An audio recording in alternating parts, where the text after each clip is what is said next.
in the way they manage their supply base.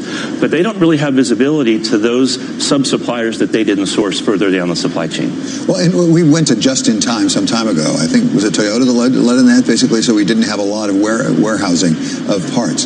How is that affecting this? Because as a practical matter, you don't have people just stockpile a lot of parts they can use. Yeah, so just-in-time delivery is meant to minimize the inventory levels that are being carried by the automakers, and it's become a standard practice in the industry. So obviously, the less inventory you carry, the less margin for error you have when you have some supply disruptions like this. But the industry is not. This is not a foreign event for the industry. There have been lots of issues, whether it's ports strikes at the ports or the very devastating earthquake and tsunami in Japan back in 2011. So the industry is used to being adaptable and has proven itself over time to be very, very resilient to adjusting to these types of disruptions. This doesn't happen in a vacuum. There was some softness in North American auto demand. There's been softness in China, as I talked about before. How does this compound that problem? And what pressure does it make, but not necessarily on the big auto manufacturers, but on a lot of those sub-part suppliers? Because some of those are not very big operations, I assume.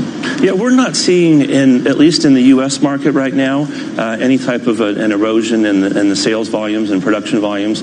We are seeing it in China, and we were seeing that prior to this happening. And I believe that as we move forward, this is going to have a continuing impact on sales of vehicles in China, because once we get everything back and running and we're making cars again, we have to get people back in the showrooms to start buying those cars. And so I think the delay on the sales side in China could be a little bit more protracted. Okay, really appreciate it. It was very interesting and informative. That's Sig Huber. He's Senior Managing Director with Conway McKenzie. Coming up, the FTC is planning to examine past acquisitions by big tech companies. We'll dig into the details in our Antitrust Angst segment. That's coming up next. This is Balance of Power on Bloomberg Television and on radio.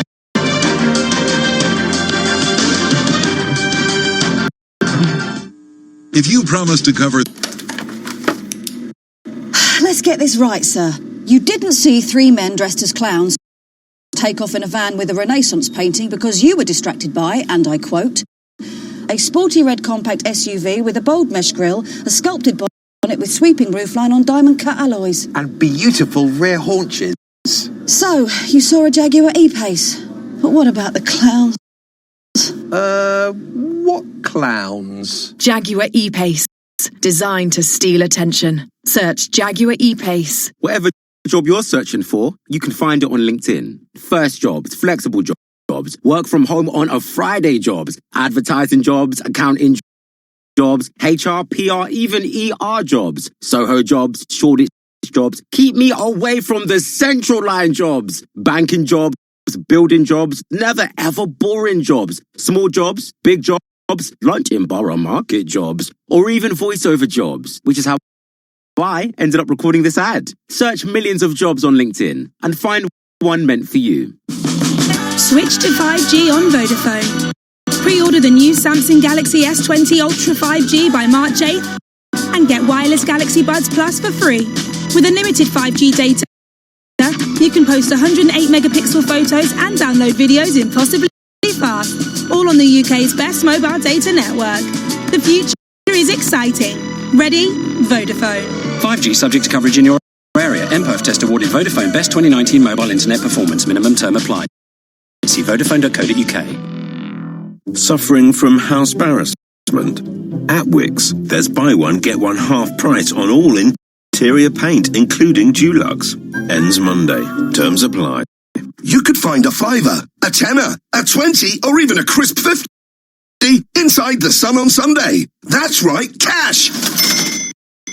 Yes, real banknotes inside the paper. We're giving away a wallet-busting amount of cash this weekend only in the Sun on Sunday. It pays to read The Sun. T's and C's apply. It was a Sunday morning when I jumped on the tube. And decided to pop down to Greenwich via a large indoor jungle. And when I got there, I was captivated by a sparkling... scary dinosaur just standing there right in front of me. So off we went to Wembley Park to look at the colourful fish. Tap into the wonderful world of Off-Peak London. Travel in zones 2 to 6 for £1.50. To the Mayor of London and TfL, every journey matters. £1.50 is an adult off-peak pay-as-you-go fare for a journey not going via Zone 1 on Tube, DLR and most London Overground services. Always touch in and out with the same card or device to pay the right fare. Wouldn't it be nice to keep things you normally lose. Your favourite scarf, your train of thought, or your mobile data. Because with most other networks, you get to the end of the month and your data is, well, never to be seen again. But unlike anyone else, with Sky Mobile you can roll and keep all your unused data for up to 3 years. Sky Mobile. Hello, possible. Full terms and conditions at sky.com/mobile.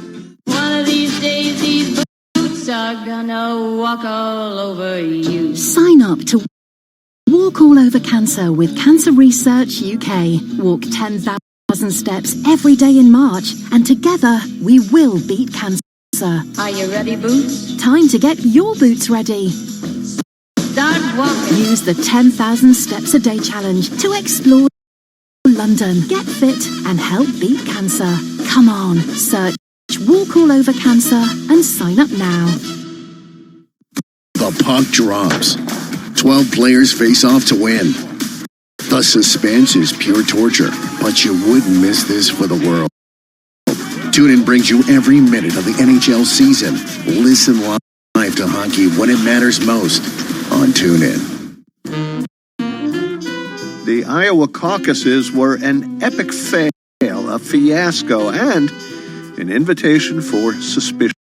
No matter what the results are now, they're going to be questioned in terms of their authenticity. How we got this system in the first place, and other tales from primary land on this week's On the Media from WNYC. Listen to the On the Media podcast from WNYC studios on TuneIn today. Want to hear about the latest and greatest things to listen to on TuneIn? For reminders of the biggest live sports games, debates, and breaking news stories, follow @TuneIn on Facebook, Twitter, and Instagram to stay connected with the audio that matters to you. A lot of people aren't aware that TuneIn lets you listen to the same terrestrial stations that you pick up on your FM AM dial, except you can hear them from anywhere. To see all the stations broadcasting in your area, find the local radio section on the home screen. Keep it local with TuneIn. Dribbles with the right hand. Now he attacks. Dribbles with the left hand. Drives, goes up off the glass, banks it in! The 2020 NBA All-Star Game is live on TuneIn Premium. Stop with the right hand! Because this thing is over! Catch every fast break, fadeaway, and alley-oop as Team LeBron and Team Giannis go head-to-head in Chicago. Which star will shine the brightest? Who will be named this year's MVP? Find out Sunday at 8 Eastern with ESPN Radio's live coverage of the NBA All-Star Game on TuneIn. Search Premium to upgrade today. So they buy that company up, and then they just kill off the technology. So I think that there are hundreds of deals to look at, and I think that the government's going to look at both that and the overall corporate acquisition strategy of these companies to see what they're up to. How far back can they go in time? Do you know? I don't know what the statute of limitations is. I know that you can undo a deal once it's done, theoretically at least, but how far back can they go? Well, in terms of the 6B investigation, they're going back to 2010, but as a legal matter, the government can actually go back as far as it wants. There's a Supreme Court precedent on this. That sometimes 20 years afterwards, if they want, they can go after it. They look at the market conditions as they are now. Now, it's very rare that the government actually does that, but there is precedent for it.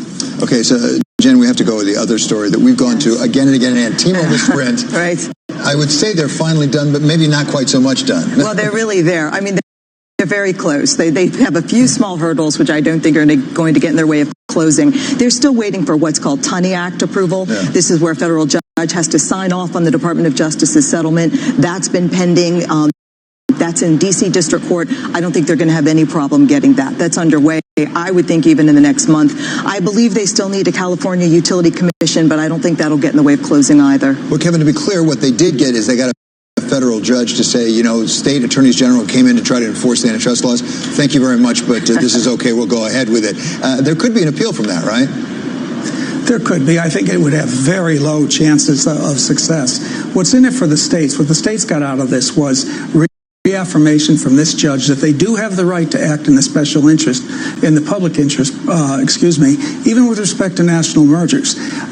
But on the other hand, they got handed a very significant and frankly somewhat embarrassing loss, given that they interrupted the Justice Department's investigation and during the pendency brought their own case, and the judge said the federal government did fine here. There's no reason for your states to be involved, and refused to find liability. Now, part of what the federal government did fine was say you've got to restructure this deal a little bit, and you've got to bring in a new competitor essentially in the marketplace, right? So could they have gotten this same ruling if the federal government hadn't changed the deal on them? Well, that's a very interesting question, because in fact, the judge says there's no liability here. So you might wonder, did these parties give up things that they didn't have to? But on the other hand, it's very clear when you read this opinion, and I think it's something like 170 pages, the judge takes a long look at what it is the Justice Department and the Federal Communications Commission got out of the parties, including the divestiture of a lot of assets to Dish, with the thought that Dish would become a fourth player in this market. And so I think I wouldn't have bet on the same result if the federal government had not stepped in. Jim, before we get too sanguine about this, is this that Dish is that strong a competitor? Is that Sprint was so weak by the time the deal happened that they said, okay, we better let this go ahead? It was a combination of all of that. And part of the reason I was a little surprised after having attended this trial with this decision is because if you took each of the defenses individually, none of them quite made it, none were dispositive on their own. And the judge actually agreed with that. He said each one of these alone doesn't really do it, doesn't really get you there, rebut the presumption of anti-competitive effects. But when you look at all of them, Dish has a remedy, Sprint being weakened, strong efficiencies in 5G, if you put them all together, it's enough to rebut this presumption, and the deal is not anti-competitive because of that. Well, this is a great point, Kevin. If you're an appellate lawyer, that tells you it's going to be harder to get a reversal. It's really hard when the trial judge says, there's no one thing here, it's this whole melange. You have to put it all together, and I put it all together and come out with... It's hard for a court of appeals to come and say, no, I disagree with your assessment of all those factors. Yes, and I think Judge Marrero had that well in mind. The entire first part of his opinion talks about the imprecision of the standard, whether to determine that a merger is anti-competitive. Said there's a very fuzzy crystal ball, and all the experts, all the money in the world doesn't really sum it up. He says he's relying on his experience as a trial judge to look at the witnesses in the eyes and to make credibility judgments. So very hard to reverse. Yeah, that's a tough appeal. I can tell you from experience. Okay, thanks so much to Jen Rhee of Bloomberg Intelligence and Kevin Arquette of Kasowitz Benson Torres. Coming up at 1 o'clock this afternoon, I'm going to be speaking with John Newman of Miami University Law School for more on the T-Mobile Sprint deal. Sticking with legal news, President Trump's tweet calling Roger Stone's sentencing recommendation, quote, ridiculous, may have gotten the Justice Department to withdraw the recommendation. It may have gotten 4 prosecutors quit, but will it have any effect on the person who really gets to decide, the federal district court judge who will impose the sentence? We welcome now David Barakis, who is written for Bloomberg today on the Honorable Amy Berman Jackson. David, thanks for being here. Thank you for having me. Okay, so as I say, it looks like the president's had some influence in the Justice Department, but federal district court judges don't typically like a lot of interference. That's right. And just to back up, what set all this off is the original prosecutors in the Roger Stone case said that he should get 7 to 9 years in prison, and President Trump tweeted about that, his displeasure and his disgust, really, and then the Justice Department lowered the recommendation to 3 to 4 years. So now the question is, will any of this affect Judge Jackson next week? So what's the discretion the judge has? The judge can sentence anywhere from probation all the way up to the statutory maximum in this case, and the judge has to decide the facts and the law in the case. We've talked to people who basically say that Judge Jackson is unlikely to be influenced by all the political noise around her, and she's going to review the facts of this case and compare Roger Stone's conduct with other people that are similarly situated who, in his case, he obstructed justice, he lied to Congress, and he tried to tamper with a witness. Yeah, one thing that will bring federal judges together, whoever they were appointed by, because as I understand, Judge Jackson was appointed by President Obama. Is that correct? But no matter who appointed them, one thing that tends to bring them together is outside interference, especially political attempts at political interference. We've seen that already from Chief Justice Roberts, where he pushes back on President Trump. So I would think that federal district court judges and Court of Appeals judges and the Supreme Court would say, no, you don't do that. Right. I'm sure that Judge Jackson in some way will address it during the sentencing of Stone, and she's going to say that I'm fashioning this sentence based on the whole man before me and the crimes that he committed, and not on what the politicians want. David, do we have any sense whether President Trump may have a point? I mean, if you look at similar crimes in similar situations, was this an overly harsh recommendation from the Justice Department? It seemed to be above what defendants normally get for this type of crime, and it's the judge's discretion to follow the recommendation or not. I talked to a retired judge yesterday who said that the typical sentence in this type of case is, say, a year to 18 months. Wow. But what Roger Stone did in this case after he was indicted. Well, see, that's the problem, because he misbehaved and the judge kept having him in and didn't help him. At one point before the trial, he posted on Instagram a picture of the judge, and next to it a picture of a rifle scope, which could certainly be construed as a threat. And now she had the option of locking him up pre-trial, but chose not to. So she appears to be in this case trying hard to give the appearance and the actual fact of impartiality. Yeah, but President Trump has actually tweeted about her as well at this point. It's not just the prosecutors. Right. And the real question is, after he is sentenced, after Roger Stone is sentenced, will Trump pardon him? That is the question, of course. Okay, thank you so much to Bloomberg's David Variakas. Coming up, President Trump faces a rebuke from the Senate over his action against Iran. What it could mean for U.S. strategy, that's coming up next. This is Balance of Power on Bloomberg Television and Radio.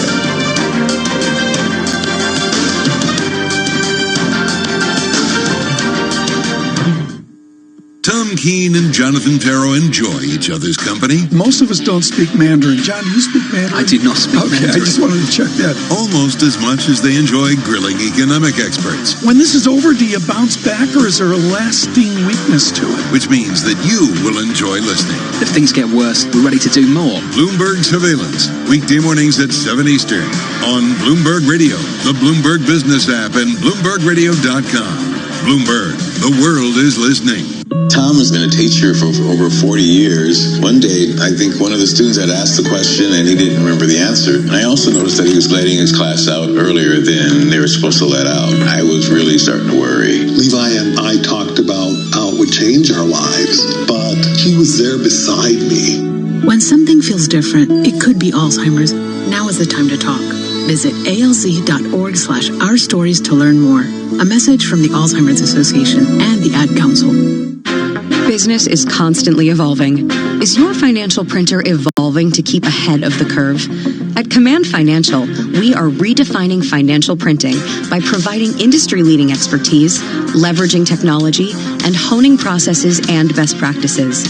Every day, Command helps SEC registrants, as well as members of their working groups, including securities attorneys and investment bankers, prepare, file, and disseminate regulatory and disclosure documents, such as registration statements, M&A documents, and mutual fund prospectuses and reports. Command provides a full range of services to help you effectively complete your deal, meet your disclosure requirements, and achieve your shareholder communications objectives.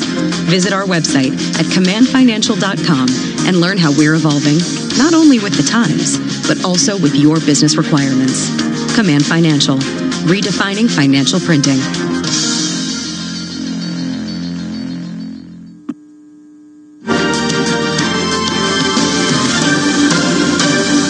This is Balance of Power on Bloomberg Television and Radio. I'm David Weston. The Senate is scheduled to vote later today on a bill to limit President Trump's ability to strike Iran without consulting it first.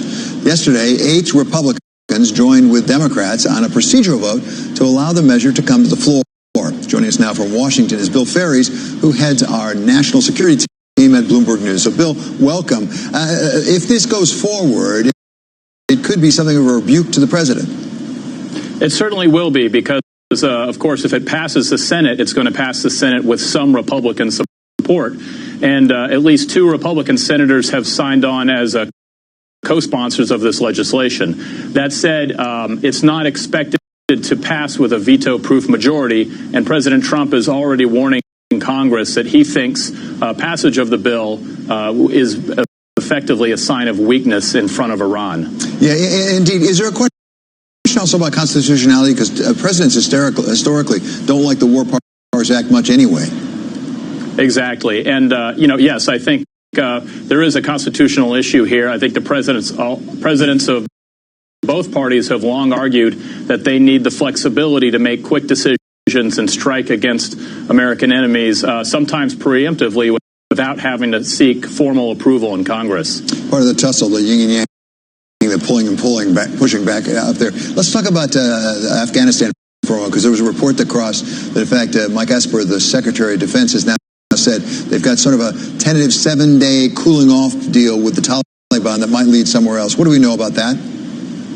Well, this is something the administration's been working on since before last September, when President Trump tried to have a bit of a peace summit at Camp David, Maryland, with Taliban and Afghan leaders. The idea here is that a 7-day cooling off period in which all sides would really scale back their activities would allow a U.S. Taliban deal to go through that would eventually foresee the withdrawal of most U.S. forces. That will be contingent on the Taliban entering talks with the Afghan government. That's something they've largely refused to do, saying that the Afghan government that's there now is basically a puppet of the United States. But could we withdraw our troops and not have it fall to the Taliban? Do we know?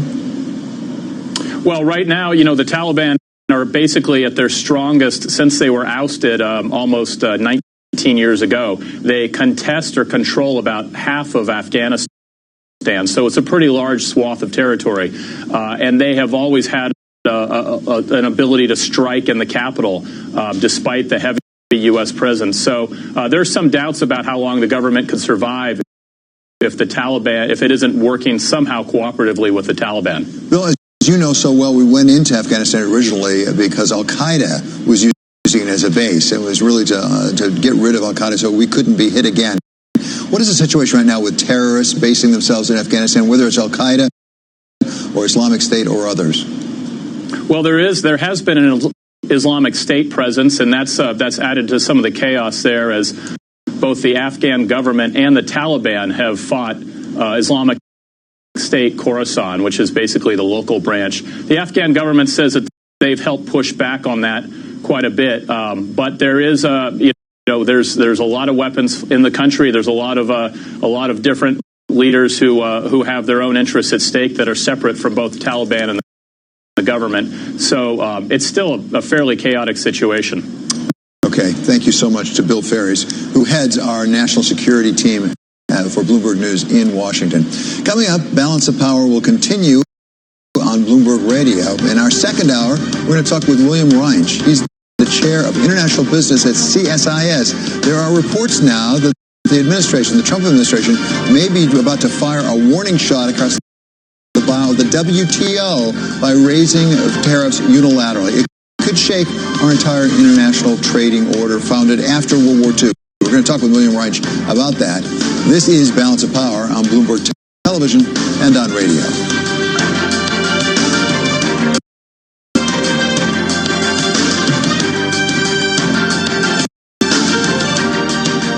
This is a Bloomberg Pursuits look at luxury. Since Occupy Wall Street popularized the term the top 1% almost a decade ago, this exclusive group has only gotten richer and more influential. Are you in it?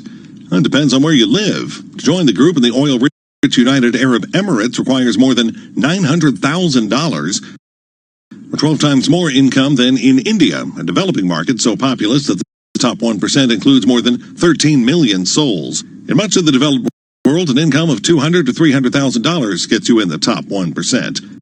In the U.S., you'll need about $500,000 in income per year. To reach the top 0.1% of Americans, that takes $2 million.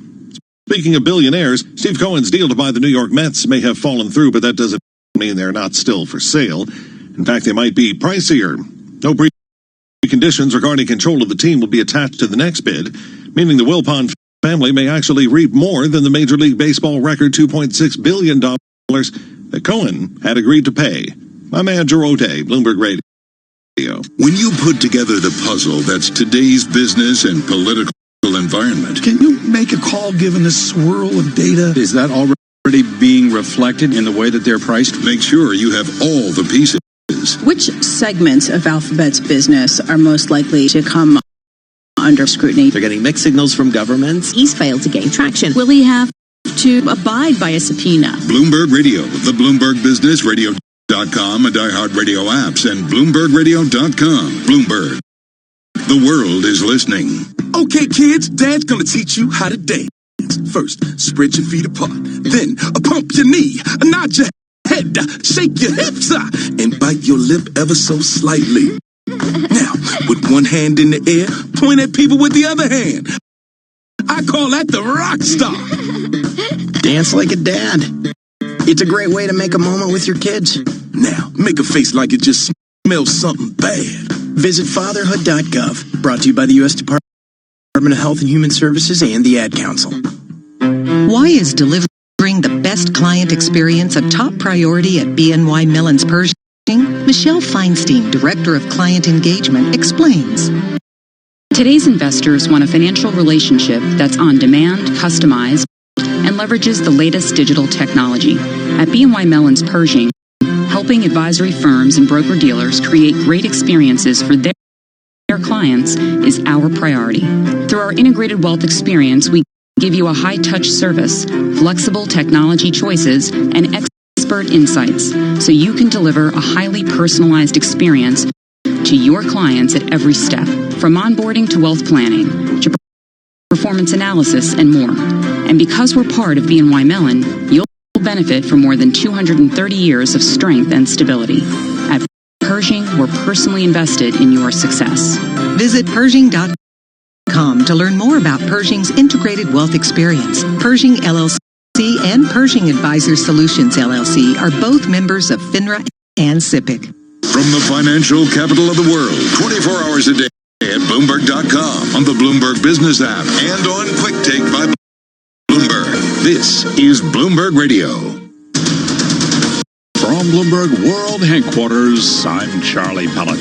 This headline from the Bloomberg Professional Service: United States adding a racketeering conspiracy charge against Huawei, developing story. We've got more coming up right here on Balance of Power. The Dow, the S&P, and NASDAQ all lower today. S&P 500 index falling 3 points, down by 0.1%. The Dow is down 82 points, down by 0.3%. NASDAQ slumping 14, down by 0.1%. Equities erase losses after the World Health Organization said a spike in coronavirus diagnoses don't necessarily reflect a sudden surge in new infections. Treasuries trimmed their gains. West Texas Intermediate crude rallied. WTI up by 0.8%, now at $51.60 a barrel.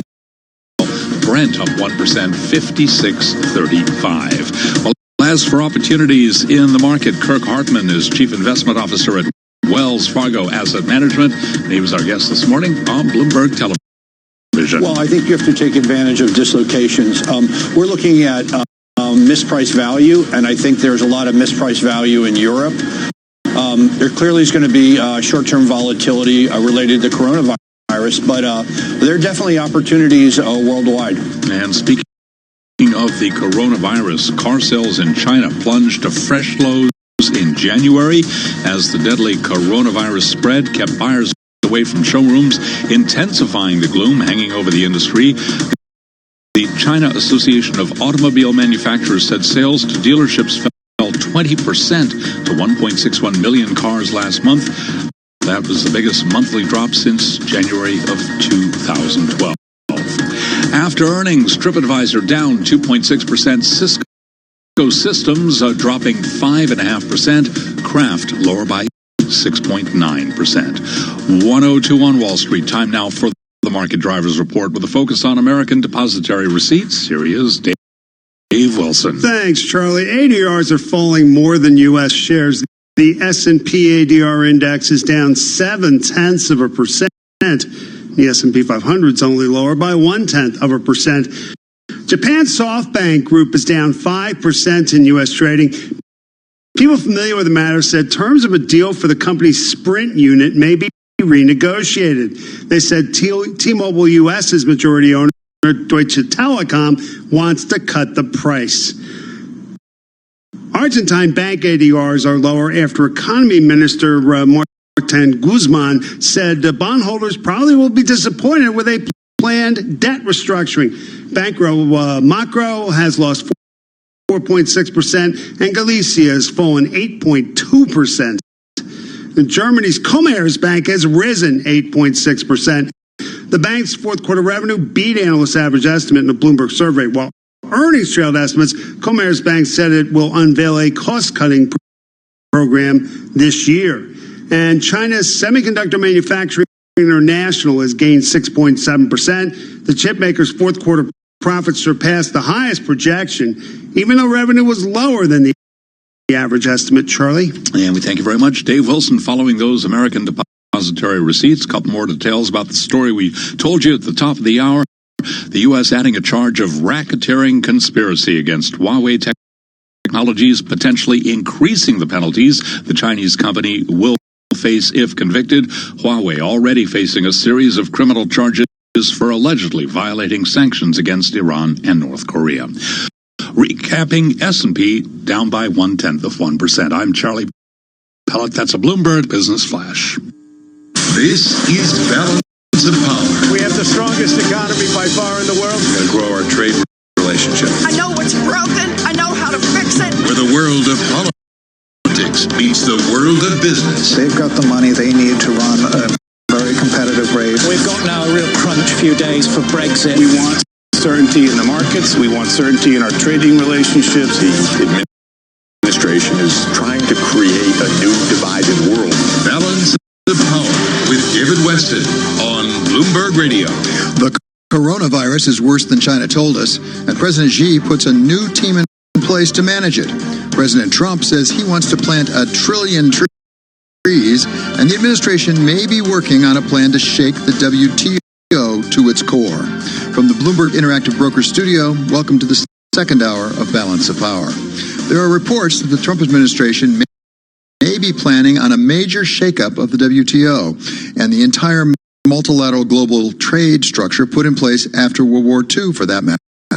It would involve the U.S. raising tariff ceilings, known as bound rates, agreed to by prior administrations. Here to explain this and its potential importance is William Reinsch. He's Skoll Chair in International Business at the Center for Strategic and International Studies in Washington, D.C. Mr. Reinsch earlier served as Undersecretary of Commerce in the Clinton administration. So thanks so much for joining us today. Give us a sense of what these bound rates are, what their significance is. Well, for 70 years we've been negotiating lower tariffs. The U.S. average tariff now is around 3.5%. It's gone up a little bit under Trump, but it's pretty low. And the president is upset because it's lower than other countries, and he thinks they should be reciprocal, but there should be parity. What he forgets is that every time we lowered one, we got something for it. We made a concession in a negotiation. Other people made a concession to us. That's why they're low. If you want to raise them back up above bound rates under the WTO rules, you have to pay. So we have to go back to every country that would be affected by a tariff increase and say, what do you want us to give you if we're going to increase our tariffs? And then we have to negotiate payback. It is really a reversal of the last 70 years of trade policy. So President Trump has not been shy about using tariffs as a matter of trade policy. I think it's fair to say. He's done it pretty much unilaterally, right? So far, he hasn't gotten any. China didn't agree to it. None of the other countries agreed to it. Steel, aluminum, things like that. Why can't he just do this on his own? Well, because we bound them, which means we promised in the WTO that we would not go above those levels. And so under WTO rules, if we go above them, we have to provide compensation to the people that are hurt by that. Now, you take it a step farther and say, well, maybe you'll say, well, we'll withdraw with the WTO. So then we can do whatever we want, which is true. We can do whatever we want, but so can everybody else. So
To stay ahead of the competition, you need to know when to invest in your business, which is why now is the perfect time for you to take advantage of the Renault Pro Plus New for Old van scheme. Get £6,500 off the list price on the new Renault Traffic, tailored to your business when you trade in your existing van, so you get the upgrade you need to keep your business out in front. Let's invest in you. Search Renault Vans or visit your local dealer today. Order by 31st of March and register by 30th September. Business users only. Participating dealers only. For T's and C's, visit renault.co.uk/van offers.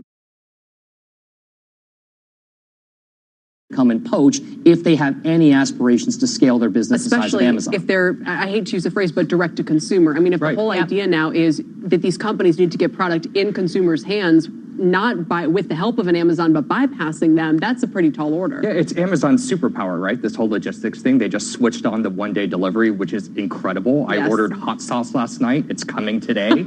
And when you have a problem like Rent the Runway, where it's growing like crazy, like you just said, you've got to get this stuff out to people, and people are going to get angry if you don't. It is, 6 months after the fact. Is it too late? I mean, do you think they've lost enough momentum here by having all of these problems, or can they, as long as they get this back up and going, are they going to be just fine? I think there's a market here, particularly among women. The debate is out there in terms of men wanting to rent clothes, share clothes. I would love it. But there does seem to be a market out there. I know quite a few women who participate in this or would like to even more greatly participate In our own office, by the way. Exactly. We have many customers in our own office. And not to mention, I don't know if you heard actually Mishka interview on the network earlier this week where they said Rent the Runway for them is still a huge channel and growing. So I guess, there's your data point. All right, let's talk memes.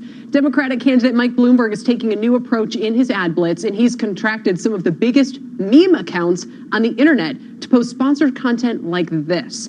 It's a meme within a meme from Tank Sinatra. Stay with me. In this Instagram post, it appears Bloomberg is direct messaging his take on a viral Bernie Sanders meme. The Bloomberg campaign is working with a company called Meme 2020.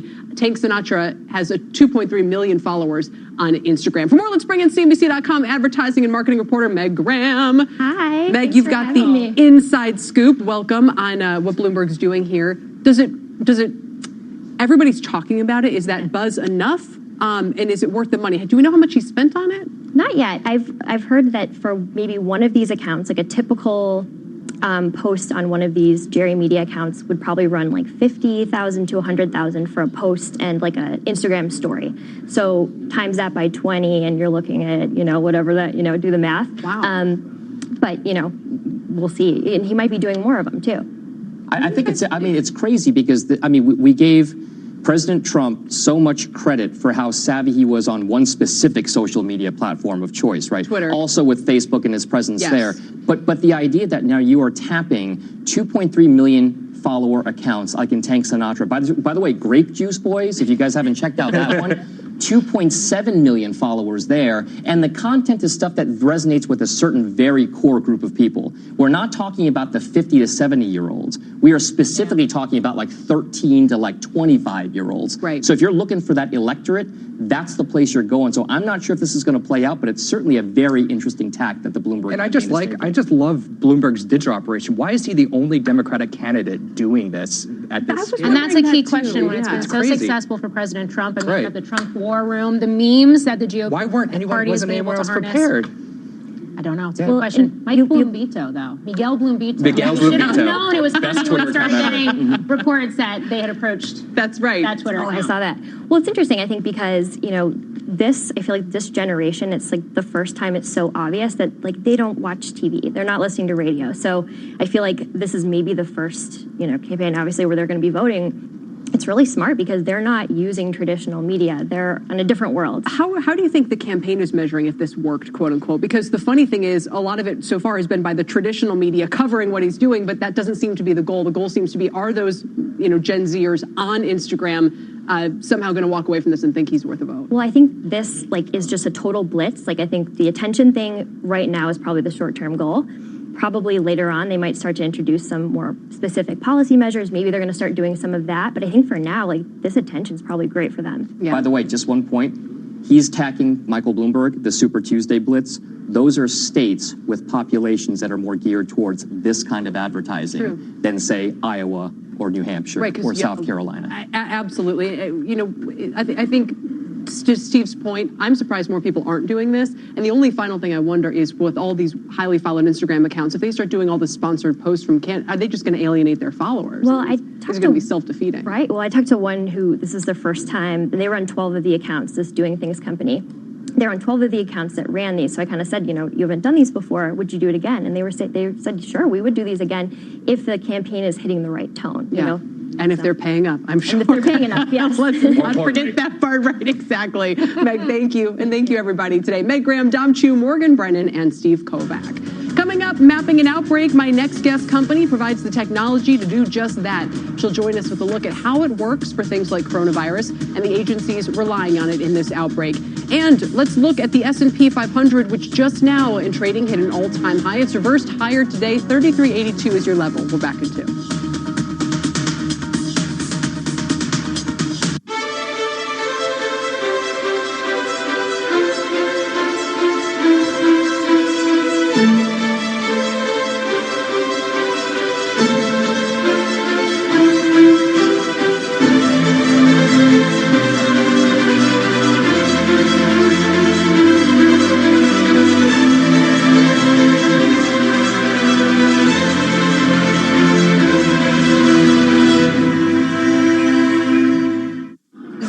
Investing book everyone is talking about. It's called Follow the Smart Money. And traders are lining up here to meet the authors, John and Pete Najarian, and get a free copy. The smart money on Wall Street belongs to the big boys. They're the ones with the resources and technology to know before any of us when a stock is going to move. By following their trades the way we do, you gain their advantage and get in first ahead of the herd on the smartest trades. You see John and Pete Najarian on TV. Whether you trade stocks or options, this is how they pick their trades. And you don't have to be here to get your free copy.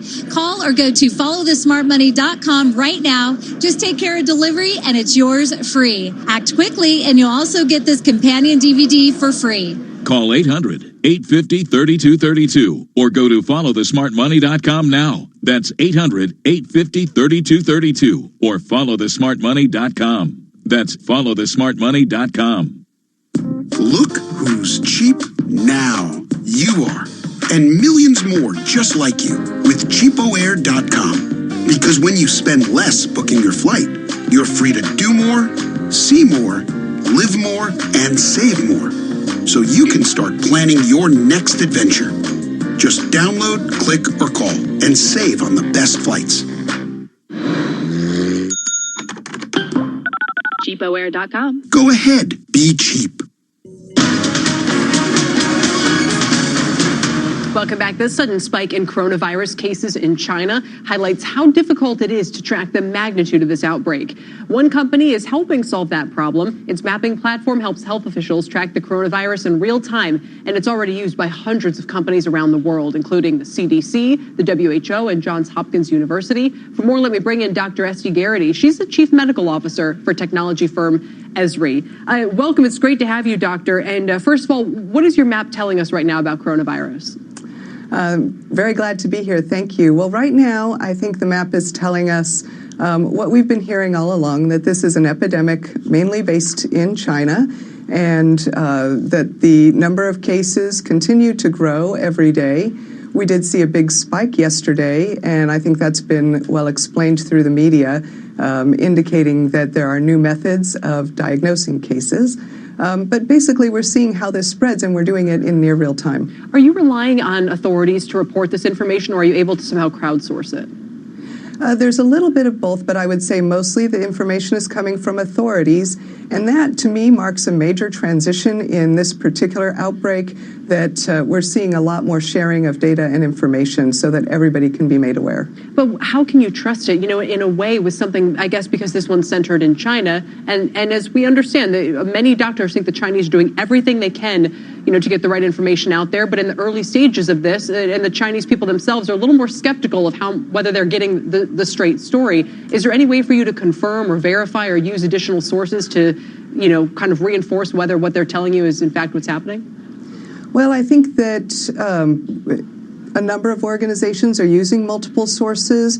We are not, as a company, curating those sources ourselves, but we've been keeping eye on the data that comes from World Health Organization, and their resources, which of course are authoritative and trustable, the sources coming from the Chinese government, as well as Johns Hopkins has been monitoring social media.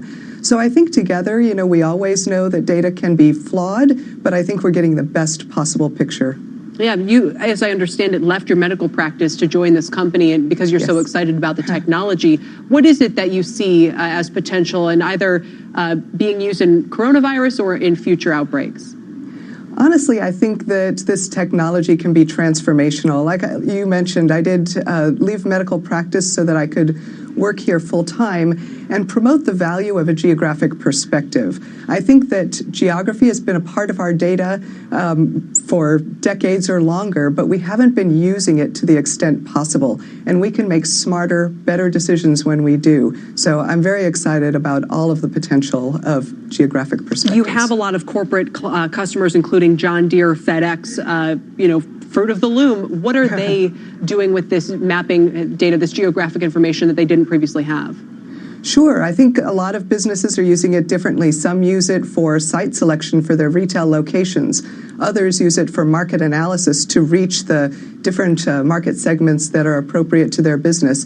And others use it for different kinds of surveillance, like we're seeing here, disease surveillance and other kinds of healthcare analytics. Sure. I imagine to figure out which stores to close or whether to move supply chain, that sort of thing. Exactly. Dr. Garrity, thank you so much. My pleasure. Thank you. We appreciate it. Dr. Esty Garrity of Esri. And for more on the coronavirus, do tune in to CNBC's special report. Outbreak Coronavirus will be live tonight at 7 p.m. Eastern with the very latest data.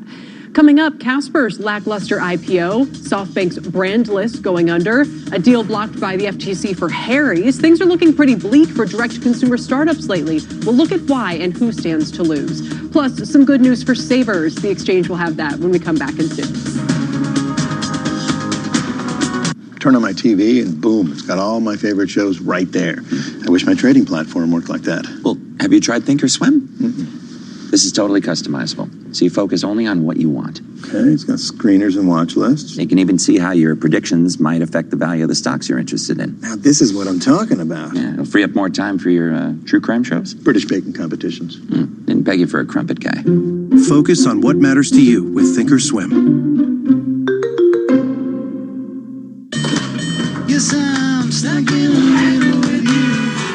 No one likes to feel stuck, boxed in, or held back, especially by something like your cloud. It's a problem, but the IBM Cloud is different. It's the most open and secure public cloud for business. It can manage all your apps and data anywhere, so it can help take on anything, from rebooking flights on the fly to restocking shelves on demand, without getting in your way.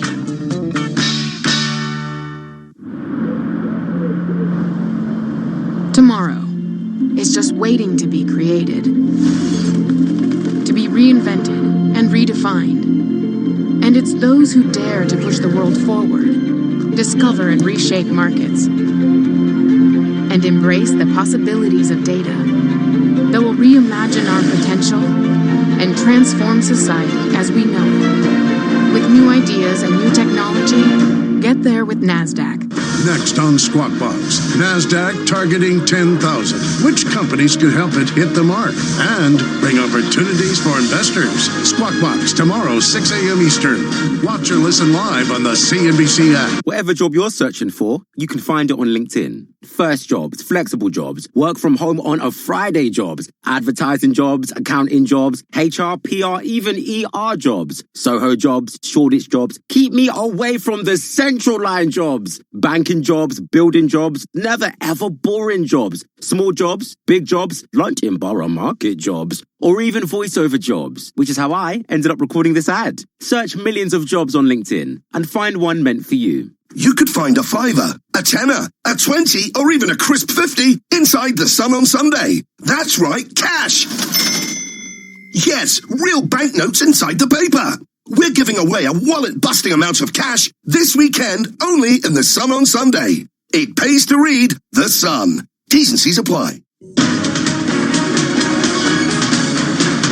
Welcome back to The Exchange. Some good news from Fidelity. They're saying that a record number of IRA and 401k accounts have balances of $1 million or more in terms of the ones they manage. The average 401k balance rose to a record of $112,300. That's a 7% increase from the previous quarter. And it isn't just because of record market moves. Employees are also saving more. They said a third of plan participants increased the amount they were saving by an average of 3%. So there's your feel-good news for the day. Coming up, Casper went from a billion-dollar company to a $300 million one when it went public last week.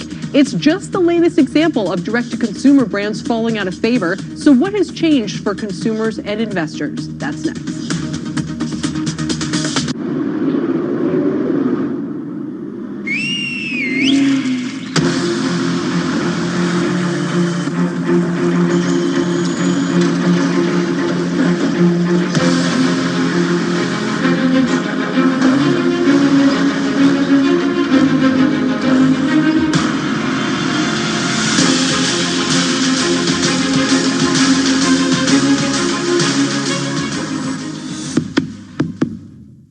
Rising energy costs are frustrating. Electricity rates continue to increase, and there's no relief in sight. It's also smart to prepare for power outages that can leave you in the dark. You need a solution that will help you save money, prepare for power outages, and help the environment. Introducing the Generac Power Cell, a battery storage system that harnesses the power from the sun to help reduce your electric bill and provide backup power during utility power outages. With the battery storage solution, we're saving about $450 a month. PowerCell's revolutionary technology captures and stores electricity either from solar panels or the electrical grid. It allows you to use stored energy during peak demand times when electricity costs are high, which helps reduce your electric bill, saving you money. And when a power outage occurs, PowerCell is ready to supply backup power to your home. PowerCell's modular design allows for easy customization for any home or budget. And PowerCell is backed with a 10-year limited warranty. It was a simple installation, very neatly installed. It was done very quickly and efficiently. Since installing our power system, we've been experiencing a savings of $1,500 a year. Generac has been a trusted provider of backup power solutions since 1959 and provides 24/7 customer support. The battery storage solution in combination with the solar has been one of the best investments we've ever made.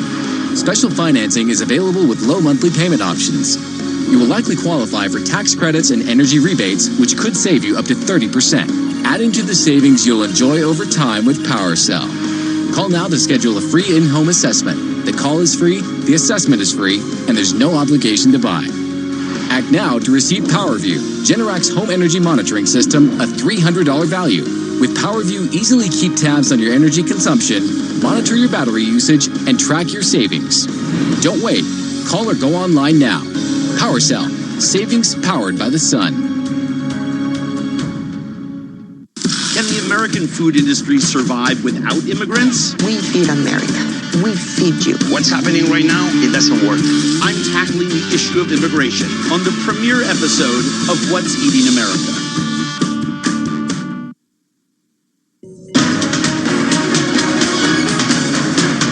Welcome back. After a series of missteps by some high-profile companies lately, the venture capital market for so-called direct-to-consumer companies is getting tougher. Here's what Goldman Sachs CEO David Solomon had to say about this yesterday.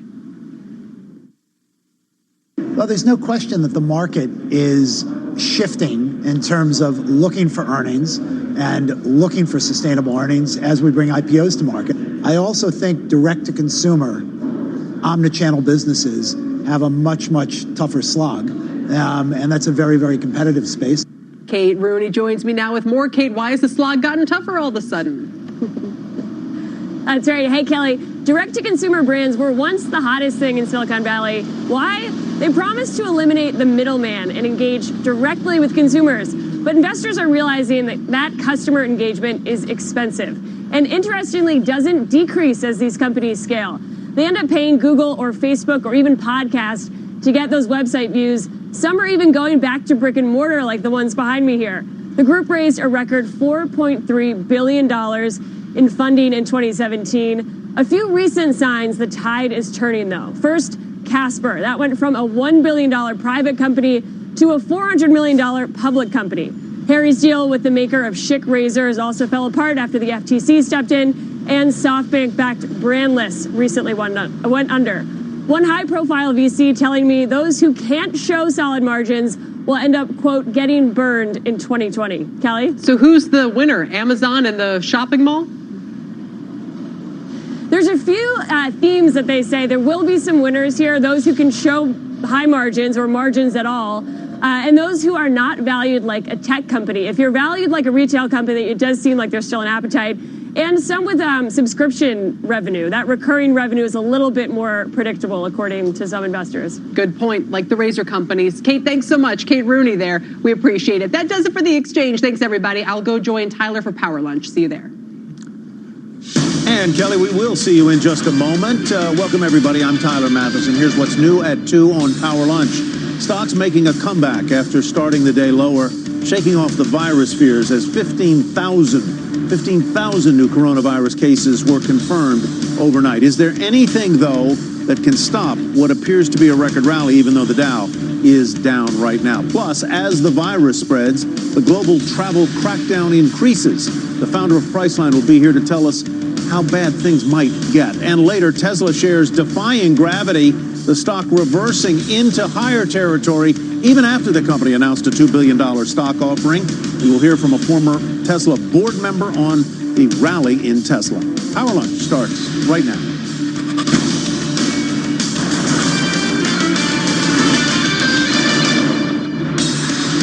Thank you, Tyler, and welcome to Power Lunch, everybody. I'm Kelly Evans. What fell off? Stocks are making a huge reversal midday today. Even the Dow's almost in the green. It's down less than 50 points after being down about 200 earlier on. The S&P and the Nasdaq slightly higher now. In fact, that means both are setting record highs.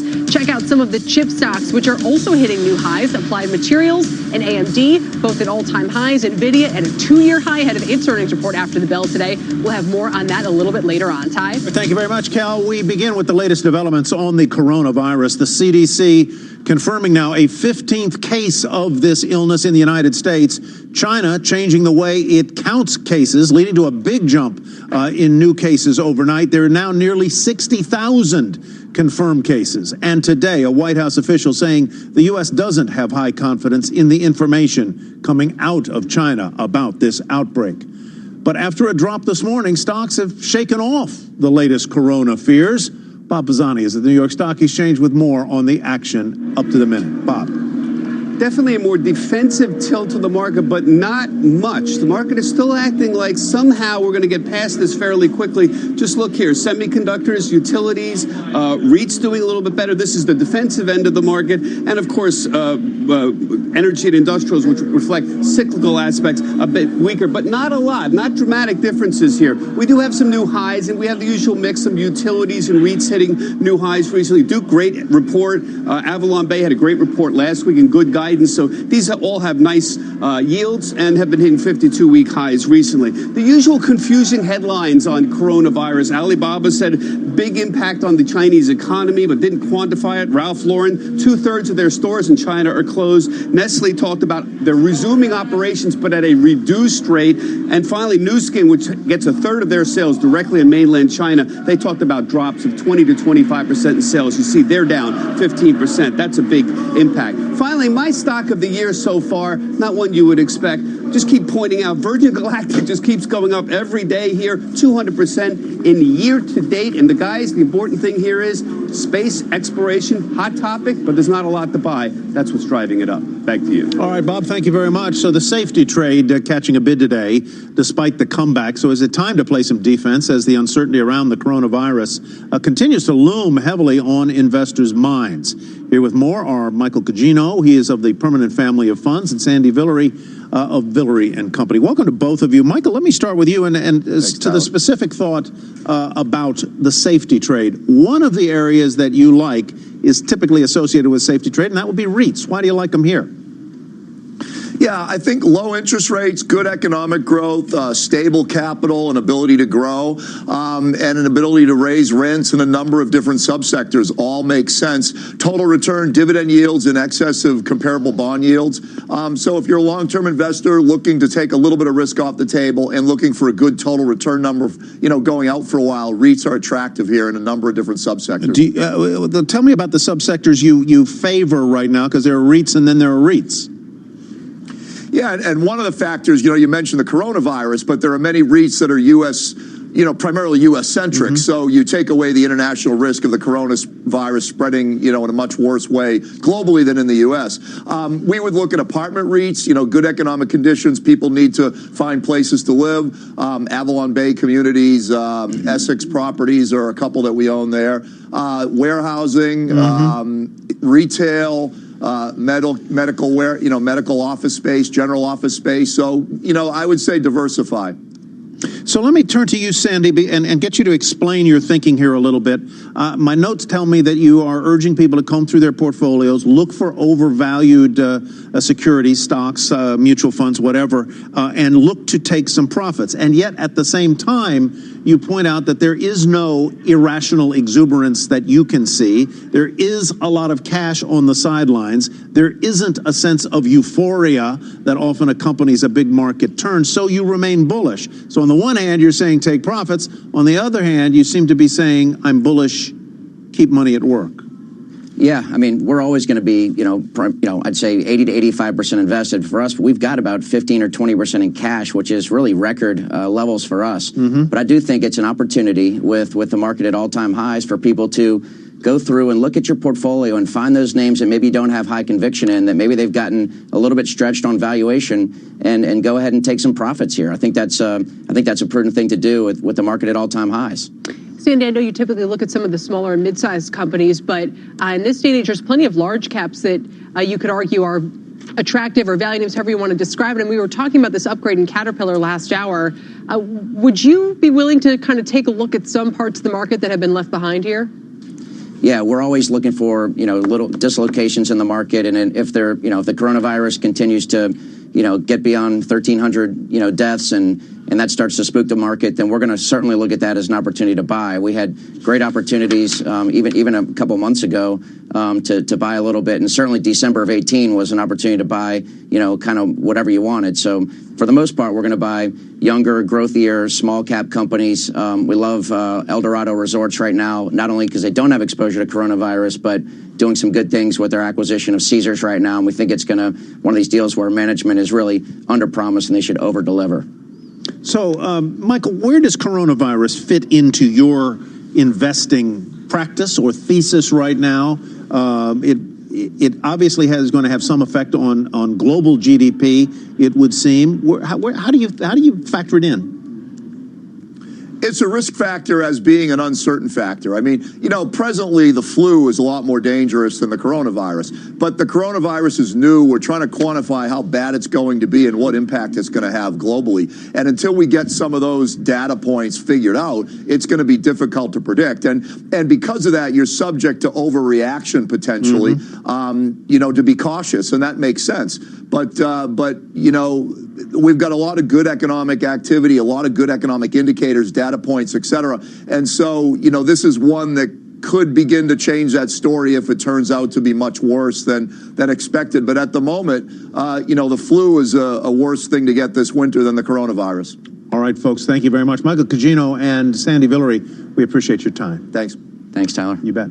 Now it could end up being a cruel summer for Boeing. Southwest Airlines is pushing back its target date to start flying the 737 MAX once again. Let's get to Phil LeBeau. He's got the latest on the saga from Chicago for us. Phil?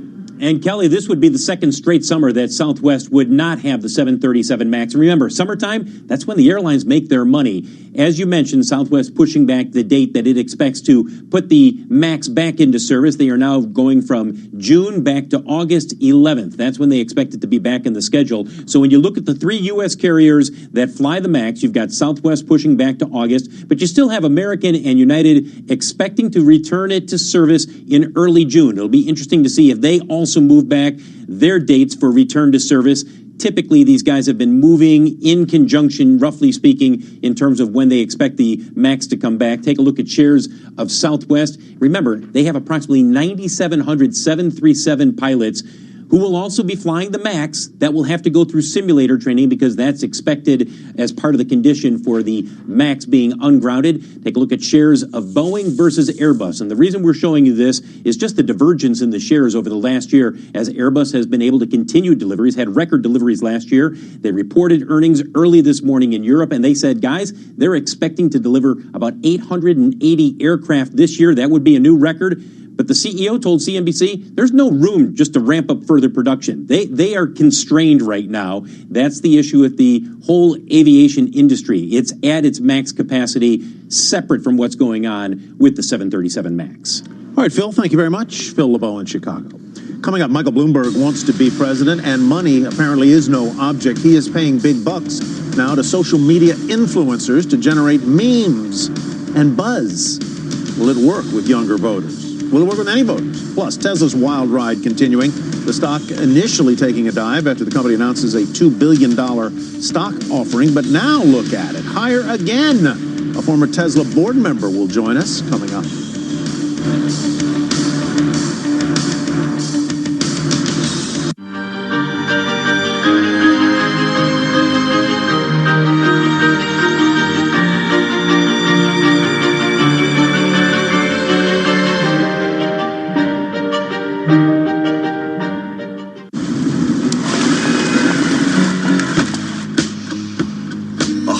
After a hard day isn't for everyone. Got this, Peloton. Waking up before the sun isn't for everyone.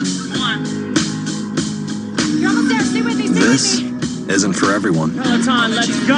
But at $58 a month, Don't give up. Come on. Peloton is for anyone who wants it.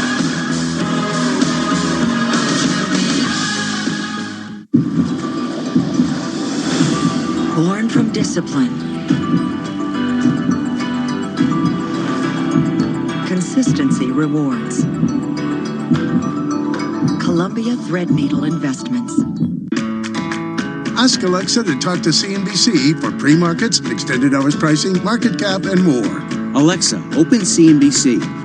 When's the next earnings date for Comcast? Comcast Core is expected to announce earnings before the bell on April 23rd. When is it ex-dividend? Comcast Core is ex-dividend on March 31st with a dividend of 23 cents.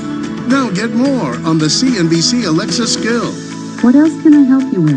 For centuries, Welsh farmers have been perfecting the balance between maintaining the spectacular landscapes of Wales while producing delicious lamb and beef. Lucky for us, we have everything we need from the elements: grass, rainwater, and a whole lot of pride. Sustainability is key as we continue to work in harmony with our surroundings to bring you a plate that's uniquely Welsh. It's in the taste. Learn more at eatwelshlamandwelshbeef.com. Let's get this right, sir. You didn't see three men dressed as clowns take off in a van with a Renaissance painting because you were distracted by, and I quote, a sporty red compact SUV with a bold mesh grille, a sculpted bonnet with sweeping roofline on diamond-cut alloys. And beautiful rear haunches. So, you saw a Jaguar E-Pace. But what about the clowns? What clowns? Jaguar E-Pace, designed to steal attention. Search Jaguar E-Pace for up to 50% off selected floors and beds, and up to an additional £250 off your total flooring order. Carpet right for life. Terms and conditions apply. Let's take a look at where the markets stand right now. And the Dow Industrials have come back from session lows, now down just 49 points. NASDAQ is in positive territory, moving up by about 0.1%, and the S&P 500 basically flat right now. We've got breaking news on that Microsoft Jedi government contract. And who better to untangle the Jedi than Elon Musk? Elon. Well, Tyler, a federal judge has granted Amazon's request to stop any work on this project while it is being protested by Amazon. Now, remember, Amazon had said that the process by which the Department of Defense had granted this contract to Microsoft was flawed. They've alleged political interference in the process as well and asked the judge to put a temporary stay while they go through this litigation with the government. A judge has now approved that request. Microsoft Amazon and the DoD had agreed to limit any initial work on Jedi through this week, and now that stay will continue as this case is litigated, and it has been a very fiery one, with Amazon requesting depositions now from President Trump as well as the current Defense Secretary Mark Esper and the previous Defense Secretary. But guys, we are still awaiting whether or not the judge will allow that request for testimony to go forward. Right now, we know that work on Jedi will come to a stop for now. Back over to you. So quantify once again for those who have feeble memories how big a contract this is and why the stakes are so high. Sure, it is a $10 billion contract that Amazon has been fighting for, and that, frankly, the big tech companies have been fighting over for a number of years now. Amazon thought that it was the front runner for this contract, but certainly with President Trump's beef with Jeff Bezos at one point saying that he wanted to screw Amazon, according to reports. Now Amazon is claiming that this process was flawed from the start, and they want a judge to take a look at it. Do we know, Elon, where we are in terms of the president having to sit down and be deposed? Is there precedent for that? Yeah, Amazon is telling us that this is an unprecedented request, and those documents in which Amazon made that request to the court were just only recently unsealed. We are expecting a decision to come in that request sometime within the next few weeks, but certainly the judge making a ruling in favor of Amazon, I'm sure folks will be reading the tea leaves in this decision to see what happens ultimately with whether or not the president and some of his top lieutenants will have to testify. Okay. Elon, thanks so much. Elon Moy with those headlines for us today. Meantime, Tesla shares are rebounding from an early morning sell-off. The stock is now up about 5%, despite announcing a $2 billion stock offering. The move is meant to take advantage of the soaring stock price. Now, back in May, when the company announced a second offering, the stock had plummeted 27% down to its lowest levels of the year. And legendary Charlie Munger isn't buying the hype. I would never buy it, and I would never sell short. Tesla's sales went up because Elon has convinced people that he can cure cancer.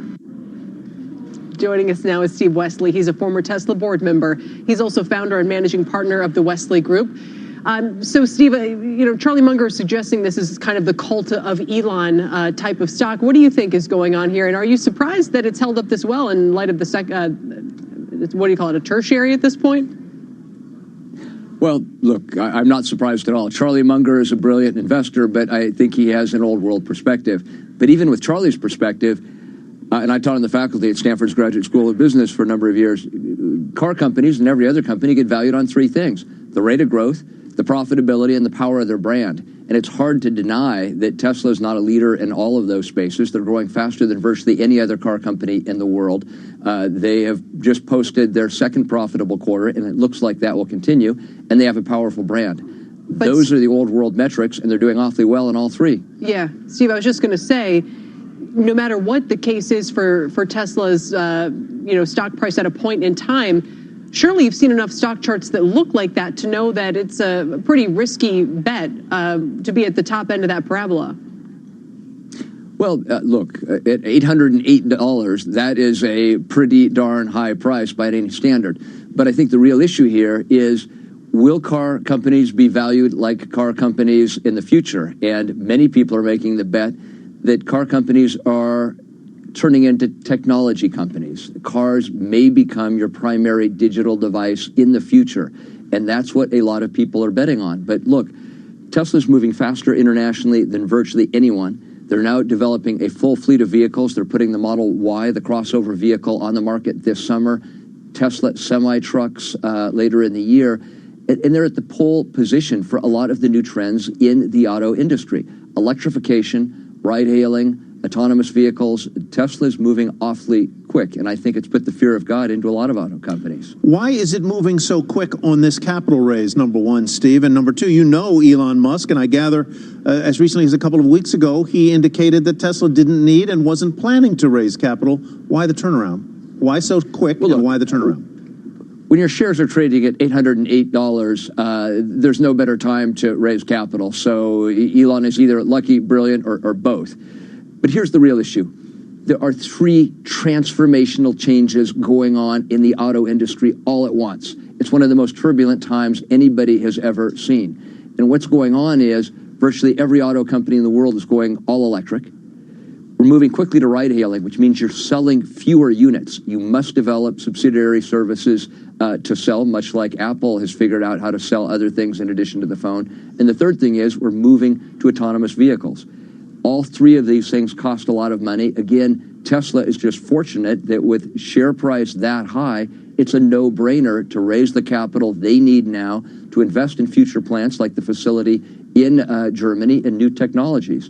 The simple fact is, to stay on top in the auto industry today, you need to be moving quickly. That requires money. Tesla's going to have it. Other auto companies won't. I get why they're doing it. I get your answer on why now, because and why the haste being not necessarily haste. That's my word. I don't mean to put the value judgment on, but why at $800 a share? It's an appealing time to raise capital. But why do you think he changed his mind? Do you have any insight there?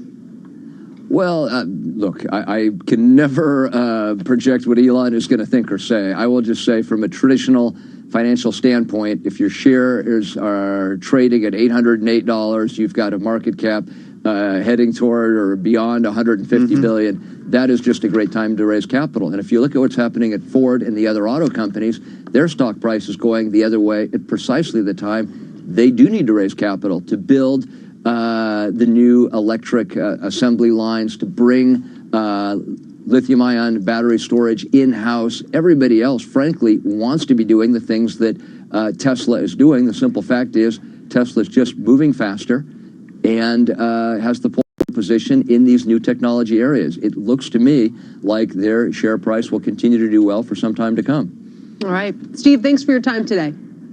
You bet. Steve Wesley.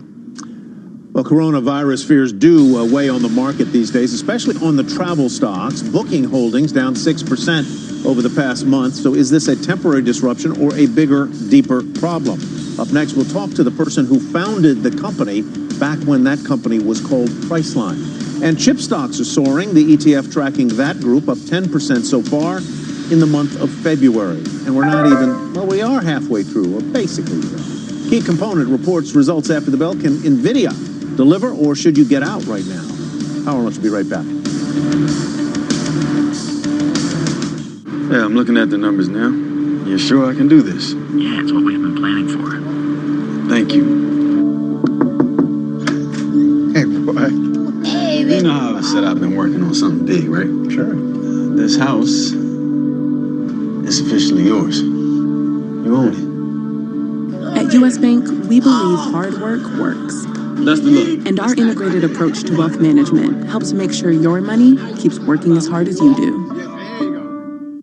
This is the investing book everyone is talking about. It's called Follow the Smart Money. And traders are lining up here to meet the authors, John and Pete Najarian, and get a free copy. The smart money on Wall Street belongs to the big boys. They're the ones with the resources and technology to know before any of us when a stock is going to move. By following their trades the way we do, you gain their advantage and get in first, ahead of the herd on the smartest trades. You see John and Pete Najarian on TV. Whether you trade stocks or options, this is how they pick their trades.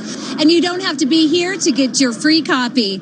Call or go to followthesmartmoney.com right now. Just take care of delivery and it's yours free. Act quickly and you'll also get this companion DVD for free. Call 800-850-3232 or go to followthesmartmoney.com now. That's 800-850-3232 or followthesmartmoney.com. That's followthesmartmoney.com. When we started our business, we were paying like an arm and a leg for the postage. I remember setting up ShipStation. I think it was just like 1 or 2 clicks. Everything was up and running. I was printing out labels and saving money. ShipStation saves us so much time. It makes it really easy and seamless. Pick an order, print everything you need, slap the label onto the box, and it's ready to go. Our cost for shipping, like, we're cut in half, just like that.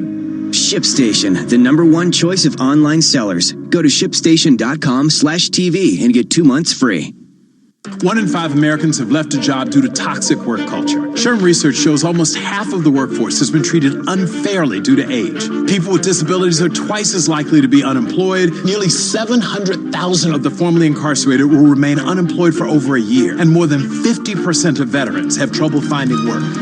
These individuals have been constrained for far too long. Tearing down biases at work is good for people and business. Together, let's create better workplaces and a better world.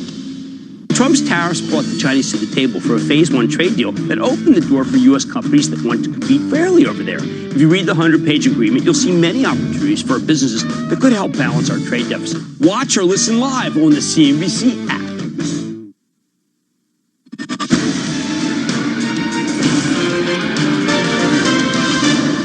Welcome to Power Lunch. I'm Seema Modi. NVIDIA taking a bit of a breather after hitting a fresh 2-year high in today's session. This ahead of its earnings after the bell. So how do you trade it here? Let's bring in the Trading Nation team, Todd Gordon of Ascent Wealth Partners, Gina Sanchez of Chantico Global. And Gina, a lot of analysts saying this is a company that needs to show a return to revenue growth. Is that what you'll be looking for?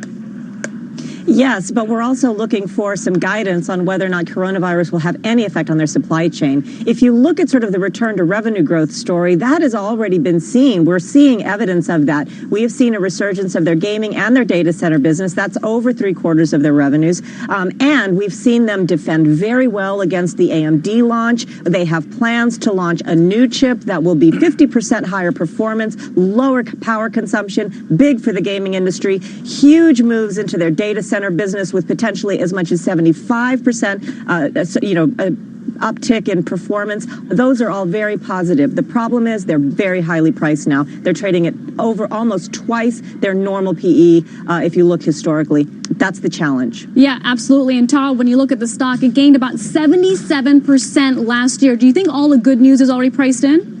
No, I don't. I think the uptrend is well intact, Seema. I like the longer-term chart here that follows NVIDIA's growth here. You can find a very nice parallel channel here, and you can see that we are sort of mid-range. We're not yet at upper resistance, which, believe it or not, comes in from a technical point of view at 500. So that's not that's going to be the source of resistance longer term. That's certainly not going to happen in tonight's earnings report.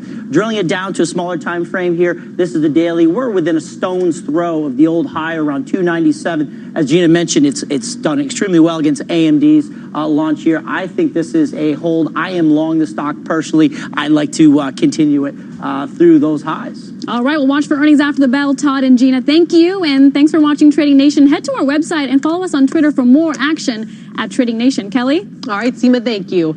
Ahead on Power Lunch, as coronavirus fears heighten, the travel industry is taking the biggest hit. We'll speak to the founder of Priceline about its growing impact. Plus, Roku after the bell. The stock climbed more than 300% last year. Did the launch of Disney and Apple's streaming services boost their user count? And memeing for president. Mike Bloomberg spending millions on memes to help gain traction in his race for the White House. We'll explain more when Power Lunch returns.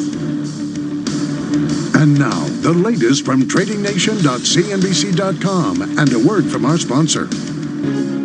For entries into breakouts, some traders use buy-stop limit orders placed above resistance levels. Unlike regular buy-stops, buy-stop limits turn into limit orders when the stop is triggered.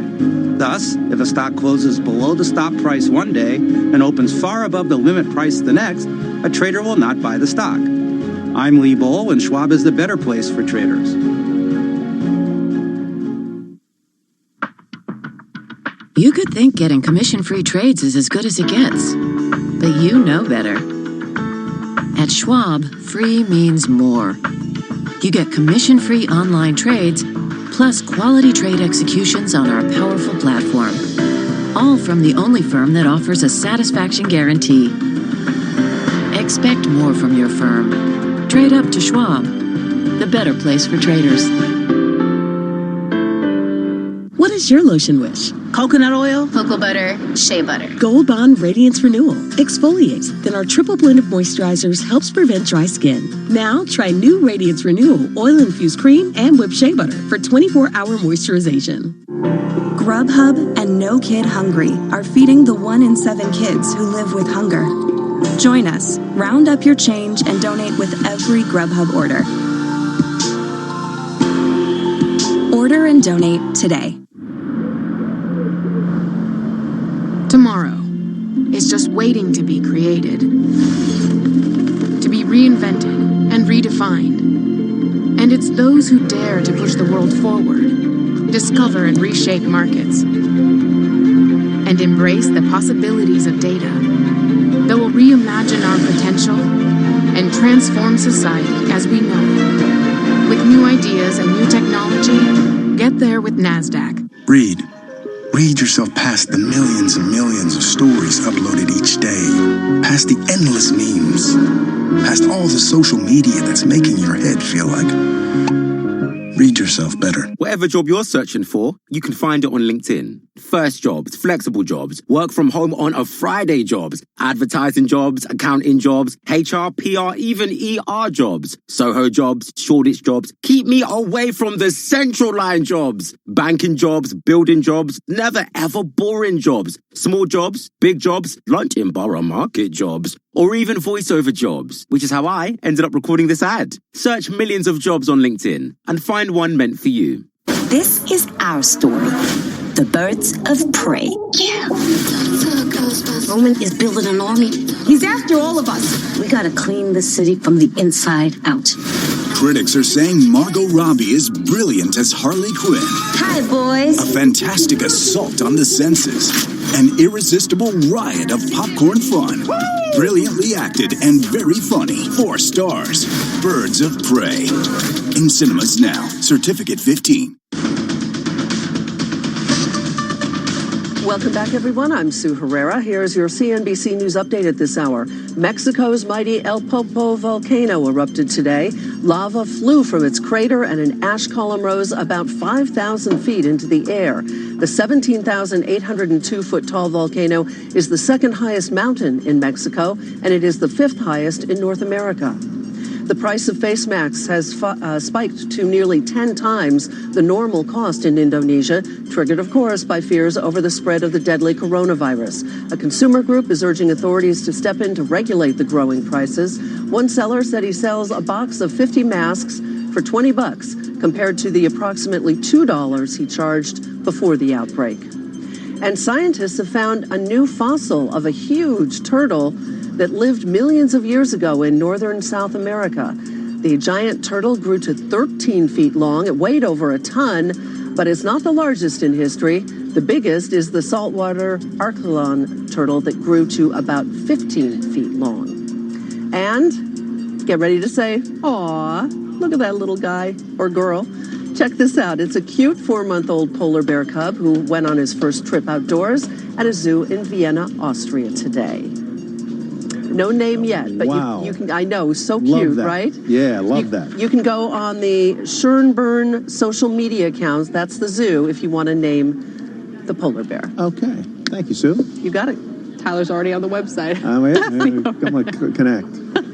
Let's take a look at today's comeback in the market. The Dow down about 60 points right now. It was down about 200 at the lows, and the rest of the major averages are higher. That means the S&P and NASDAQ hit record intraday highs today, 3381. And look at the NASDAQ at almost 9,800. It's hard to believe as the Dow almost approaches 30K today. Check out shares of Amazon and Microsoft. Microsoft down about 1% now. Just in the last few moments, we did get the news that the judge has granted Amazon a temporary injunction in their case over a Pentagon contract against proceeding with Microsoft. We will have more on that story as it continues. All right, turning back to the coronavirus crisis now, the travel industry could lose nearly $6 billion in airfare and domestic spending this year because of the virus. This according to the economic consulting firm Tourism Economics. This as United now joins American and Delta in canceling flights from the U.S. to China until late April. Here now is Jay Walker. He is the founder of Priceline. He's also the CEO of a private company called Apiject, focused on innovative ways to vaccinate the U.S. population against the spread of diseases. More on that in a moment, Jay. But welcome back, number one. Number two, let's turn back to the question of travel. It would seem to me, so far, there are about less than 24 cases here in the United States. But if, as many project, including Dr. Scott Gottlieb, the former head of the FDA, we have a blossoming of cases in the United States, will the fear exceed the reality of the illness and cause people to cancel travel bookings? I think we can count on humans to be good at fear and not so good at reality. So, you know what? The reality is the flu is a dangerous epidemic every year, but there's not a lot of fear for it. The cancellation of the Mobile Congress in Barcelona, there's no coronavirus in Barcelona. They're just worried that maybe it's going to show up there. So travel is voluntary, and anytime people do something voluntary, they don't do it when they're afraid. So I think not only do you have the impact of a lack of Chinese going outside, because Chinese tourists and Chinese travelers are a big part of the global travel market, you've got a lot of people afraid to go places. And as this virus expands in its normal outbreak course, you're going to have a lot more fear, I think, than reality in most areas of the world. And you have a traveling public. I speak for myself here. I know I speak for you. At this time of year, getting on an airplane that is crowded with a lot of people, there are a lot of, I don't call them pathogens, but viruses circulating there. I don't love it to begin with. Look, viruses are so small, they're unimaginable. You could fit 100 million coronavirus on the head of a pin. Wow. So these are 120 nanometers wide. So, you know, bacteria and viruses, these things people don't really deal well with. And ultimately, you know, the government and others are working hard to say, hey, look, if this happens and we have 500 or 1,000 or 2,000 cases, let's deal with it reasonably and smart.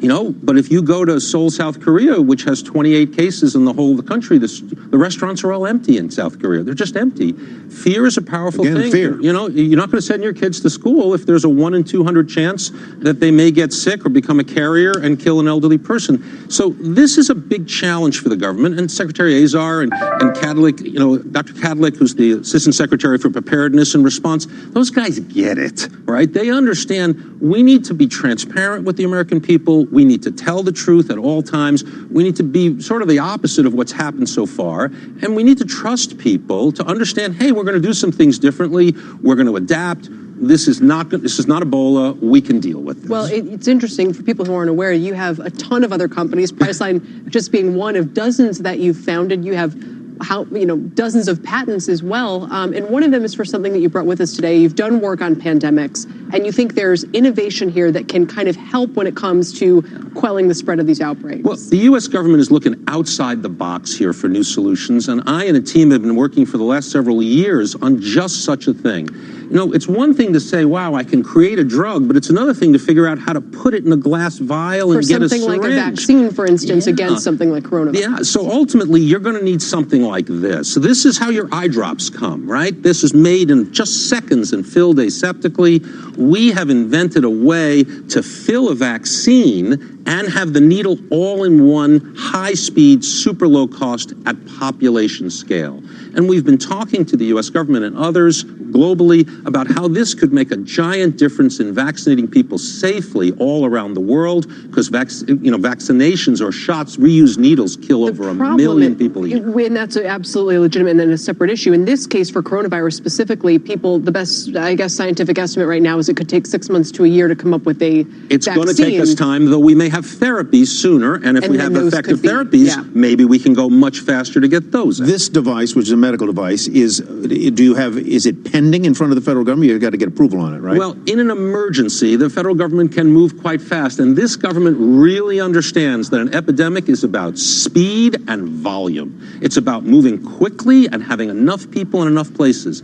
These people have done an excellent job in reaching out to us and saying, wow, this technology wasn't scheduled for a couple of years. What could we do to accelerate it forward? The fast track idea really on drugs fast and track. other things. Yeah. So you said something, well, we were on break, and I hope you don't mind that I use it here. You're going to get me in trouble. And that is the idea that you've been working on pandemic preparedness, and you think as a business, it could be bigger even than Priceline. That says a lot. Well, you have to understand, pandemics have been around since the dawn of mankind. And it only takes a pandemic like this in China, where the actual number of cases is enormous, to wake us up and go, what do you mean we could have 50 million cases in China or whatever? So ultimately, the size of a business is about the size of the customer base. Every human is a customer for a fast-acting device that helps them save themselves and their families. Priceline's a great business, but every human on the planet is not. It's not using Priceline. No. Today. Jay Walker, thank you very much. Good to have you back. Thank you. Thanks for having me. Up next, will Michael Bloomberg's new social media marketing campaign pay off with younger voters? We'll tell you what he's up to when Power Lunch comes right back.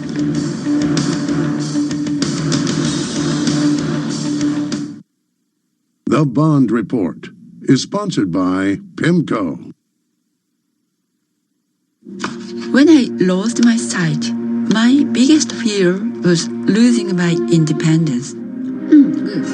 So I've spent my life developing technology to help the visually impaired. We are so good. We built a guide that uses IBM Watson. The library is in 40 meters. To help the blind. It is already working in cities like Tokyo. Your gate is in 50 meters on the right. My dream is to help millions more people like me. Imagine traveling hassle-free with your golf clubs. Now you can with ShipSticks.com. No more lugging your clubs through the airport or risk having your clubs lost or damaged by the airlines. Sending your own clubs ahead with ShipSticks.com makes it fast and easy to get to your golf destination. With just a few clicks or a phone call, we'll pick up and deliver your clubs on time, guaranteed, for as low as $39.99. ShipSticks.com saves you time and money. Make it simple. Make it ShipSticks. I've lost about 20 pounds, which blows my mind. The psychology aspect of Noom was different than I'd ever seen before. Noom helped me make a couple of lifestyle changes that made achieving that goal very easy. Visit Noom.com and change your life for good. Yeah, there's real power in travel. It's a two-sided thing. First is what it does to yourself, because it does give you experiences of other cultures and other people. But also, it lets other people experience you. And I think it helps make us kinder. Viking, exploring the world in comfort. Oh, hello. Casper is having a sale. Now you can save 10% on a Casper mattress for a limited time. So don't let another second go by. Grab one while you can, and try not to hit snooze. Save 10% on an award-winning Casper mattress, and try it for 100 nights, risk-free, with free shipping and returns. Visit Casper.com today. Make fitness routine with Pure Protein. High protein, low sugar, tastes great. High protein, low sugar, so good. High protein, low sugar, birthday cake. And try Pure Protein Delicious Protein Shakes. Can the American food industry survive without immigrants? We feed America. We feed you. What's happening right now? It doesn't work. I'm tackling the issue of immigration on the premiere episode of What's Eating America. Welcome back. Michael Bloomberg is banking on memes. The presidential hopeful is paying viral Instagram influencers hundreds of thousands of dollars to promote his presidential campaign. As you can see here, the posts are satirical and goofy, with Bloomberg asking influencers to create a meme that will make him look cool. NBC News reporting the Democratic candidate has spent nearly $1 million a day on Facebook for the last couple weeks. For more on his social media blitz, New York Times reporter Taylor Lorenz joins us now. Taylor, welcome. Do we know how much Michael Bloomberg is spending on these Instagram posts? Well, they haven't reported exactly, how much per post, but I would say it's absolutely more than $1 million campaign. These are some of the most influential memers on the internet. So there's 3 examples that at least I've seen of accounts where they've posted sponsored content, these memes they created for him, and these accounts have, 2 million followers, so I can imagine that's quite valuable. One of the interesting points of your story is that the creators of these Instagram accounts, widely followed, created a 2020 campaign kind of club that is what these candidates are using. I mean, that's a pretty sophisticated tactic by them, isn't it? Yeah, I mean, these are very sophisticated businessmen. Essentially, all of these memers operate as independent media companies, and they have distribution much bigger, than a lot of traditional media companies. Some of them have over tens of millions of followers each. So yeah, they did create a special single-purpose company called Meme 2020 that they then contracted with the Bloomberg campaign. I've learned a new word today, Taylor. It's memers.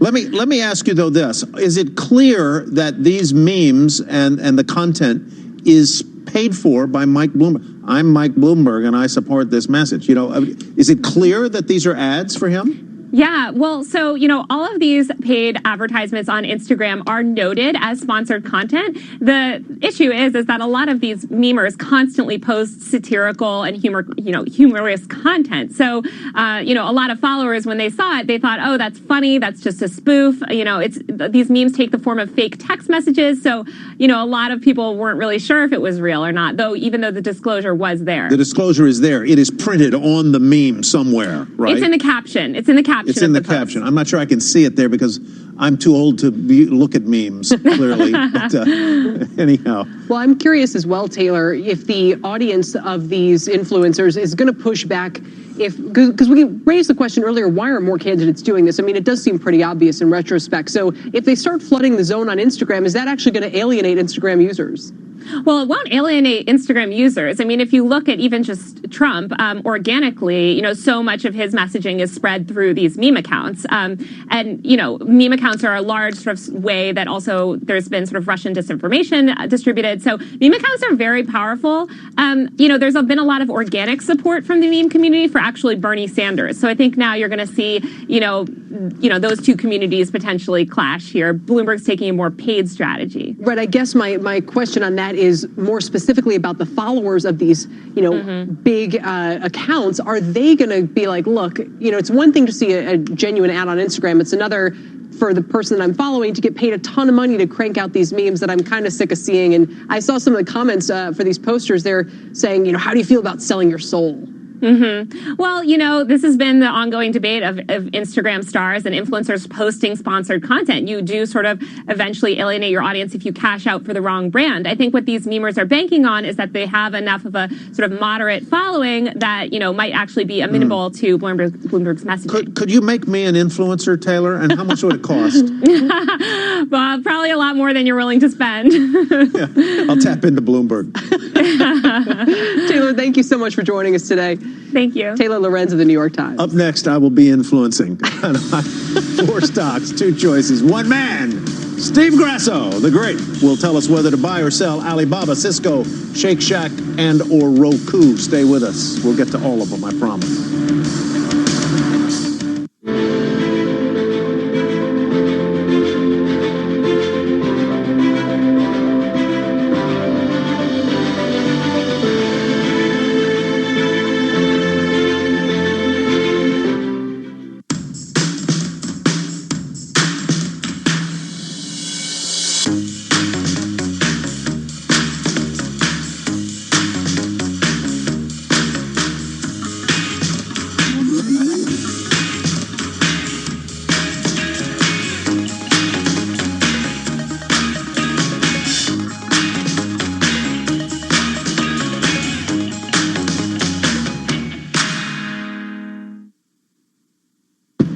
Change Healthcare is the leading independent healthcare technology company that provides data and analytics-driven solutions and services. Change Healthcare is thrilled to be joining the NASDAQ family. Every day, we are working on behalf of those who expect more from the healthcare system. Our customers and partners push us, inspire us, and make us better. Together, we make the healthcare system better for all.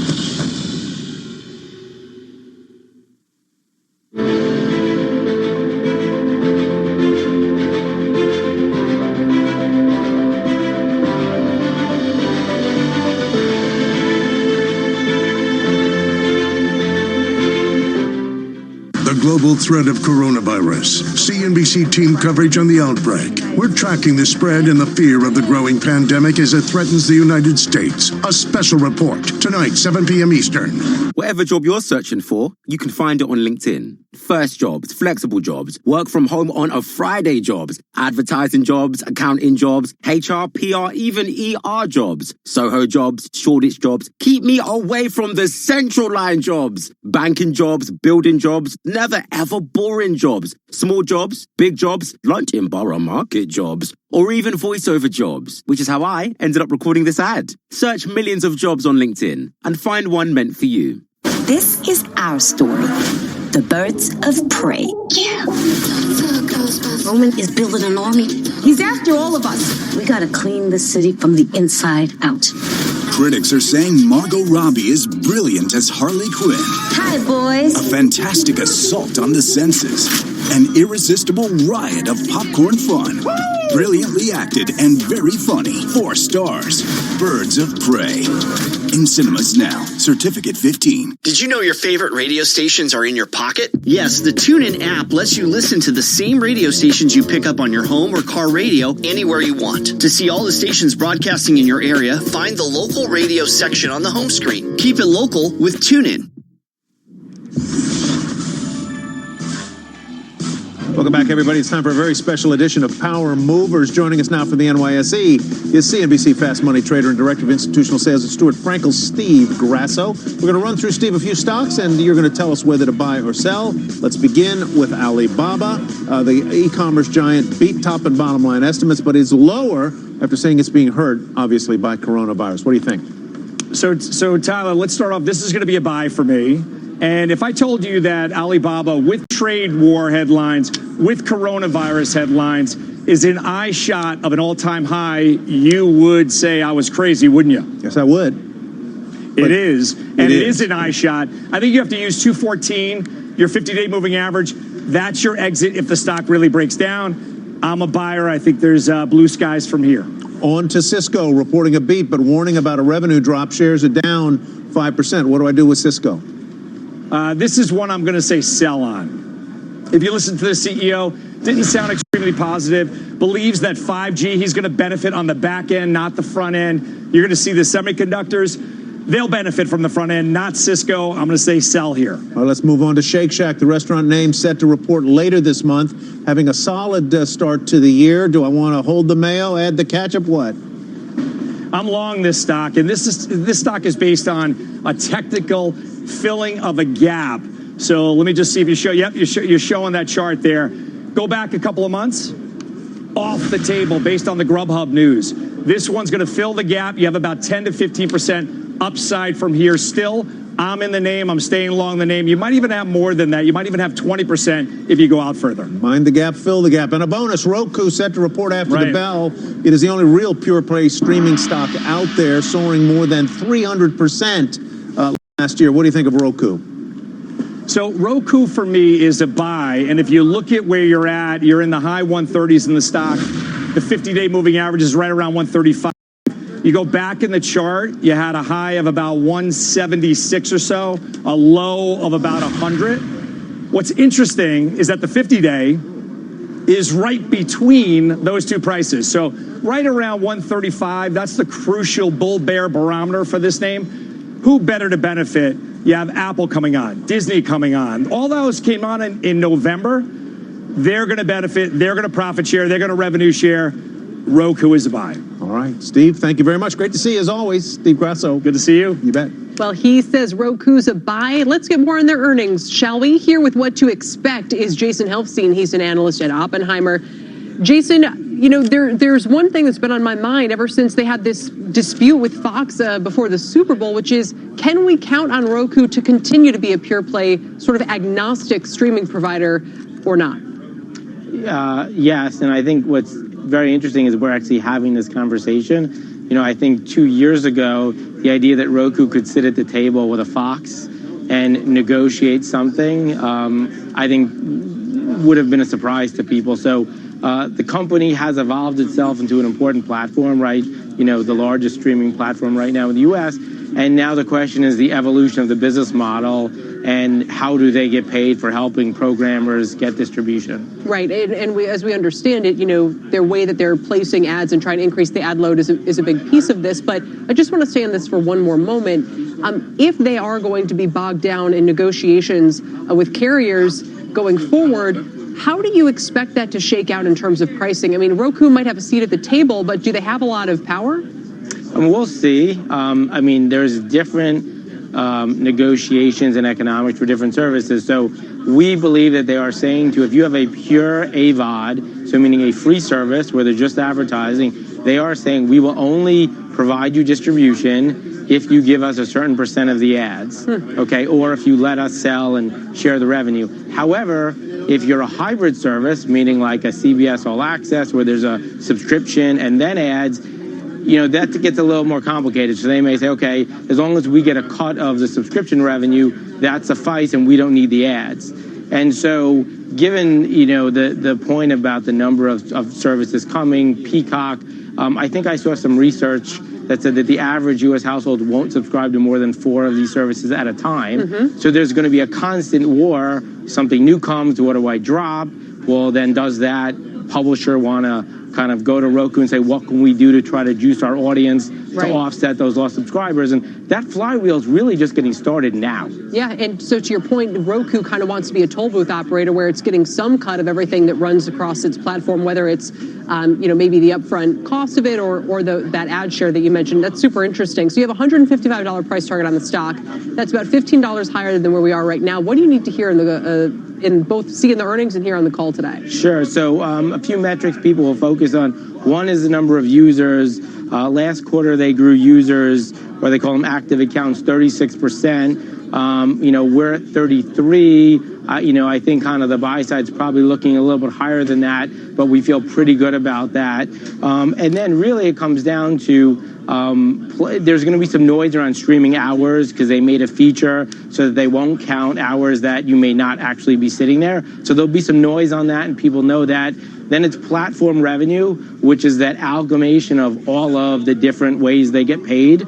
And then platform gross profit. Last quarter, they grew platform gross profit 59%. I think the street's looking more like 45 or so. They'll probably come in the 50s, and then it'll be what is the implied guidance for next year. So I think as long as you have a business that people feel like can still grow gross profit over 40% in 2020 with potentially upside in the back half, the stock can move higher. Ultimately, if what you say, Jason, comes true and people will pay for 4 of these services, are they ultimately going to end up paying as much or more than they used to pay for what was called the traditional bundle on a cable, from a cable system or a direct TV? Well, I mean, so depending on kind of what you had, what you right? I think, yeah, I mean, my cable bill is still, almost $200 because we still have too many boxes and then, live in New York City. But, on paper, what's the number? Is it like, well, is it $85? And then do you reallocate that 80? I think what we've seen is the skinny bundles that started at $35 were quite popular. And when they got up to 50, then you started seeing pushback on price. But this is where the AVOD comes in, right? So even if you only subscribe to a certain amount, there seems to be a business around having entirely free services that are ad supported.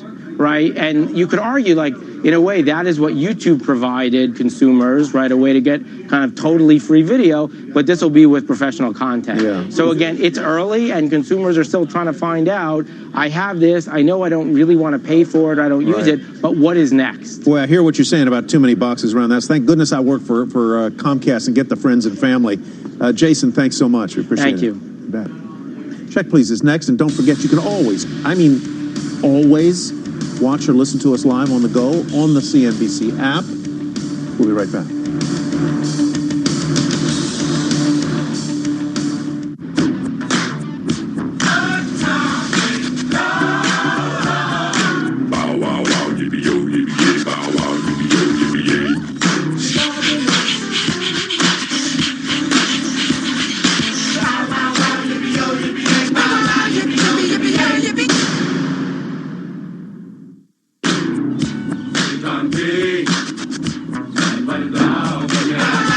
Don't get mad. Get E-Trade, dog.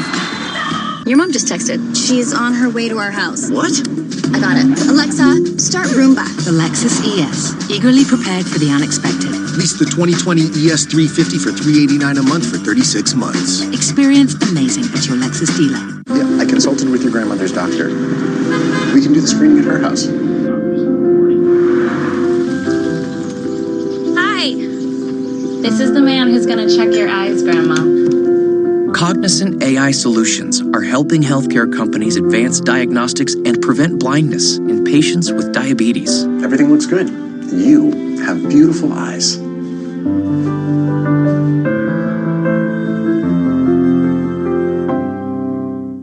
Did you know a lot of medication sold online may be counterfeit? That's why we created Roman. Just visit GetRoman.com, and if treatment is right for you, you'll get genuine medication delivered to your door. Get started today at GetRoman.com/TV. This, allergy sufferers, is my favorite Zysol bedtime story. It's about the time when allergy symptoms ruined people's sleep and made them miserable all the next day. Oh, what relief they found taking Zysol at night. It worked while they slept, and they woke refreshed for more productive days ahead. Zysol provides powerful relief. Plus, it lasts up to 6 times longer than Benadryl, works faster than Claritin, and on first dose provides the same relief as Zyrtec in a pill nearly half the size. So, be wise all, take Zysol. At night.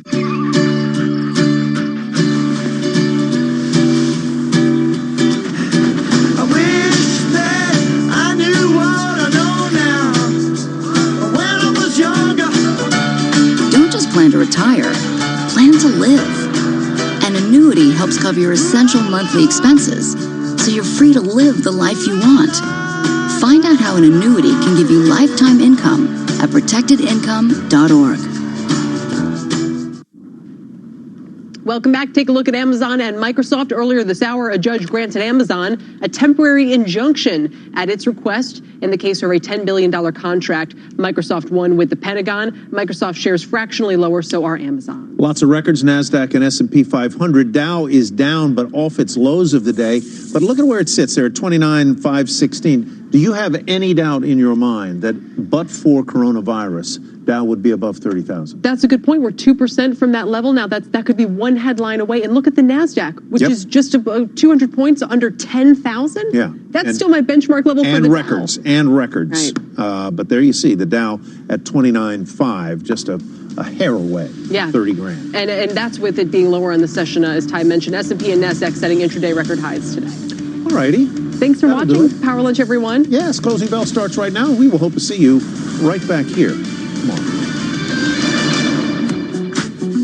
Welcome, everyone, to Closing Bell. I'm Sarah Eisen here at the New York Stock Exchange. Today, I'm at the Ralph Lauren Post. That stock taking a dip after the company came out this morning, said the coronavirus could deal a bigger blow than expected. Broader market, though, largely shaking off those earlier fears. NASDAQ and S&P hitting new highs. I'm David Faber in for Wilfred Frost today. Let's take a look at what is driving the action. We've got a big comeback, or a decent comeback today, as investors do shake off what was a very large jump in the number of coronavirus cases. The Dow bounced back from a 200-point decline. The Fed is in focus as Trump nominee Judy Shelton takes heat from Senate Democrats in her confirmation hearing. And earnings, of course, remain in the spotlight. Today, Cisco's numbers from yesterday dragging the Dow down a bit after, again, those results came out. Joining us for the hour, CNBC contributor Stephanie Link. Stephanie, what stands out to you today in the action?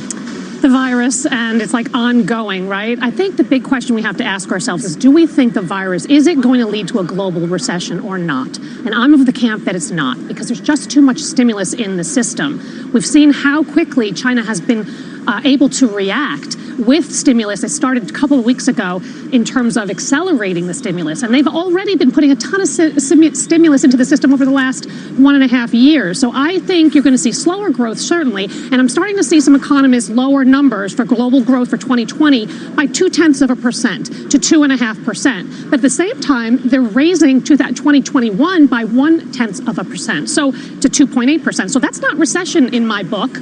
And so I'm trying not to get caught up in the day-to-day and the swings in the market. I'm just trying to focus on fundamentals. And I've been picking away at a couple of companies like Mondelez and PayPal and Citigroup and Lam Research. Mondelez is already at a record high. Mondelez, I think they're going to monetize their coffee assets. And so I think that's going to be your next catalyst. But, I mean, PayPal is doing quite well. It's bounced back so nicely from when it reported its disappointing quarter, which was not disappointing in my view. So I think you've got to take advantage of these dips. She's a dip buyer. I'm a dip buyer. Well, you mentioned Mondelez. You're very close to her heart, no doubt about that. That's why that was why I we mentioned could be here for the rest of the hour, just hearing about Mondelez. I just cover it. That's all. You like Oreos, too. I do. Yeah. All right, let's focus on some of the big stories that we're watching today. A judge ordering a temporary halt from Microsoft's Pentagon contract. Elon Moy has that story for us. Meg Terrell has the latest coronavirus developments. Sarah's going to break down the corporate impact of the coronavirus outbreak. And Mike Santoli, of course, tracking all things market, including Tesla in his market dashboard. Elon, let's go to you first in Washington. That's right, David. A federal judge has granted Amazon's request for a temporary stop to the rollout of that $10 billion JEDI contract that was awarded to Microsoft. In a statement, Microsoft said that it was disappointed in the delay and that it believes facts will show the Defense Department ran a detailed, thorough, and fair process in determining the needs of the warfighter were best met by Microsoft. Now, of course, Amazon is protesting this contract. It's claiming that the evaluation process was flawed and accusing President Trump himself of political interference. Now, the judge's decision today appears to be sealed, but it does mention that Amazon could be forced to put up $42 million to pay for costs and damages if it turns out that this temporary stop was wrongfully issued. Guys, we have reached out to Amazon for a statement, and we'll keep you posted on whether we get one. Back over to you. Yeah, well, this was such a hard-fought contract, Elon. I remember when all the parties were participating, there was a lot of disinformation, a lot of back and forth between all of them. Amazon always thought of as the favorite, given the size of AWS and their dominance, at least for some time in the cloud.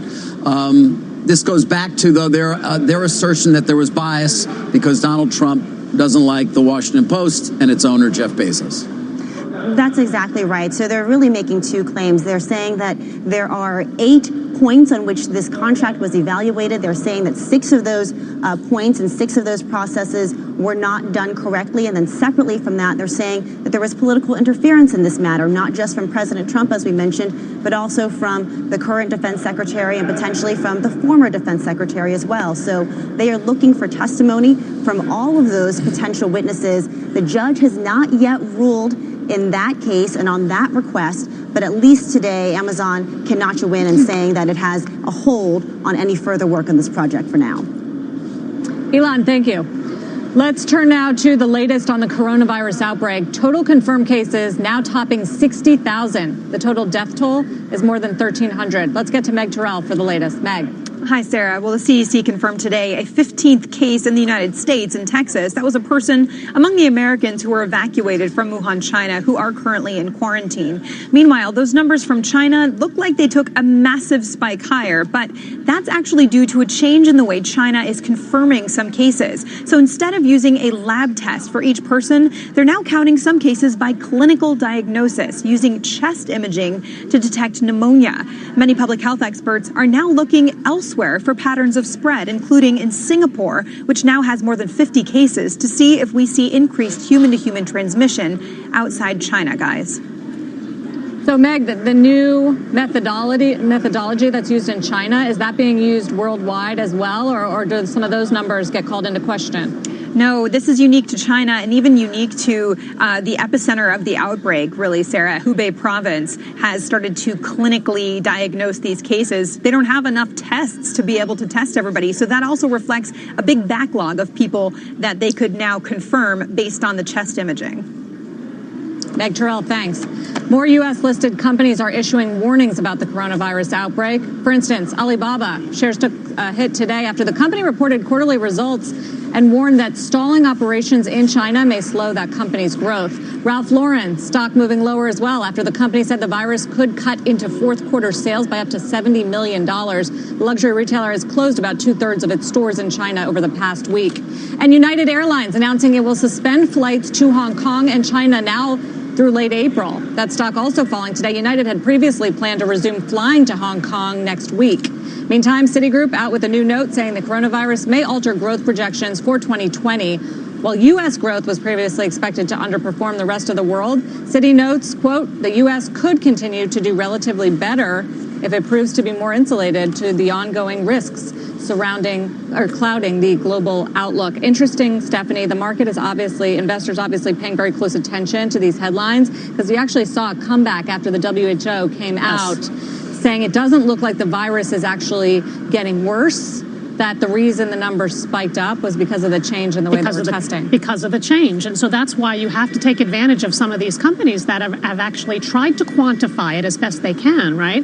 They get hit initially. Those are the ones that maybe you want to take a look at. I think the Ralph Lauren is very interesting. It's barely even down, actually, right? So I go back to listening to Dr. Scott Gottlieb, right? And he's been saying for weeks that China has underreported these numbers. So the fact that now they're reporting it in a different way, I think that's a good sign. I mean, obviously, this is terrible news, but at least we're trying to get more certainty. And that's what the market wants. The market hates uncertainty. So to the extent we can get more clarity, I think that's a very good thing. Yep, as we watch the market more or less at the flat line with the S&P. Well, I'll just call it flat right now. Tonight, by the way, you can catch CNBC's special report every night. In fact, Outbreak Coronavirus. It's a 7 p.m. half-hour show, goes over all the different advances in the news because it has been a daily, if not hourly, story right here on CNBC. Let's turn now to Mike Santoli. He's got today's market dashboard. Mike.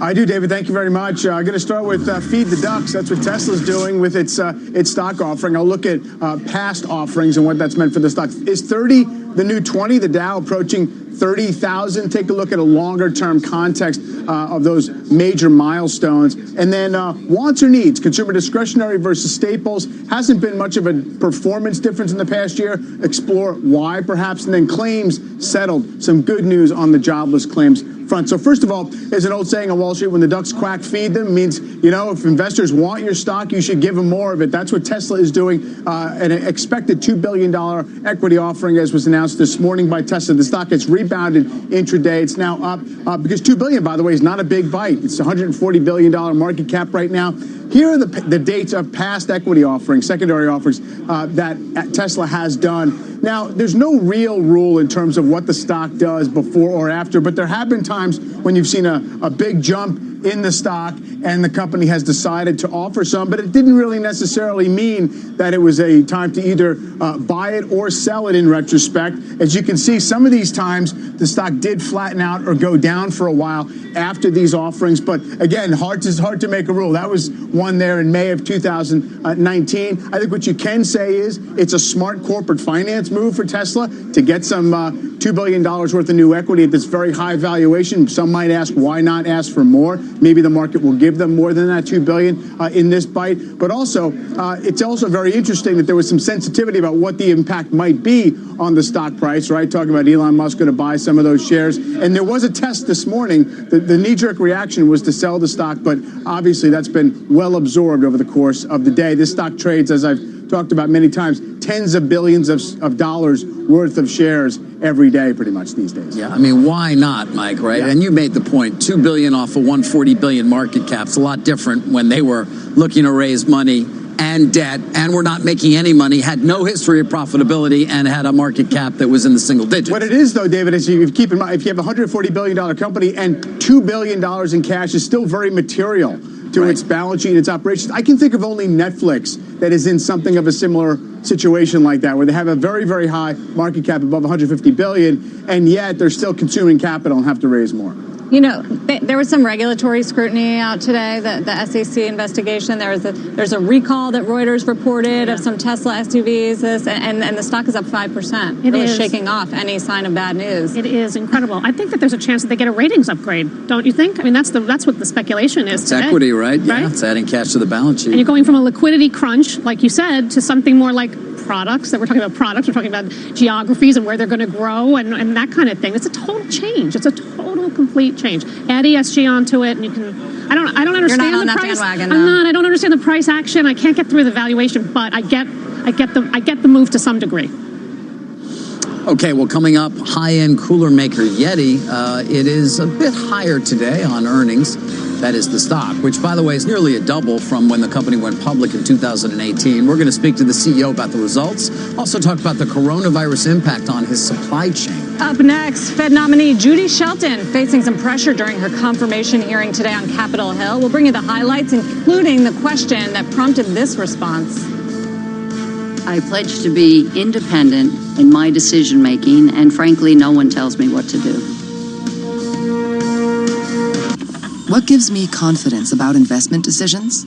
Rigorous fundamental research, with portfolio managers focused on the long term, who look beyond the spreadsheets to understand companies, from break room to boardroom, who know the only way to get a 360 view is to go around the world to get it. Can I rely on deep research to help make quality investment decisions? With Capital Group, I can. Talk to your advisor or consultant for investment risks and information. Through the AT&T network, edge-to-edge intelligence gives you the power to see every corner of your growing business. From finding out what's selling best, to managing your fleet.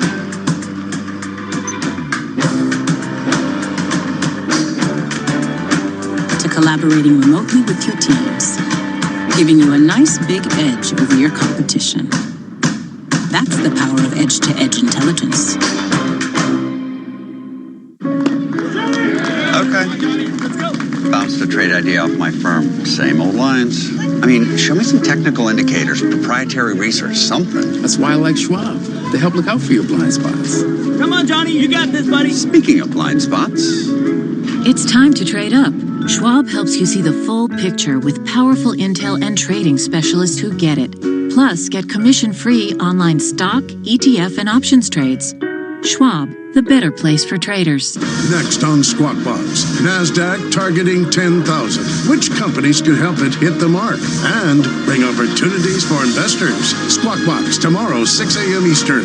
Watch or listen live on the... At the Bank of Santander, they've created Stan, a smart bot that can predict the future of remortgaging. All right, Stan, will my mortgage rate go up? 1955 was the last time Newcastle won the cup. No, try not to mumble. Playing, let's get ready to rumble. Meanwhile, at Santander, they can't predict your future, but they'll help secure it with great mortgage rates fixed for up to 10 years. See what's possible at Santander. Early repayment charges apply. Lending subject to status and criteria. Your home may be repossessed if you do not keep up repayments on your mortgage. Finding your perfect new home can be tough. So if you keep missing out... It's time to search out... There are thousands of new properties to buy or rent every month at onthemarket.com. 24 hours or more before they're on Rightmove or Zoopla. See them first. Set up a property alert today. Search onthemarket.com to find your perfect home. If you're in the market, search onthemarket.com. See onthemarket.com/new and exclusive. Agents specify exclusivity. Federal Reserve nominee Judy Shelton facing the Senate Banking Committee today for her nomination hearing. And the clear theme was her ability to remain independent. Listen. The Federal Reserve independence is critical, and I think every single member of this committee and member of the Senate wants to assure that the Federal Reserve is independent. The point of the independent Federal Reserve is to be a steady guiding hand. A vote for Ms. Shelton is a vote against Fed independence, or the Fed needs to be independent and careful. You pledge to be independent in your decision-making regardless of what the president tells you to do? I pledge to be independent in my decision-making, and frankly, no one tells me what to do. Let's bring in Michelle Meyer, head of U.S. Economics at Bank of America Merrill Lynch, and David Rosenberg, founder of Rosenberg Research. Good to see both of you. Michelle, she says she's going to be independent, but clearly this was on the minds of the senators. Is that a question that you guys have? Yeah, look, it should be on the minds of senators. If you see what she has said in the past, she's on record suggesting that maybe there should be a little bit greater relationship between the Fed and Washington.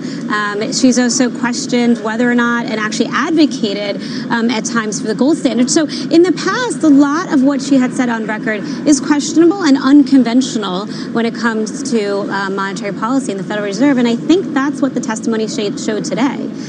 If she gets in, though, does it alter the course of Fed policy or Fed thinking in any way that's meaningful for the economy and for investors? Look, she'd be a governor, and she'd be influential in that regard as being a governor. But no, at the end of the day, it would be just one more voice, and ultimately it's the chair that is setting the framework and setting the voice for policy. I think the concern, and where probably market participants are focused, is that not if she gets in as a governor, but what's her next step? We know that Fed Chair Powell's term is up. Would she then, if President Trump is reelected, have potential to become chair? And then it becomes much more transformative. So, I mean, for now, though, David, the president has made it clear he wants easier policy, interest rate cuts. The market appears to be making it clear it wants easier policy rate cuts. Are we actually going to see that? Well, I think that we're probably going to see that irrespective of who ends up filling that vacant governorship role. I think the Fed has already told you that their biggest concern actually is this ongoing shortfall of their measure of core inflation, which is the core PC deflator, against their target. And my sense is that the economy is going to be cooling off for the remainder of the year. So yeah, I think that the Fed will be cutting interest rates. The question is really timing and the extent. And this whole notion, by the way, that about the Fed's independence is a bit humorous, because the Fed is actually the creation of Congress, the Federal Reserve Act.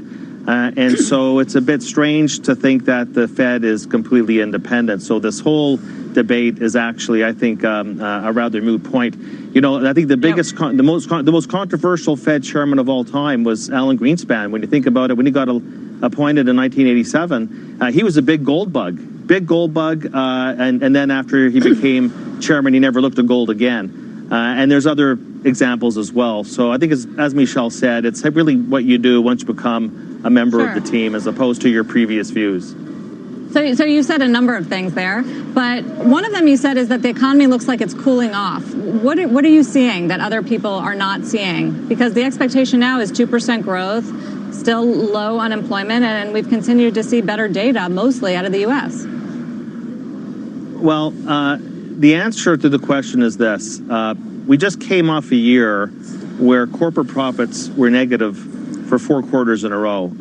So people build this view that because the stock market total return was plus 30%, that the economy must be doing great. No, the economy is actually not doing great. And the 2 biggest contributors to growth in the 4th quarter was declining import demand, funny enough how that works, and government spending. You have to actually ask the question. We have a government deficit of almost 5% of GDP. And we have government spending up 10% year over year. So, yeah, it's going to be very difficult with that amount of government support as we talk about the return of socialism in the United States. The government support for the economy is incredible. But I would say that actually outside of the consumer sector, you look at commercial construction, you take a look at multifamily, and commercial construction is pretty soft right now.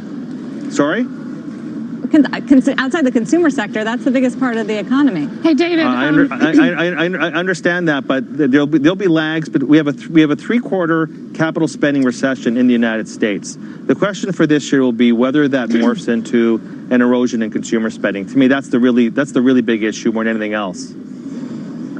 David, last year was all about multiple expansion, so I kind of agree with you that we didn't have the earnings growth at all. This year, though, I kind of think that we're set up for better earnings. It sounds like, to me, from your comments, you expect continued negative earnings in 2020. Is that right?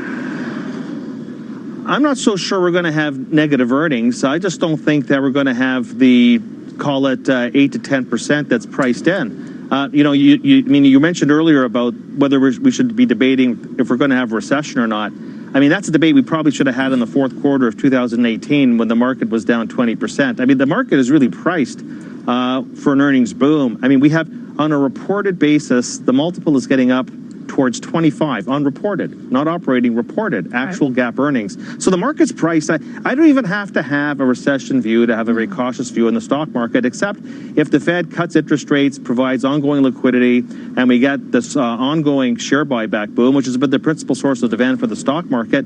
I think even for, quotes, bears like me, we'd have to rein that in, because there's other things going on in the stock market right now that have nothing to do with the broad economy.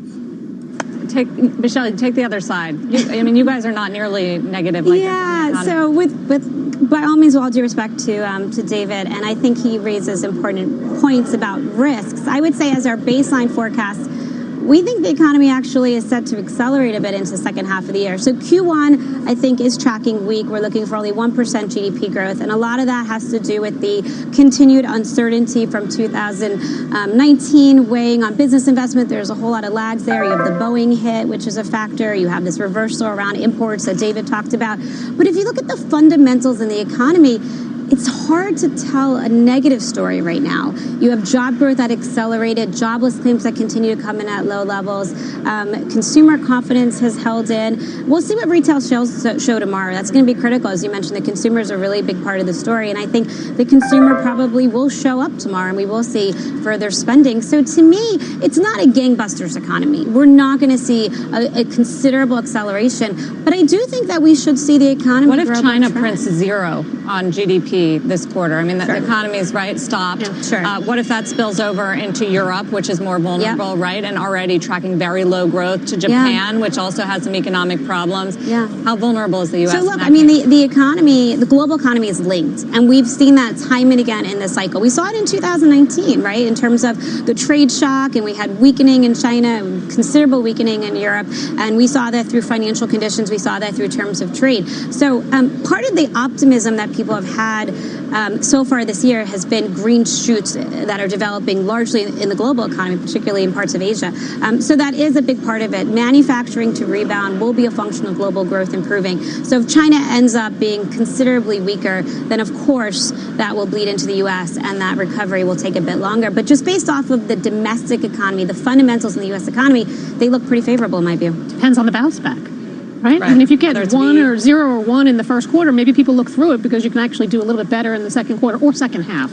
This is a debate we'll continue to have many more times here on the show. Michelle Meyer, David Rosenberg, thank you both. We've got 37 minutes left of trade. Checking out the Dow right now is down 75 points. We've turned a little bit lower again, though the S&P is pretty much unchanged. So is the NASDAQ. If they go higher, they could set new record highs. We've seen that a number of times this week already. Russell 2000 index of small caps outperforming. Up next, the battle for the Pentagon's massive cloud contract is heating up. Amazon just notching a critical win against Microsoft. We'll ask a Microsoft analyst whether he thinks the news changes the bullish view on the stock. Plus NVIDIA, Roku, Expedia, highlighting a jam-packed earnings calendar. That's all after the bell. We're going to break down those results. That'll be later on Closing Bell. A live bookkeeper is helping customize QuickBooks for me. Okay, you're all set up. Thanks. That was my business key. This one's casual. Get set up right with a live bookkeeper with Intuit QuickBooks.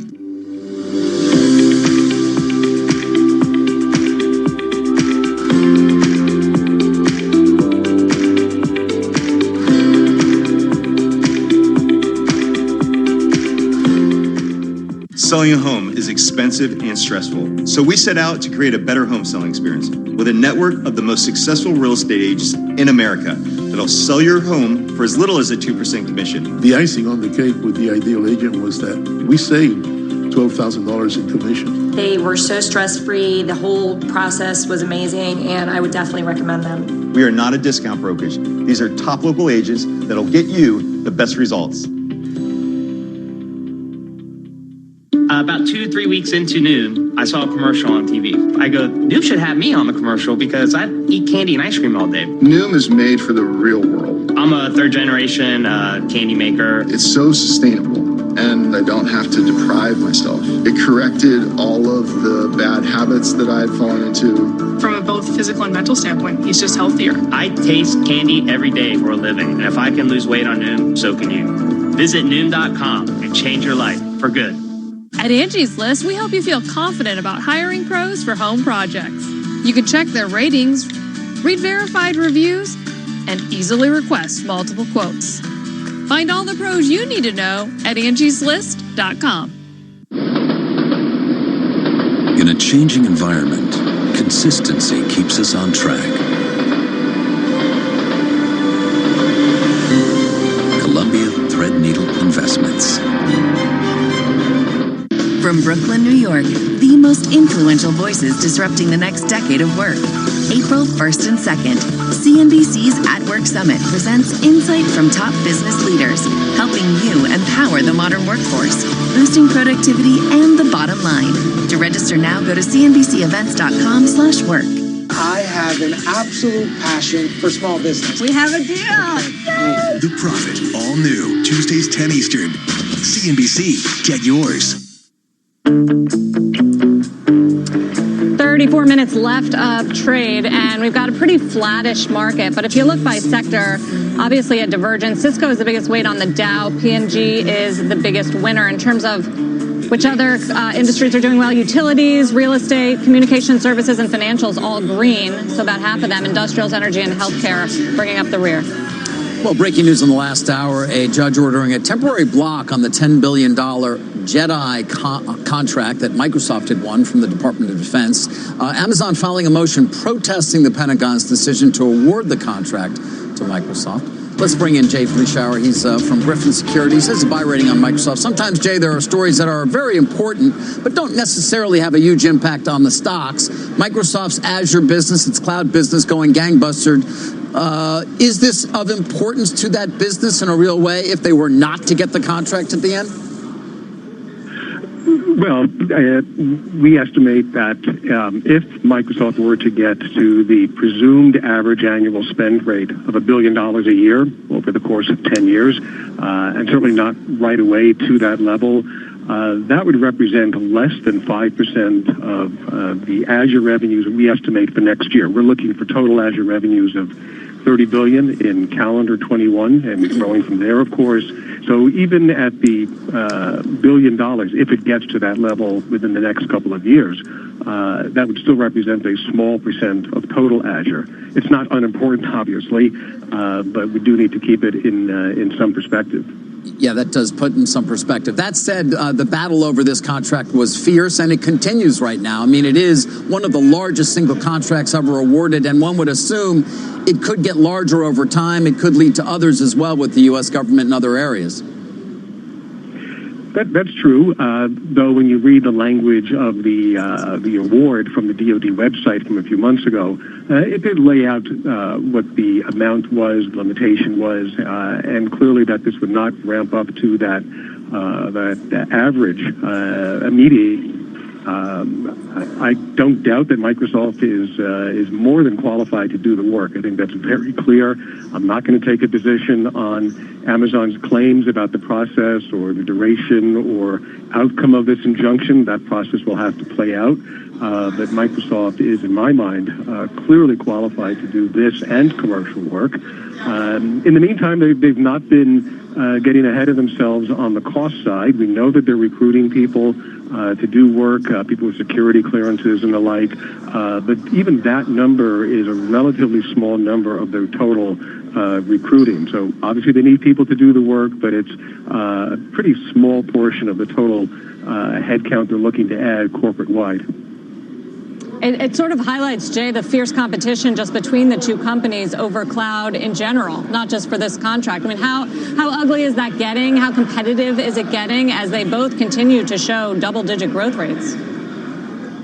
Well, I don't know that I would call it ugly. It's certainly fierce and intense, like we've seen often in technology. AWS is still quite a bit larger than Azure, but it's also very clear that Azure has been growing more quickly. When we look at their combined revenues for the most recent quarter, which was almost $15 billion, Azure had about 32% of that two-company total. 2 years ago, they had only 25% of combined revenue. So clearly, Azure is gaining share, and that's all business, commercial included, of course. Their profitability is improving. And so this is the way of the world. The cloud is growing for Azure, for AWS, for Oracle, for SAP, Adobe. It's a global technology phenomenon. Jay, thanks for joining us by phone. Thank you. All right, 30 minutes left of trade. Three things driving the overall action right now. Stocks losing some steam into the close, but well off their session lows as investors largely shake off a massive jump in the number of coronavirus cases. The Federal Reserve in focus as Trump nominee Judy Shelton takes heat from Senate Democrats in her confirmation hearing. And earnings still in the spotlight. Cisco drags on the Dow. We'll get more results after the close. NVIDIA, Roku, Expedia, and more. Time now to get a CNBC News update, though, with Sue Herrera. Hi, Sue. Hello, Sarah. Hello, everybody. Here's what's happening at this hour. The Senate has voted to pass the Iran War Powers Resolution, which will limit President Trump's ability to wage war against Iran. The measure forces debate and a vote in Congress for any further escalation of hostilities with that country. Trump has promised to veto the measure. Airbnb is suspending bookings for Beijing until May due to the rapid spread of the coronavirus outbreak in China. A spokesman for the travel startup said that customers who had reservations in Beijing through April 30th will be fully refunded.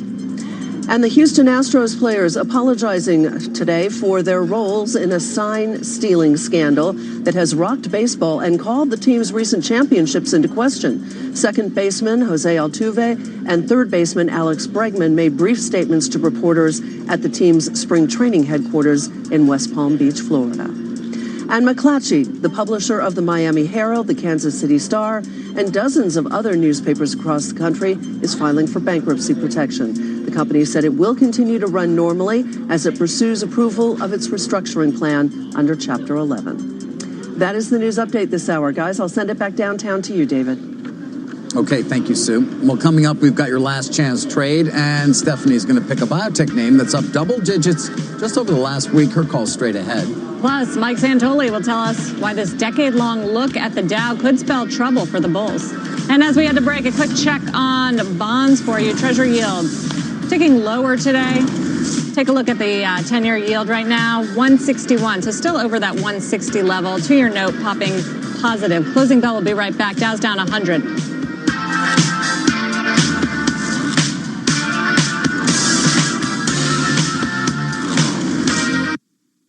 The Bond Report is sponsored by PIMCO.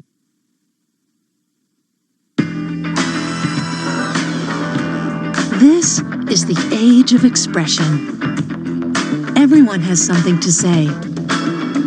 But in a world full of talking, shouldn't somebody be listening? So, let's talk. We are Edward Jones. With one financial advisor per office, we're built for hearing what's important to you, one-to-one. Edward Jones, it's time for investing to feel individual. Alexa, tell me about Neptune's Sorrow. It's a masterstroke of heartache And redemption. The Lexus NX, modern utility for modern obstacles. Lease the 2020 NX 300 for $359 a month for 36 months. Experience amazing at your Lexus dealer. When fingertips, knuckles, and cuticles get cracked, you need relief that gets right to the point. Gold Bond Cracked Skin Relief, designed to precisely fill cracks, instantly soothe. 94% saw noticeable improvement. Gold Bond Cracked Skin Relief. Interactive Brokers charges 3.06% for a $100,000 margin loan. Do you know how much your broker charges? Upwards from 7.82% at Fidelity or Schwab to as high as 8.5 to 8.75% at Ameritrade or E-Trade.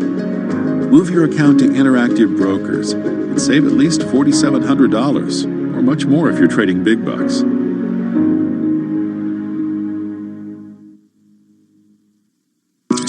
This musclehead millionaire likes to play, not pay. In 2011, he did not file a tax return at all. The situation leaves the Jersey Shore. All new American Greed, Monday. For up to 50% off selected floors and beds. For first-class fitting. For kicking your heels off. For overexcited kids. And pets. For thrills and spills. For a special welcome home. For up to an additional £250 off your total flooring order. Carpet Right for life. Terms and conditions apply. Whatever job you're searching for, you can find it on LinkedIn. First jobs, flexible jobs, work from home on a Friday jobs, advertising jobs, accounting jobs, HR, PR, even ER jobs, Soho jobs, Shoreditch jobs. Keep me away from the central line jobs. Banking jobs, building jobs, never ever boring jobs. Small jobs, big jobs, lunch in Borough Market jobs, or even voiceover jobs, which is how I ended up recording this ad. Search millions of jobs on LinkedIn and find one meant for you. That's in the. All right, we've got 24 minutes left before we get to closing bell. Let's send it over to Mike Santoli for the market dashboard. Mike. David, is 30 through 20, and what if it is in the markets? Dow Jones Industrial Average, as we know, is about 2% from the 30,000 mark. It would be obviously the first time it would hit that. Take a look at this 10-year chart of the Dow. It is a log chart, which means basically all percentage moves are treated equally. It's not just linear in terms of value. So it kind of shows different gains in a more accurate way. So when we were around 20,000, it sort of did take a little bit of a sideways move. We kind of got up to 19.5. We were on a very strong upswing in 2017, I think, and kind of went sideways, really went nowhere for a few months, but I'm not sure that had anything to do with the big round number effect. And I can also point out that back when it first hit 10,000 in 1999, it sliced right through it to the upside, didn't stop for another 10%. So clearly, no necessary fundamental or technical significance to these levels, although I do think it's important to note that one could argue that the Dow is kind of at the upper end of this long 10-year trend. I'm not going to be an expert at drawing a trend line, but it looks something like that. You kind of surged above it in early 2018. So this kind of tells you that it's been a really strong, decade-long trend, but maybe in the very short term, the index has gotten stretched, so maybe not as much as it was 2 years ago, guys. You need to put that chart up next to the Fed's balance sheet, I think. It's going to not tell you very much, Sarah, because for much of this period, the Fed's balance sheet was flat and declining as the stock market went up. So, all right, so you take it back a little further, and then it was going up. Yeah, more than just 4 or 5 months. They just put out the repo schedule, and people are wondering if maybe that was why the market took a hit, scaling back some of the down 4 points on the S&P. I know, I know you do not buy that, but a lot of people disagree with you. Stephanie, you think the Fed injection, those repo operations, are helping the market? I don't know. I mean, look, at the end of the day, the liquidity is there, in my opinion. It's there around the world. That's helping. It's the fear of missing out. I also think the earnings are good. There's a lot of reasons why people are putting money into the market, but the liquidity as a backstop is very positive. Well, up next, you're going to hear from Stephanie again, get her last chance trade, why she's buying one pharma stock that is up nearly 20% in the last year. Plus my turn. Sorry. Yes. Get me every time. Excited. He loves the show. Yeti, the company that makes those high-end expensive coolers, has been pulling production of some top sellers out of China. The CEO will be here to explain the move in a CNBC exclusive. And as we had to break a quick check on Redfin, that stock is soaring on a revenue beat. Real estate company up 16, almost 0.5%. We'll be right back. Why is Old Dominion #1 in customer satisfaction? Maybe it's OD's over 99% on-time rate, or our decades of supply chain experience that support the dynamic digital marketplace. Or because when we promise something, we keep our promise. The reason OD is #1 in customer satisfaction is our people, who never stop working to make your shipping easier. Old Dominion, helping the world keep promises. You should be mad at leaf blowers. You should be mad your neighbor always wants to hang out. And you should be mad your smart fridge is unnecessarily complicated. Making ice. But you're not mad because you have E-Trade, which isn't complicated. Their tools make trading quicker and simpler so you can take on the markets with confidence. Don't get mad. Get E-Trade and start trading commission-free today.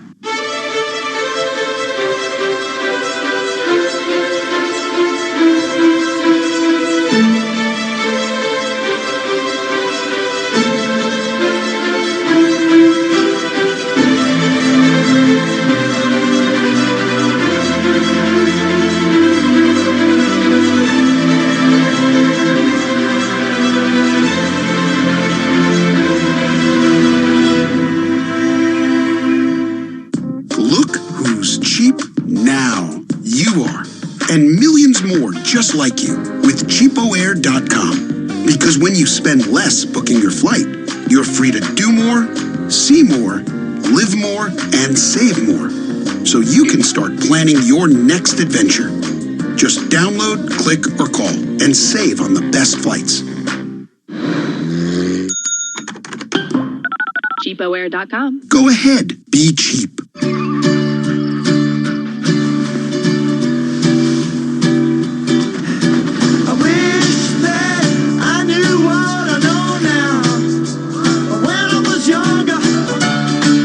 Plan to retire, plan to live.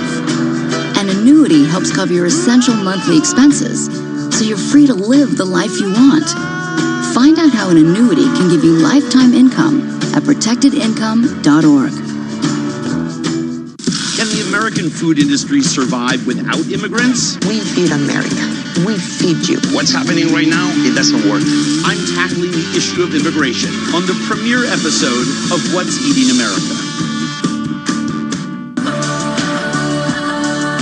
19 minutes left of trade. Here's a check on the closing bell big board. Major averages are red again, but really sort of minor declines here. Nothing like this morning where they were off more significantly on reaction to the new numbers out of China on the coronavirus, those numbers spiking in Hubei province. Also, some of the movers there in the chip space, NVIDIA's out with earnings after the bell. A look at the broader chip names, though, hitting multi-year highs now. There's a side shot of me in that. It's very odd. All right. Is that what you were looking at? Yeah, I thought you were studying the chip stocks. No, I was studying how old I'm getting from every angle. Stephanie, let's move over to you now, though. Let's get to that last minute. By the way, speaking of getting old and things that will help you. Oh, yes. Allergan will do that for you. Sure will. So AbbVie is my last chance trade. The stock has had a nice run in the last week, but guess what? This time last year, it was at $92, so it hasn't really done that much. Really good quarter, good guidance, led by their psoriasis and rheumatoid arthritis drugs. Those are new up-and-coming drugs. Humira, which is their big product, they're getting better pricing. You mentioned the Allergan deal. It should close shortly, so you not only get accretion, but you get diversification, too, away from Humira. That's why the stock trades at a 9 multiple, when the group trades at 14 times. So I think you're going to see the multiple expand this year. I think you're going to see better earnings. You have a lot of momentum. And, oh, by the way, you get a 4.6% dividend yield while you wait.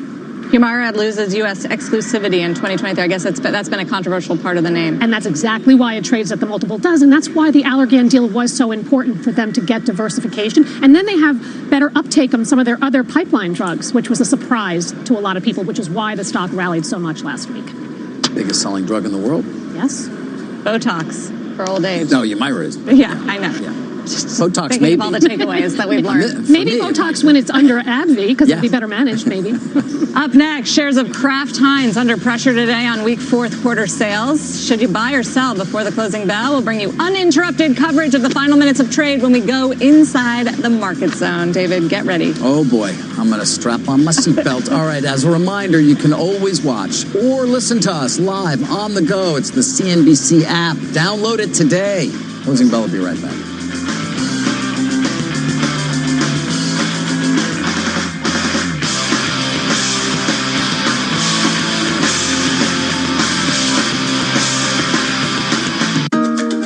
When you look at the critical issues facing our world, what do you see?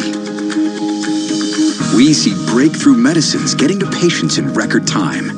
We see harnessing natural gas, unleashing the promise of clean energy. We see engineers simulating the future to improve today. At Emerson, when issues become inspiration, focusing core strengths to create a better world isn't just a result, it's a responsibility. Emerson, consider it solved.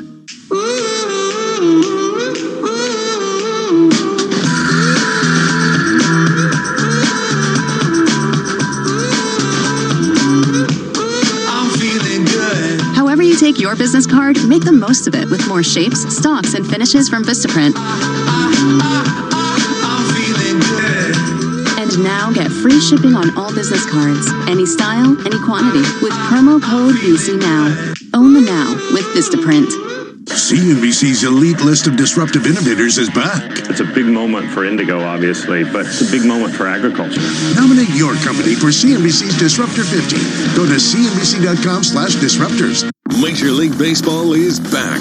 Are you ready to unlock the 2020 season with TuneIn Premium? And this one is gone! It hits the foul pole! Be there from day one with every single game of spring training, rivalry games, split squads, Cactus League, Grapefruit League. TuneIn Premium has it all. Then, when the pitch count starts for real, experience live and on-demand access to every game, everywhere you go, from opening day to the World Series. Don't miss out on the action. Search Premium to upgrade today. Are you curious what others are listening to on TuneIn? Head to the trending section under Browse to see the most popular stations and podcasts among TuneIn listeners right now. Check it out. You might just discover something new for yourself.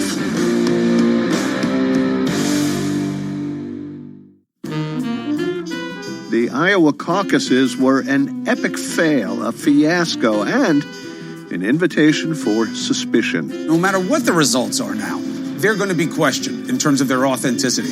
How we got this system in the first place and other tales from primary land on this week's On the Media from WNYC. Listen to the On the Media podcast from WNYC Studios on TuneIn today.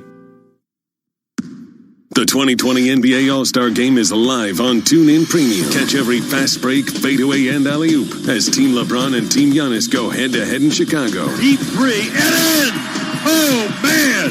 5 to shoot, LeBron, long three, good! Which star will shine the brightest? Who will be named this year's MVP? Find out Sunday at 8 Eastern with ESPN Radio's live coverage of the NBA All-Star Game on TuneIn. Search Premium to upgrade today. This is not a commercial. This is a reminder. With TuneIn Premium, you could be listening to more music commercial-free. Get over 45 commercial-free music stations. Visit TuneIn.com/premium to upgrade. When you're not listening to your team, take it to the end zone, the rim, or the net. Keep up with the biggest moments in sports by following TuneIn on social media. Block, hook, into the end zone for the touchdown. From reminders of the live top games to tips of the best sports stations and podcasts. Welcome to Undisputed. We are live from Los Angeles. I'm Jenny Taft here with Skip Follow Bayless. at TuneIn on Facebook, Twitter, and Instagram to get the most out of TuneIn. The puck drops. 12 players face off to win. The suspense is pure torture, but you wouldn't miss this for the world.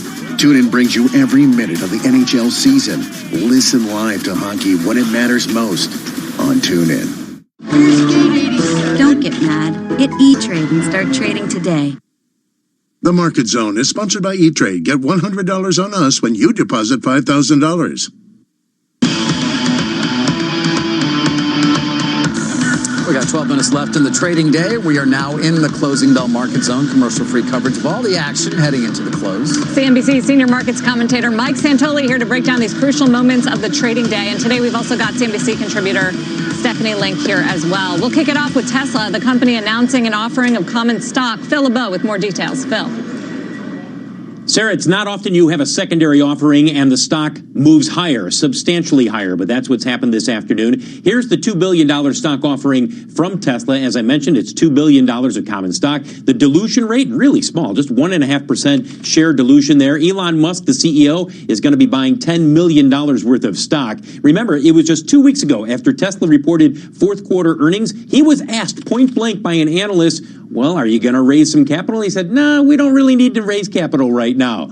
Keep in mind, as you take a look at shares of Tesla and how they dipped when this was initially announced this morning and then came back, the company also had its 10K come out today, and they are going to be raising capital expenditures over the next couple of years by a sizable amount. But that's one thing that's overlooked by everybody as they announce this stock offering. Guys, back to you.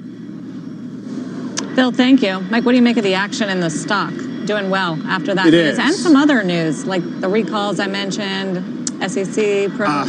Somebody sees it as a little bit of a 20% off sale, right? Because for 5 seconds it traded above 900. I don't really think it changes the story, which is that this sort of very dedicated, true believer community is well behind this. $2 billion is nothing in terms of the market value to be able to absorb something like this. So, you're out marketing a secondary too. Keep in mind, that's kind of how it goes. You're out there soliciting interest for it, and the story starts to get out there. And I think some people might think $2 billion is low relative to what we might have expected them to hit the market. Is Phil still with us, or I don't know if he is or not, but that CapEx increase is kind of interesting. I mean, it's almost just growth capital. You never know where they're going to put it. Yeah, they said shore up the balance sheet. I mean, I think people are looking at even a particular outstanding debt issue that they might just be able to buy back and take out. I mean, I guess the money's fungible, but they haven't given CapEx guidance for this year. Right. You want them to spend. You want a growth company to spend, Yes. especially them.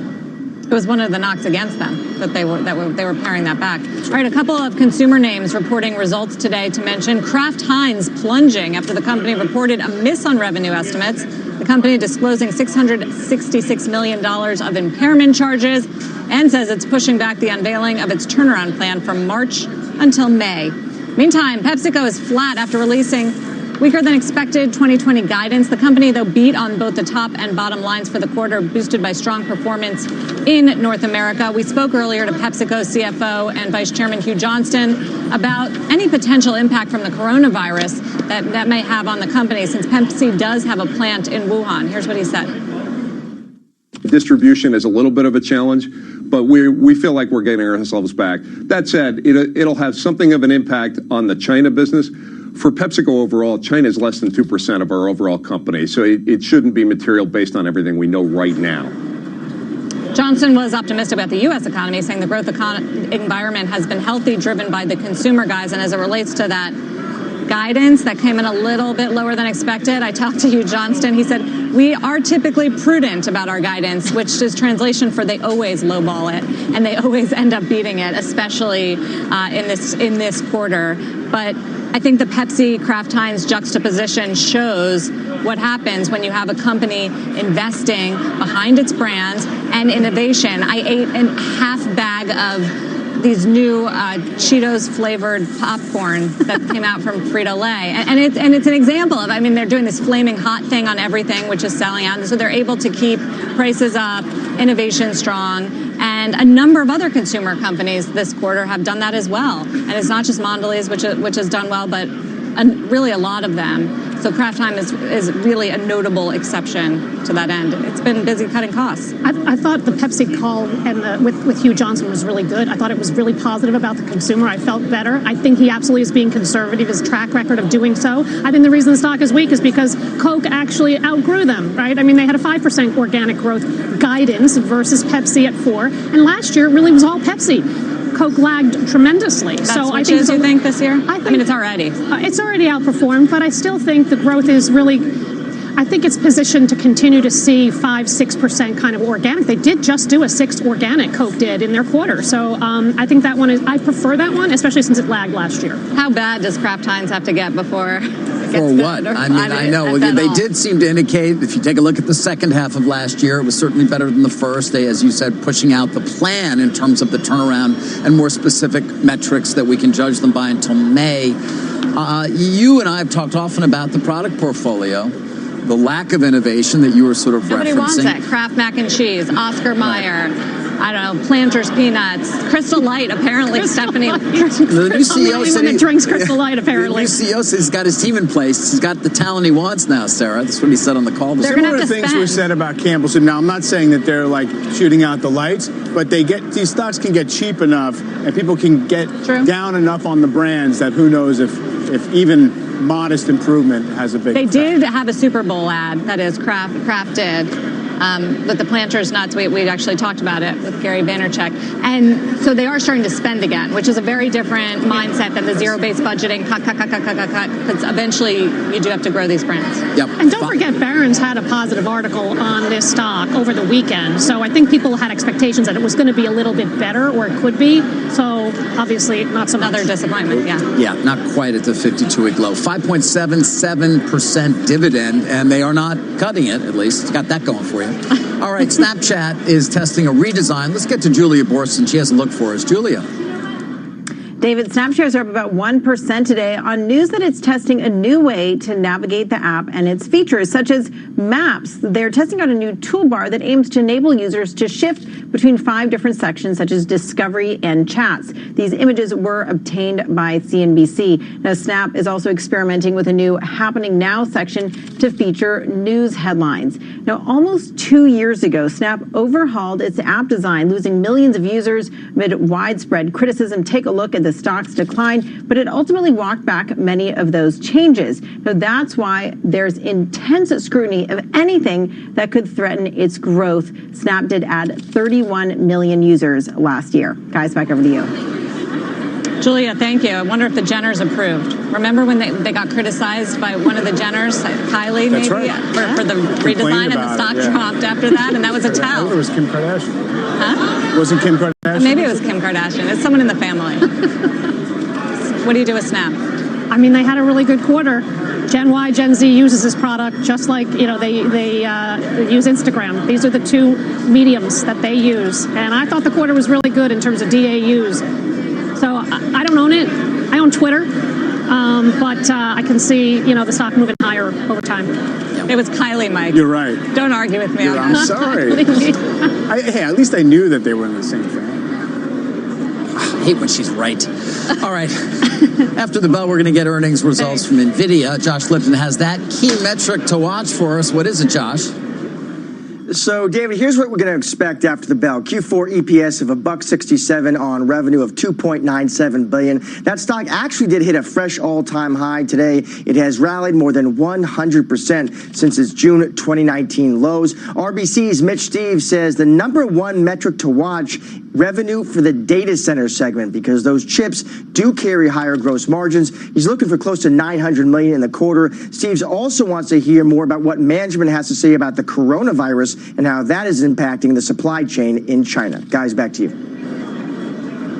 Josh Lipton, thank you very much. Josh said all about the data service business. Also, gaming is going to be interesting, and that one is expected to be a little weaker, according to analysts. Yeah, data center, actually, we've seen momentum across a couple of different companies that has been very strong. Gaming certainly could be impacted by coronavirus. Remember, they have the Mellanox deal, though, that they're going to close. That's going to give them a little bit of cushion. Uh-oh, you're looking at me like maybe not so much. One day, they haven't gotten antitrust approval in China unless I missed something. No, so they're still waiting. But that's at least been a long time. It has been a very long time, but that certainly could be a buffer down the road. They have $7 billion in cash, so they have a lot of flexibility. I own the stock, but it's up 100% in a year, so it's very, very challenging on the risk reward. But I like it. Any weakness, I'd be buying.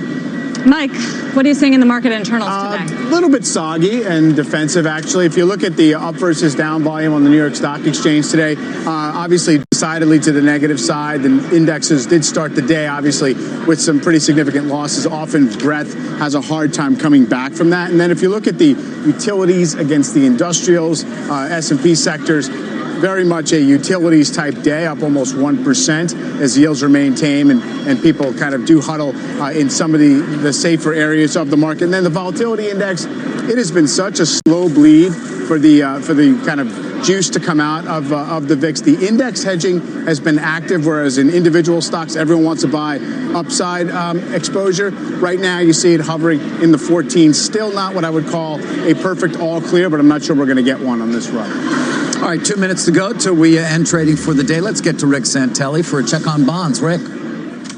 Yeah, but a historic day with regard to interest rates. Look at a 2-day of 30-year bonds. Now let's look at a 20-year chart. Bond yields were down 3 basis points. That 20-year chart reveals that the all-time low yield close was August of last year at 195. But what it doesn't tell you is today's auction of $19 billion ended up in the lowest auction yield ever at 2.06. Now look at a year-to-date of the dollar index. It's been flying. It continues to fly. As a matter of fact, it's up 2.7% this year alone. And Kate Rogers, out of 30 trading days, the NASDAQ is up 20 of them. Rick, that's right, and it looked like we could close in positive territory, but we've taken a turn lower in about the past hour. The NASDAQ Composite's lower by just about 15 points right now. Technology names, though, were really leading the way higher here today. Facebook, PayPal, Applied Materials, and Netflix were some of the names having the biggest positive point impact on the NASDAQ 100. Starbucks also on that list, surprisingly, despite concerns about coronavirus intensifying in China. Remember, Starbucks does have big exposure there. It's closed more than half of its stores in China as of right now. But to the downside, Cisco and Apple shaving about 15 points off of the NASDAQ 100 with, of course, coronavirus concerns weighing on those two big names. Bob Pisani, over to you. Kate, the market is acting like there is not going to be any significant spread of coronavirus outside of Hubei and the provinces there. We'll see. Now, Singapore reported a small increase in new cases. We saw a pickup in volume in the Singapore ETF today, EWS. Also saw a pickup in volume of the Thailand ETF. That symbol is THD. We'll keep an eye on that. As you see, they have struggled in the last few weeks. There is the closing bell. Dow Jones Industrial Average drifting lower towards the close, down 134. S&P 500 holding up a little better, just shy of positive territory, down 5.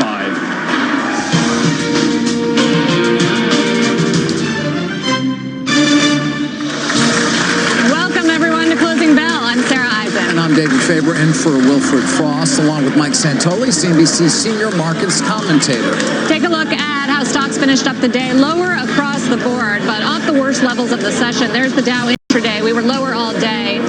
Closing closing out down 125 on the Dow, about 0.4%. Those China numbers last night really spooking markets on the number of cases, but also disappointing earnings from the likes of Cisco, taking down that average. It's the P&G and Walmart that shine bright today. S&P 500 closing lower, but just less than 0.2%. And you can see in the afternoon we were positive at some points, hitting new intraday highs. Same thing for the NASDAQ, ultimately closing lower just a little bit after spending some time ahead of the close in positive territory. So an opportunity to pull back. Keep in mind, NASDAQ, S&P, and Dow all closed at record highs yesterday. The Russell 2000 index of small caps outperforming today and actually finishing higher by about 0.25%. Well, we are awaiting earnings from NVIDIA, Expedia, Roku, and Mattel. We're going to break down those numbers, of course, as soon as they cross the tape.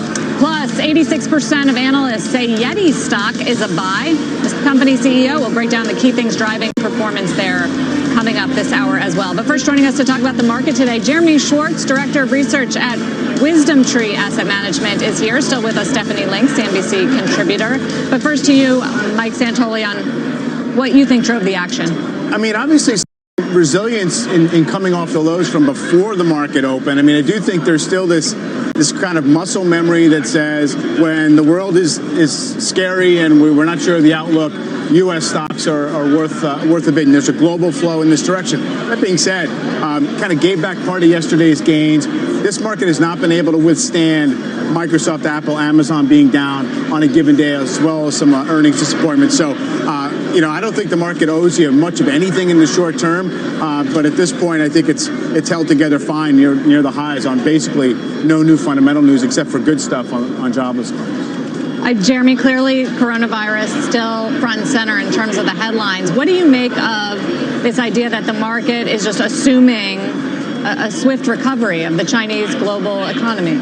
Yeah, when it is at these all-time highs, and last year was all headlines about trade. This year it's all headlines about the coronavirus that's whipping it up and down. We've been on a big stretch, and so the more the markets run, the more the valuations keep running, the more risk there is to these earnings reports. So some of these big growth names like NVIDIA that's coming out, it's be really interesting to watch. We look at some of these earnings distortion scores of how earnings are moving, and you're starting to see bigger levels of distortion in the tech sector in particular.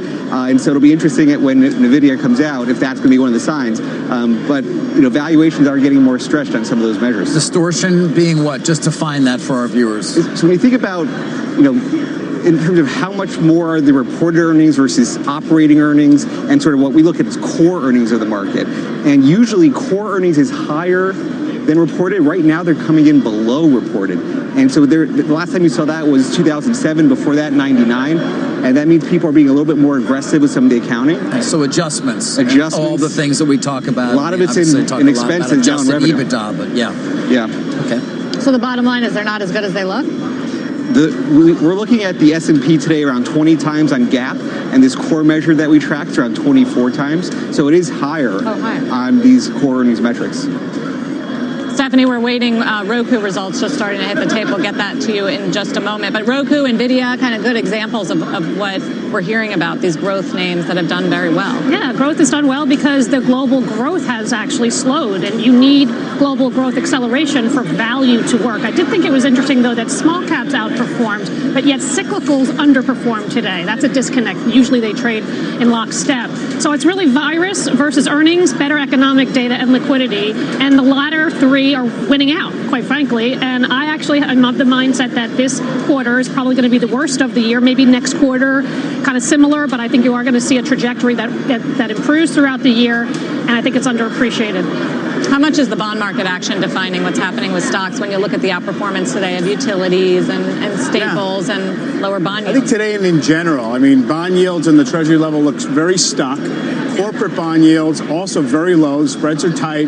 Demand and flows into corporate bond funds have been amazing. And the demand, so that kind of anchors the valuation of equities to a large degree. And on a given day, it's going to change the sort of sector relationship to some degree. But I think that's kind of, top of the list of what's been driving this environment. Let's get to those Roku numbers. Julia Borston with the results. Julia. Sarah, Roku beating expectations on the top and bottom line. Revenues beating expectations, coming in at $411 million versus estimates of $392 million. The company reported a loss of 13 cents per share. That's a penny better than the 14-cent loss analysts were anticipating. And when it comes to that all-important active account number, the company is saying that it has 36.9 million active accounts. That's higher than their 36 million expected. So the addition of 4.6 million incremental active accounts in the quarter was about 1 million better than analyst anticipation.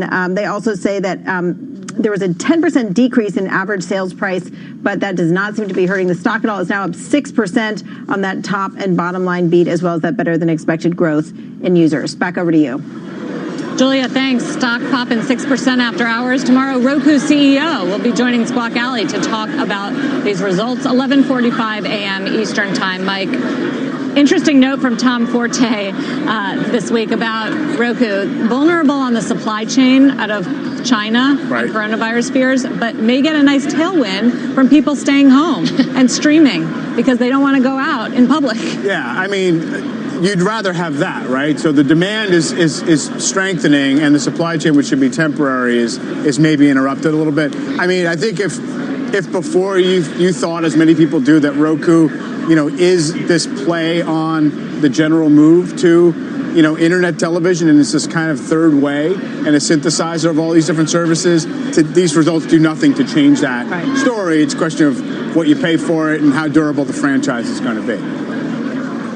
The stock has already done so well, Stephanie. I mean, out of the gate, how much more runway do you think of for a name like this? Oh, I mean, the total addressable market story, you can make a case this could go a lot higher. But out of the gate this year, it's only up 5%, so it's kind of lagged a bit of some of the growthier names. So I could easily see it playing catch up. Those shares moving up as we continue to speak. Of course, video ads remaining a very important part overall of ad sales, but they're doing a lot there as well. We'll wait for the call, and Anthony Wood, as you saw tomorrow, as also on Squawk Alley. Let's get to Expedia earnings. They're out now. Seema Modi has those numbers for us. Seema. Expedia share is moving sharply higher in extended trade. The company reporting a 5-cent beat on its bottom line, $1.24 ex items versus the estimate of $1.19. Revenue came in lower than expected, and growth in home rentals, that's Vrbo, which competes with Airbnb, seeing gross bookings up 4%. That is a slower pace of growth compared to last quarter, where we saw bookings up 5%. But what the stock seems to be really moving on are comments from Chairman Barry Diller and Vice Chairman Peter Kern. They're both saying that we have rapidly moved to simplify how we operate and increase efficiency. We are targeting $300 to $500 million of run rate cost savings across our business, and that we're not providing specific guidance range given the uncertainty of how much cost savings we'll recognize this year and the full effect of coronavirus. But those comments there being watched closely by investors after the firing of CEO Mark Okerstrom and the CFO back on the 4th of December, guys. Expedia shares now up 8% in extended trade. Back to you.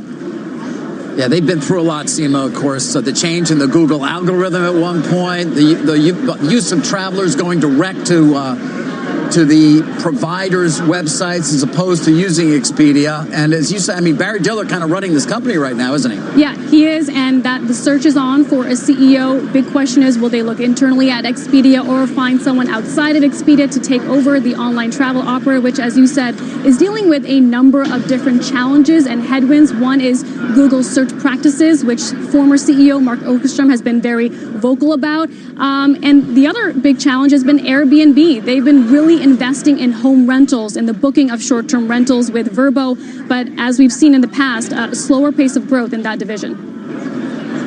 Seema, thank you. Just want to hit Mattel earnings also out on the tape. Looks like it was a beat on the earnings per share, 11 cents a share, estimates for a penny, but a sales miss at $1.47 billion versus the $1.5 billion estimated, a decline of 3% sales for North America, a decline in international. So this is a company that is focused on profitability and improving margins, which they were able to successfully do, but still have a sales problem with weakness in places like infant, with Fisher Price and other parts of the business. We're going to continue to go through that one for you.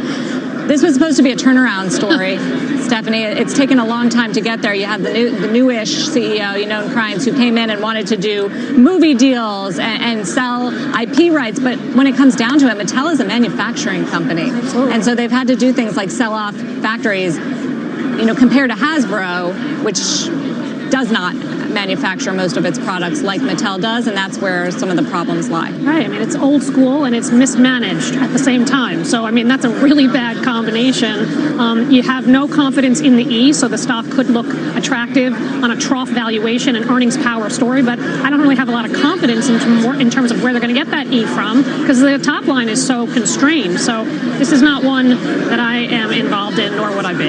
It's funny. I mean, management matters. We always know that. But if you take a look at a 10-year or go back 20 years, I can remember, of course, when Mattel made a bid to try to acquire Hasbro. They were prevented from doing so. In part, antitrust came into the... But Mattel was far larger than Hasbro. You put the two together over 10 years now, and obviously Hasbro was 3 times the size. Yeah, exactly. It's amazing. And by the way, right now, I doubt you'd actually have any real resistance on an antitrust front. That would be right, given the change and how it's changed. Well, so also, it wasn't the hottest quarter for toys. I mean, we had a pretty early tell. Target, for instance, warning on the toy business, and a few others. So clearly that's being backed. Well, and if you miss fourth quarter, it's kind of a long stretch before you can make it up. Well, you also the toy had business, given the seasonality. You also had Toys R Us bankruptcy a year ago, right? So that makes the comps very difficult as well. We've got some news on the Department of Justice. Eamon Javers with the details. Eamon. Yeah, that's right. The Attorney General, William Barr, just gave an interview which aired on ABC News moments ago, in which he expressed some frustration with the President of the United States' tweeting about matters relating to the Justice Department. In that interview, which just aired a couple of moments ago, William Barr says that the president should stop tweeting about the Justice Department because his tweets, quote, make it impossible for me to do my job. Barr, the Attorney General, also says that the president has never asked me to do anything in a criminal case, despite some criticism here of the president weighing in on sentencing decisions surrounding Roger Stone, his longtime political ally. Barr telling ABC News here, I think it's time to stop the tweeting about Department of Justice criminal cases. This in an interview with ABC News' Pierre Thomas, again, that just aired a couple of minutes ago. Now, guys, you remember the context for all of this is the president weighing in on Twitter and saying that he felt that the proposed sentence by the Department of Justice for Roger Stone of up to 9 years was far too harsh. The Department of Justice then following up, apparently, in the wake of that, with a decision to lower the sentencing recommendation. The prosecutors involved on that, the Department of Justice prosecutors, the 4 of them resigned, apparently in protest of that decision or in some frustration over the conflict between themselves and higher-ups at the Department of Justice. The president then tweeted congratulations to Barr for taking control of the case, the president said. Now Barr saying that those tweets can make it impossible for him to do his job. It creates the impression that the president is putting political pressure on the Department of Justice to go easily on his political ally, Roger Stone. Barr here saying, no, that's not the case, but these tweets are making it very difficult to proceed here. Guys, back over to you. Okay, Eamon, thank you. Eamon Javers reporting from outside the White House. Our thanks as well to Jeremy Schwartz and, of course, to Stephanie Link. Thank you both. Thanks, guys. Still to come, we are going to dive more deeply into Roku's results. You saw the stock, of course, up sharply after hours after they reported those numbers. One analyst says, though, tariffs could create a short-term problem for the stock. He'll explain that next. And later, our closing bell closer, CEO of Yeti. The stock is up more than 80% since its 2018 IPO. What's driving that growth? And we'll find out whether he's worried about coronavirus impacting the supply chain. Closing bell back in just 90 seconds.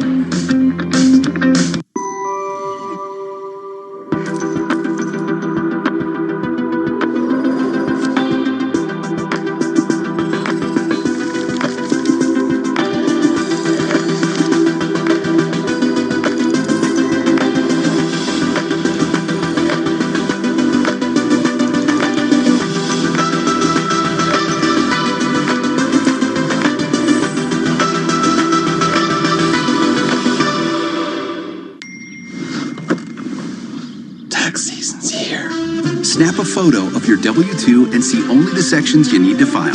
We call it Smart File, and it makes tax season the best season of all. Credit Karma Tax. File now for free. At At SNHU, we value your time and your experience. That's why we'll accept up to 90 credits toward your bachelor's degree and offer a discount to active duty service members and their spouses. Finish your degree at snhu.edu. Can I find an investment firm that has a truly long-term view?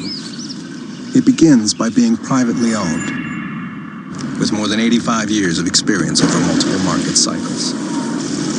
With portfolio managers who are encouraged to do what's right over what's popular, focused on helping me achieve my investors' unique goals. Can I find an investment firm that gets long-term the way I do? With Capital Group, I can. Talk to your advisor or consultant for investment risks and information. All right, let's get a market flash on Pinterest. It is moving lower after hours. Julia Borston has that for us. Julia. That's right. Pinterest shares now over about 3% on a report from the information that Facebook has quietly released a new app called Hobby that is similar to Pinterest. Now, we just very quickly went to the App Store and were able to find it and download it. Apparently, it was first made available in Colombia, Belgium, Spain, and Ukraine. And if you go to the App Store for Hobby, it shows that there is an app from a team called the NPE team, which is actually part of Facebook. And the existence of this app that was reported by the information sending Pinterest shares lower. We just tried to create a sort of different projects, which they're asking people to create different projects, share their photos in a sharing platform, content sharing platform that is similar to Pinterest. We're reaching out to Facebook as well as to Pinterest for comment. Guys, back over to you. All right, Julia, keep us posted. Thank you. Shares of Roku surging after reporting better than expected earnings just moments ago. Now joining us by phone is Alan Gould, analyst and managing director at Loop Capital. So beats on the numbers, including the all-important user numbers, Alan, but you don't like the stock. Why? Yeah, I've had to sell on the rating. Listen, the numbers were good, and the guidance for 1Q and 2020 were good. Our negative view on the stock has been a combination of valuation and the potential competition. The stock is trading at 15 times this year's platform revenue, which seems pretty high to us when you're competing against the likes of Amazon. I mean, people always say that the competition, and yet Roku seems to continually benefit from all the streamers, the Disney Pluses and everyone else. And it's going up against some pretty tough competition like Amazon Fire and Google Chromecast. How's it been able to do that? The way it's done, it's had a better operating system. It's worked well with the Chinese manufacturers of the television sets. TCL traditionally in the U.S. Now they're using Hisense over in the U.K. I mean, they've done a very good job. But remember, the stock was up about 185% on a trailing 12-month basis. The stock's almost tripled over the last year, and we just think it's fully valued in here. Yeah, I get that, certainly. I mean, $1.1 billion in revenues in 2019, but they are looking towards $1.6 billion next year. Again, to your point, Alan, the multiple to revenues is enormous, but they are talking about 42% year-over-year growth in revenues. That's what investors like to pay for. Do you think they're not going to hit that target this year? Frankly, David, they've typically beaten their targets, and they've typically raised their targets as the year has gone on. The consensus was looking for $1.56 billion of revenue for 2020, so their guide of 1.58 to 1.62 is actually ahead of consensus, so it's a strong guide. So who comes along and really represents competition that they haven't already seen and makes a real dent in their continued ability to grow? Well, for example, Peacock, your parent company. Comcast is giving out Comcast Flex, which is a device to broadband-only homes, which looks somewhat similar to a Roku device. Peacock will have it's a free service, meaning it's ad-driven. NBCU knows how to drive advertising, so you may see some competition from the traditional cable operators and Apple TV, Amazon, Chromecast from the internet players. You have an $80 price target. It's trading at almost $150 in after hours. Yeah, it was $120 a couple days ago. So yes, I recognize that. Alan, thank you. Appreciate your joining us. Thank you. Alan Gould. Don't miss, by the way, tomorrow we'll have an exclusive with the Roku CEO, Anthony Wood, tomorrow at 11:45 a.m. That is Squawk Alley. Still ahead here, though, earnings from NVIDIA. Plus, today's closer is the CEO of cooler maker Yeti. He's going to discuss how the coronavirus, the trade war with China, and a lot of other things are impacting his company. And as a reminder, you can always watch or listen to us live on the go on the CNBC app. Closing Bell will be right back.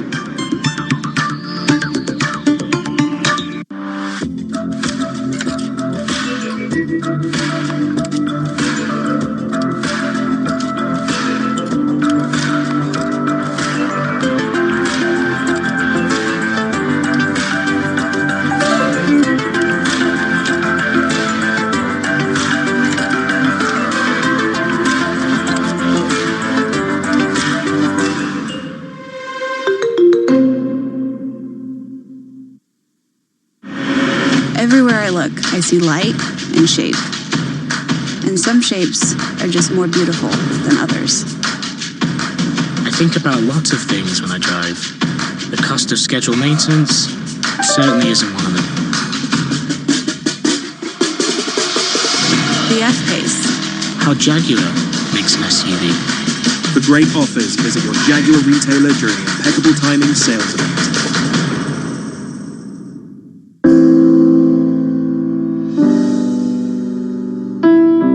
CNBC celebrates the innovators, the risk takers, the groundbreakers, the deal makers.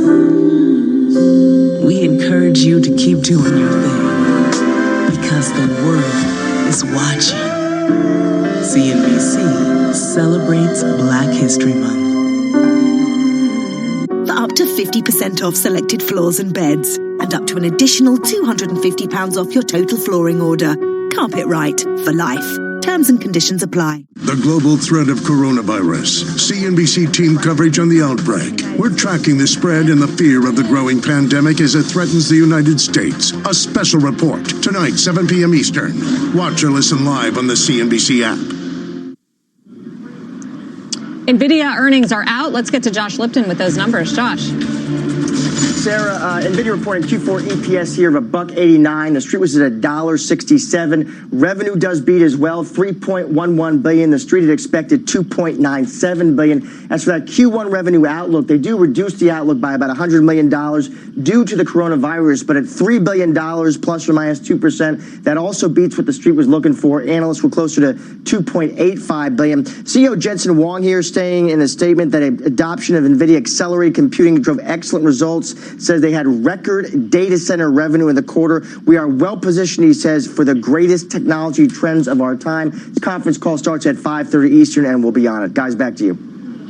Yeah, stock reacting positively after hours, Josh. Thanks. NVIDIA up 6%. We're going to talk to an analyst about this one, but overall, looks like a pretty good quarter. Yeah, and conference call, obviously, as Josh mentioned, always very important. All right, let's send it over to Mike Santoli now. Get his third dashboard of the day. Mike. David, not always clear the things we buy, whether they're wants or needs. I guess the line blurs. Similar in the stock market. Look at consumer staples against consumer discretionary sector on a one-year basis. Now, typically we view these in opposition to one another, kind of opposite sides of the seesaw. One is more cyclical, one's more safe. As you see here, for the last year, they've largely tracked one another. What's interesting, too, is this little spurt in the consumer discretionary line, largely Amazon in the last couple of weeks. So even without that, they might have been even closer. I think one of the reasons consumer discretionary might be behaving this way, look at the top 5 holdings, which in aggregate are about half of the weighting in the XLY, the consumer discretionary ETF. It is Amazon,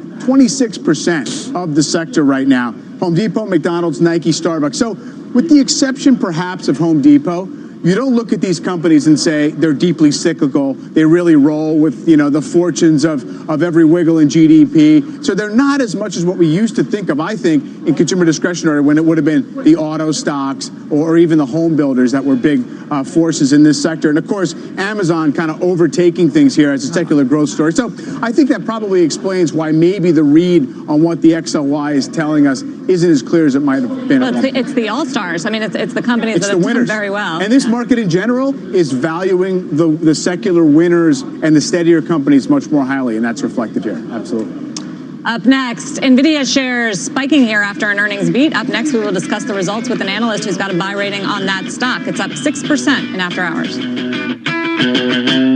Musculoskeletal conditions represent 16% of the cost of healthcare for a large employer. People are either absent or they are present, but they're not performing to their potential. By treating musculoskeletal disease more effectively, the gains to an employer are quite large. Our goal is to provide the most efficient care by giving a patient the correct diagnosis, the correct intervention, with the least complications.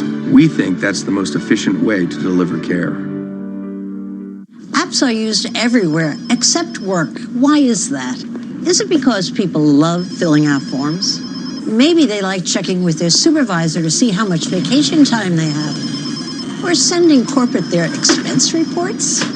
I'll let you in on a little secret. They don't. By empowering employees to manage their own tasks, Paycom frees you to focus on the business of business. To learn more, visit paycom.com. Oh, hello. Casper is having a sale. Now you can save 10% on a Casper mattress for a limited time. So don't let another second go by. Grab one while you can and try not to hit snooze. Save 10% on an award-winning Casper mattress and try it for 100 nights, risk-free, with free shipping and returns. Visit Casper.com today. My last job. When you're looking to hire, you can find just the right person on Indeed. Indeed gives you tools like online skills tests, which help a candidate show they are the right hire. We'll also give you this groundhog that will come out when the right candidate appears. Great. You got the job. Okay, there's no groundhog, but skills tests for sure. Try skills tests free when you post your job at Indeed.com/groundhog. When you look at the critical issues facing our world, what do you see? We see 1 billion more people breathing free. We see access to fresh food being the global norm, not the exception.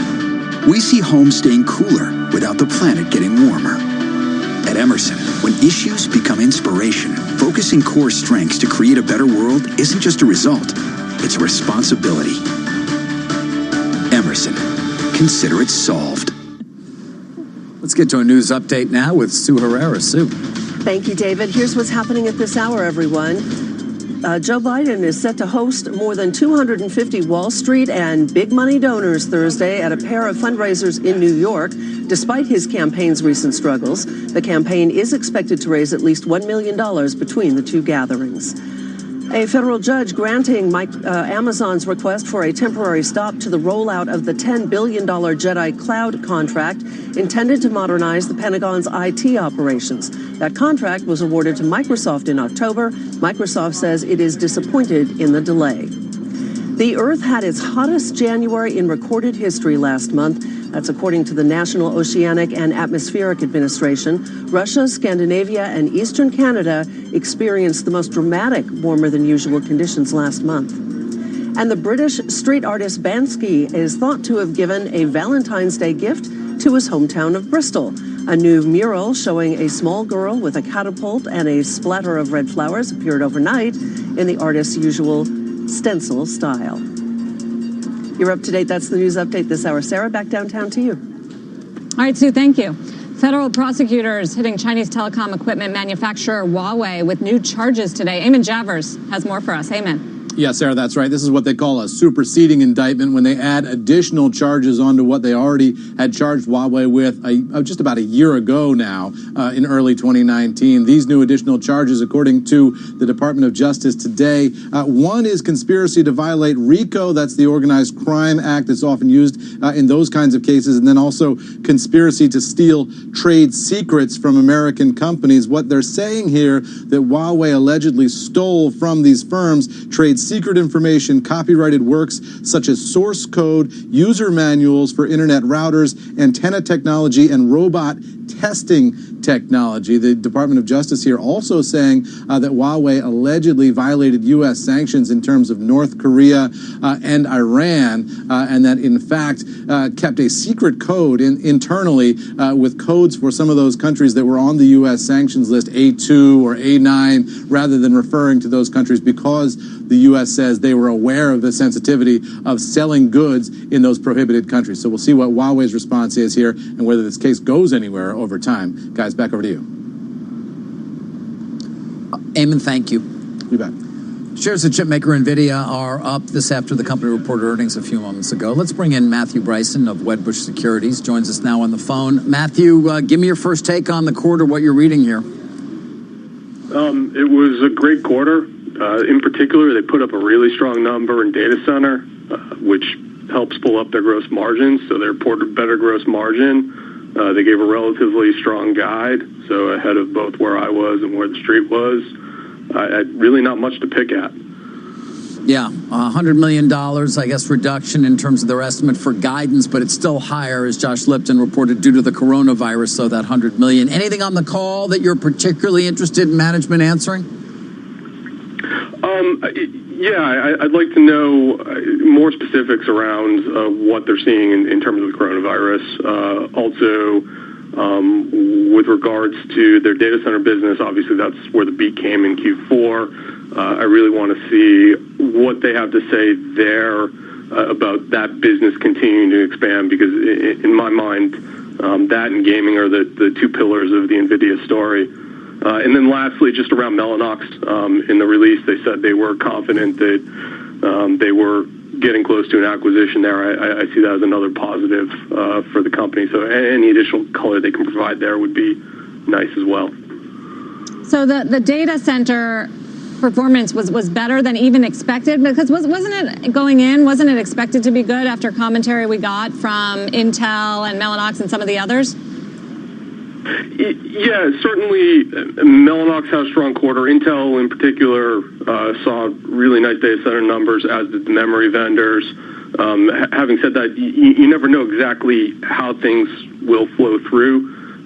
So for instance, with Mellanox, their Ethernet business, which is really their data center business, was only up about 10%, whereas it looked like Intel's data center business was up more, closer to 25%. So even though there's strength, there's certainly variability. And it's great to see that they were at the higher end of that range in terms of sequential growth. So what do you do with the stock here? I think they're in a great position moving forward. Gaming is a long-term growth engine. On the data center side, they've got leadership in emerging areas, AI, big data. I don't really see competition for at least 2 years. And so, honestly, I don't see why fundamentals change for them. So I like NVIDIA here. I think they're well positioned for the future. So I stay where I'm at, positive on the name, and I think you continue to own the stock. I think $295 price target. Matthew, thank you for jumping on the line. Thanks for having me. We've got another earnings alert, this one on Yelp. Eric Chemi with the details. Hi, Eric. Hey, Sarah, that's right. So Yelp is missing on the top and the bottom lines. They reported an earnings per share of 24 cents. That's 2 cents below estimates. Revenues coming in a little light at $269 million, a little short of that $274 million estimate. The company also announcing a $250 million addition to its buyback program and naming a new chief financial officer, David Swarzbach. Yelp also appointing Christine Barone to its board of directors. Finally, the company saying it expects 2020 net revenue growth of 10 to 12%, so that midpoint of 11, that's a little bit less than the estimates of 11.4% growth the street was looking for. And in another buyback announcement this hour, eBay is expanding its 2020 program by $3 billion, up from $1.5 billion up to $4.5 billion. Guys, back to you. Interesting. Yeah, eBay under some pressure as well from, Elliott's on the board. Starboard's been pressuring them. They have an interim CEO. Eric, thank you. You got it. Still ahead, the CEO of cooler maker Yeti is today's closer. Up next, find out whether the coronavirus is impacting the company's ability to manufacture and supply. Plus, Uber is going back in time and testing a new service that ditches its app in favor of a phone call. I'll tell you details on that later on Closing Bell. CNBC News Update is sponsored by Comcast Business. Take your business beyond at ComcastBusiness.com. You know that tech stock we talked about? I picked up 500 shares. You get in at a good price? Oh, yeah. Schwab saved you how much? It's time to trade up to Schwab, where you get price improvement on 95% of orders and commission-free online trades. I'll take care of this. Are you getting complete price transparency? Expect more from your firm. Schwab, the better place for traders. A new kind of investor is changing things up. With an app that's changing the way we do money. Download Robinhood now.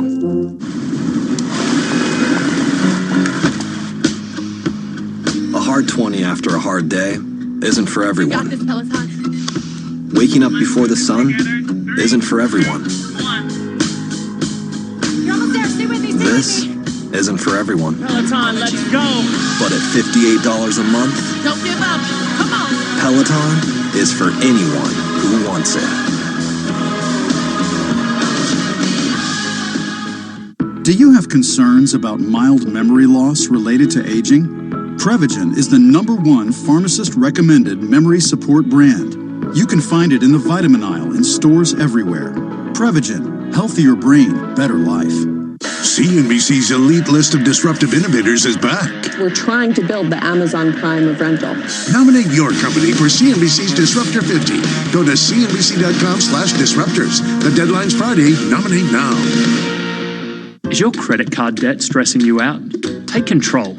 A personal loan could help you crush high interest rates and reduce your monthly payments so you can get out of debt faster and save money. Finding your perfect new home can be tough. So if you keep missing out, it's time to search out On the Market. There are thousands of new properties to buy or rent every month at onthemarket.com. 24 hours or more before they're on Rightmove or Zoopla. On the Market. See them first. Set up a property alert today. Search onthemarket.com to find your perfect home. If you're in the market, search onthemarket.com. See onthemarket.com/new and exclusive. Agents specify exclusivity. You could find a $5, a $10, a $20, or even a crisp 50 inside the Sun on Sunday. That's right, cash. Yes, real banknotes inside the paper. We're giving away a wallet-busting amount of cash this weekend only in the Sun on Sunday. It pays to read The Sun. T's and C's apply. As coronavirus infections continue to rise, its impact is being felt across various industries. Cooler maker Yeti manufactures its products in China, among other countries. The company reporting earnings this morning, beating on both EPS and revenue. Shares closing a bit lower by 1.5% today. Joining us now from Austin is the CEO, Matt Reinchest. Good to see you again, Matt. Thanks for joining us. Just on the Thanks, coronavirus point, tell us a little bit more about what you are seeing along the supply chain and how disrupted it's being in China right now. Yeah, what I'd say first and foremost, we're in very close contact with our team and our partners in China and focused on their safety and well-being. It is something we manage and track daily. We're starting to see progress as workers come back to the factories and factories start to come back online. But one of the things that we did in late 2019 as part of looking at the tariff situation is we brought some inventory in early, pre-positioned it, and we feel really good about where our business is for the first half this year as we think about launches for products that would have otherwise come out of China. In other words, you're not going to see a delay in getting those products because you have higher inventories? What we have today is we have the product actually in our possession, and so we're able to support the demand that we see in the market. As we go forward, one of the things we're working with our suppliers as they come back online is looking at their production planning, being more directive, working with them on their supply chains, so that if there is a prolonged delay in the ramp up, we're able to mitigate and nominalize the risk to us. How much production do you actually have in China? How much of the overall business? Yeah, a significant portion of our business comes from outside of China. As we talked a lot through 2019, we actually moved a number of supply chains out of China. Our drinkware products come from China, and those are the products that, as we were looking at the potential for List 4B tariffs in 2019, we pre-positioned that inventory in late 2019, leveraged a strong balance sheet, and we'll be able to leverage that inventory while we understand the early days and the prolonged nature of what the coronavirus. Right. So interesting. You're benefiting from getting ready for tariffs that aren't going to be put into place. I'm curious, though, are you done moving or changing your manufacturing capacity, or is that something that's going to continue to be reviewed and potentially you're going to move more out of China? Yeah, one of the things we look at is we look at our supply chain globally, holistically, and well before tariffs were in play, we look at the best place to manufacture the product to support our business needs, and that's an ongoing thing. It didn't stop with the recent decisions on tariffs, and so we continue to look at moving our global supply chain around to make sure it supports not only our domestic growth, but our international growth aspirations. And speaking of growth and demand, I mean, give us a sense here as to what you're seeing in the U.S. I can remember when you went public here in 2018 at the NYSE, but what kind of demand do you continue to see both here and, of course, in international markets as well? Yeah, well, we just announced this morning an incredible 2017. We had 2019, we had a 17% top-line growth. We delivered 23% growth in the fourth quarter. It was really broadly spread across our product portfolios. The U.S. still remains our largest market, but we like the fast-growing opportunity we're seeing internationally in Canada in the early days, in the U.K. and Europe, and what we're seeing in Japan and Australia. So we're excited about how the brand is resonating globally and how it continues to resonate with consumers in the U.S. Yeah, about that 23% jump in fourth quarter sales. Looks like you're predicting that growth rate to slow down a little bit this year. Why? Yeah, as we go into the year, we're 6 quarters as a public company, and one of the things we've been very thoughtful about doing is making sure we go out and we execute against the business and deliver results. As we go into 2020, we're continuing to focus on driving the growth of our drinkware and our cooler and equipment category, expanding our global position. And one of the things early in the year, we want to be thoughtful about how we enter 2020. Matt, I mean, it must be a good consumer environment if so many people are spending $20 to $50 on cups and mugs. And I'm sure we asked you this during the IPO, but how do you think about a slowdown in consumer spending and consumer confidence if it comes, and what that would do to the business? Yeah, one of the things that when we look at our 23% growth in Q4, our products are highly giftable. They're desired, they're well received by the recipient. And when we think about $20 to $30 price points in our drinkware and $200 to $300 price points in our coolers, we don't expect even in a slowdown that gifts will continue to happen, and we believe that our products and our brand support a premium nature and a highly giftable item. And they're not just for outdoorsmen as they used to be, because I buy them too. Yeah, thank you. Matt, thank you. We know you're not an outdoorsman. Correct. For a number of reasons. All right, up next, more on the coronavirus crisis. Senior officials now saying the U.S. does not have high confidence in the information coming out of China. And lawmakers now pushing for a new bill to help fight the virus. We'll give you a live report from Washington straight ahead.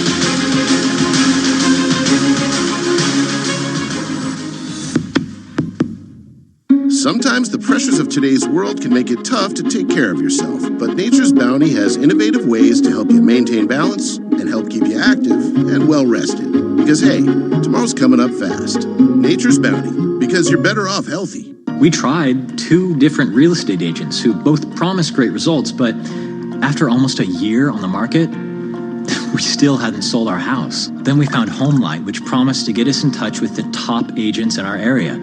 We went with the agent they recommended, and it worked. HomeLight's agent sold our house when the others couldn't. HomeLight compares data on millions of agents, so you know you're getting the best agent for your needs. Oh yeah, we recommend HomeLight. Get started for free today at HomeLight.com. Whether you've enjoyed the legendary terrain in Telluride, the unparalleled landscape of Park City, or the famed peaks of Whistler, you face the hassle of lugging your gear through the airport. With ShipSkis, you're just a few clicks away from having your skis, snowboard, and luggage shipped from your doorstep to your destination. With unrivaled pricing, real-time tracking, ShipSkis delivers hassle-free. Ship ahead and go catch those first tracks on fresh snow. Ship Skis. Your skis delivered. I love the new MyWW program because it's tailored to you. Take the personal assessment and get matched with a proven weight loss plan. Find out which customized plan can make losing weight easier for you. MyWW. Join for free and get 3 months free.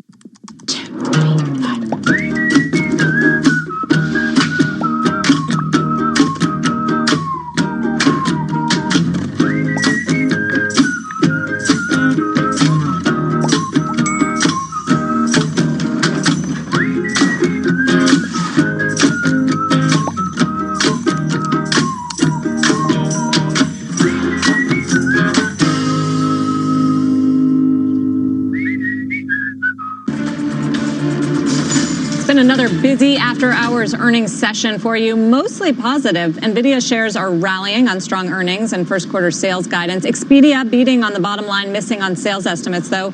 Roku reporting a smaller loss than expected and a revenue beat. That stock is surging. And Mattel beating profit estimates, but sales coming in light because of weakness in dolls and preschool toys. Fisher-Price and American Doll not really offsetting the gains by Barbie and Hot Wheels. Don't miss Jim Cramer's exclusive interview with the CEO of Mattel tomorrow, 6 p.m.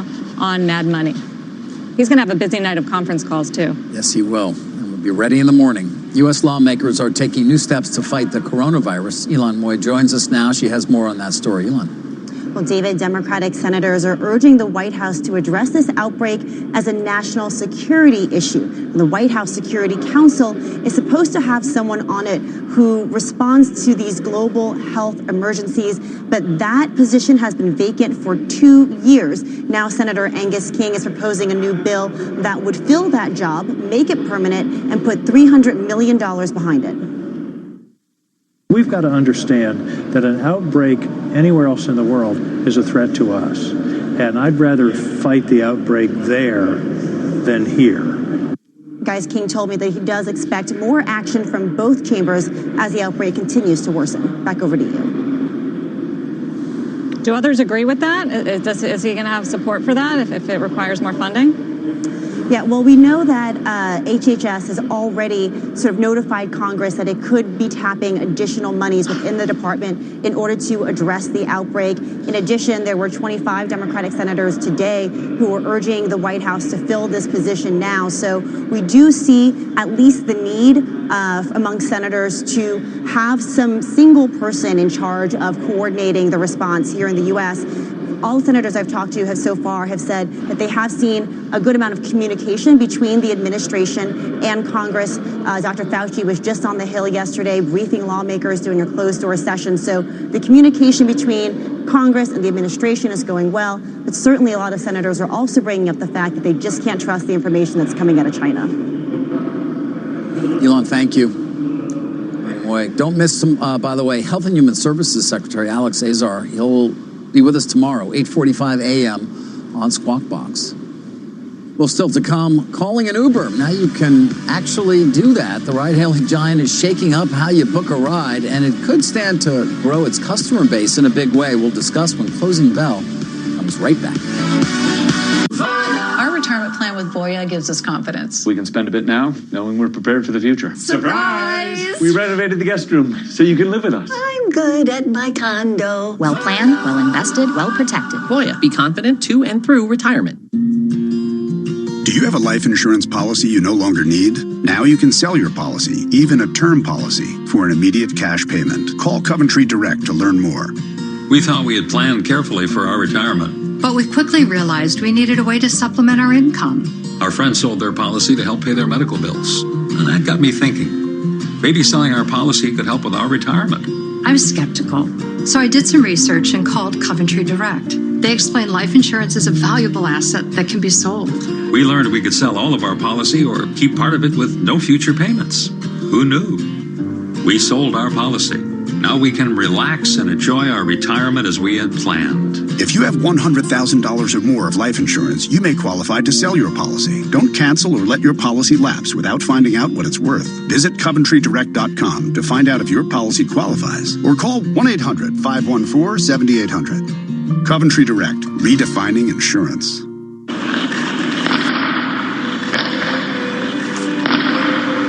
Consistency can deliver on investment goals. Columbia Threadneedle Investments. Where big tech meets this dream. Investors clearly want a piece of the action. Are some tech growth stocks coming back into vogue? Squawk Alley is live. Carl Quintanilla, Morgan Brennan, John Ford.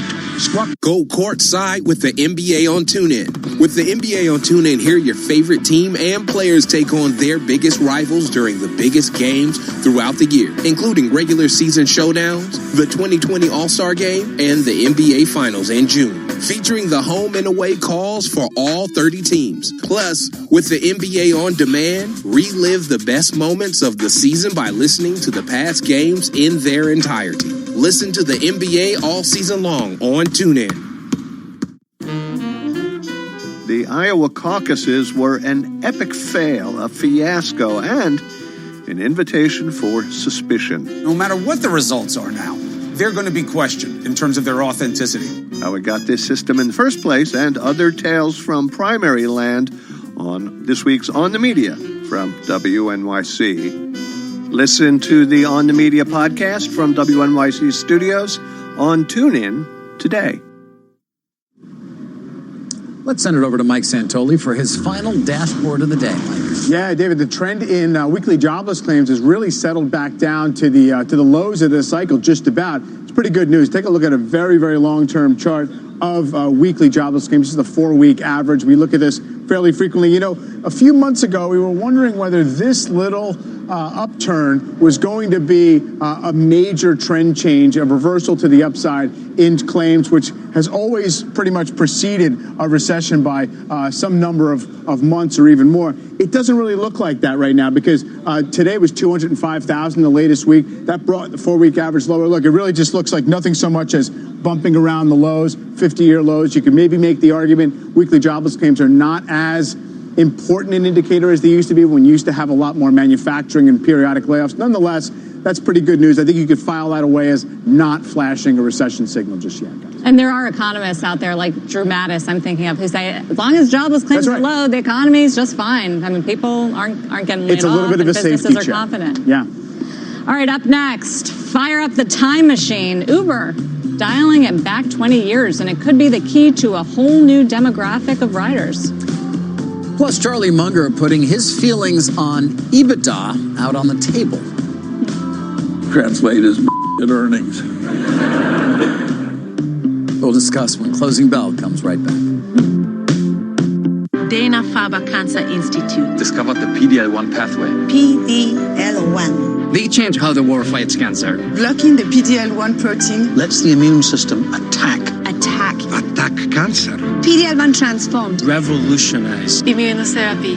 PD-L1 saved my life. Saved my life. What we do here at Dana-Farber changes lives. Everywhere.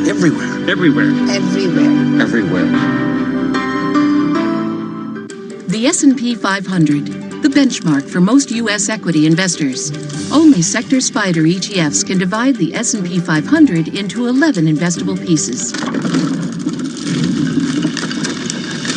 This allows you to underweight and also overweight sectors to best meet your clients' objectives. Sector SPDRs, write your next chapter in investing. Before investing, consider the fund's investment objectives, risks, charges, and expenses. Go to sectorspiders.com for a prospectus containing this information. Read it carefully. We made USAA insurance for members like Martin, an Air Force veteran made of doing what's right, not what's easy. So when a hailstorm hit, USAA reached out before he could even inspect the damage. That's how you do it right. USAA insurance is made just the way Martin's family needs it. With hassle-free claims, he got paid before his neighbor even got started. Because doing right by our members, that's what's right. USAA. What you're made of, we're made for. USAA. Do you want to have insights that blow everyone away? Then get the Certified Management Accountant credential and develop your superpower. The CMA certification. You've got to earn it. Do you have concerns about mild memory loss related to aging? Prevagen is the #1 pharmacist-recommended memory support brand. You can find it in the vitamin aisle in stores everywhere. Prevagen. Healthier brain, better life.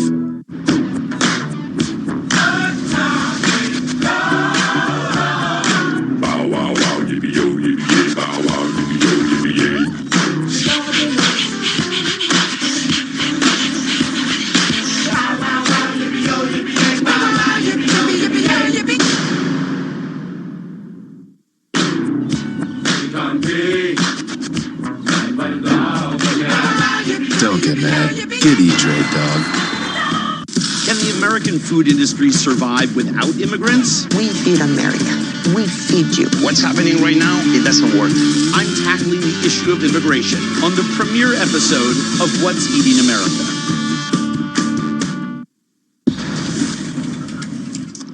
Time now for the buzz on Wall Street. Berkshire Hathaway Vice Chairman Charlie Munger speaking at a shareholder meeting for the Daily Journal. The famed investor given his hot take on investment bankers talking about EBITDA, which is earnings before interest, taxes, depreciation, and amortization. Listen.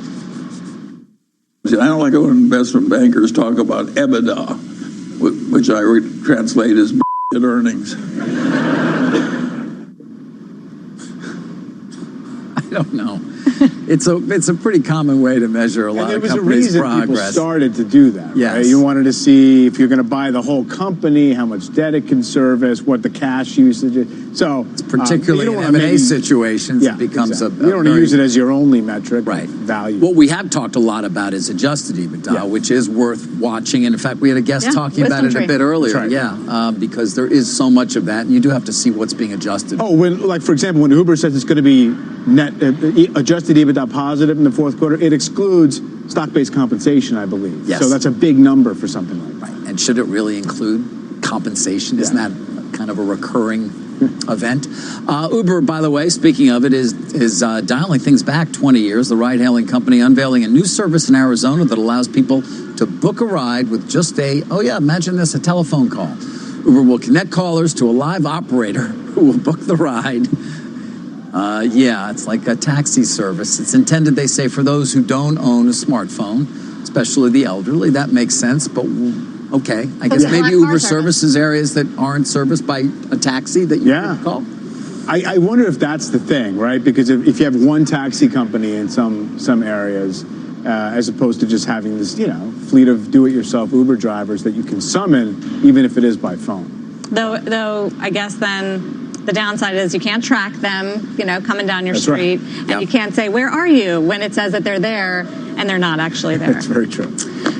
Amazon's Jeff Bezos reportedly buying a Beverly Hills mansion, also known as the Warner Estate, from media mogul David Geffen for $165 million. That sale price believed to be the highest in an LA area residential real estate transaction ever, surpassing the previous records of $150 million. He's been on a bit of a real estate buying spree. The transformation that Mr. Bezos has undergone over the last couple of years is somewhat extraordinary. I mean, in wealth, in personal life? In the way that he has chosen to elevate his personal life, his spending, everything else. I mean, this was a guy who was home with his kids doing the dishes. Now he's out all over the world, all over the place. I get it. Getting old. We're the same age, Jeff. I know. Maybe 20 good summers left. I get it. But wow. Yeah.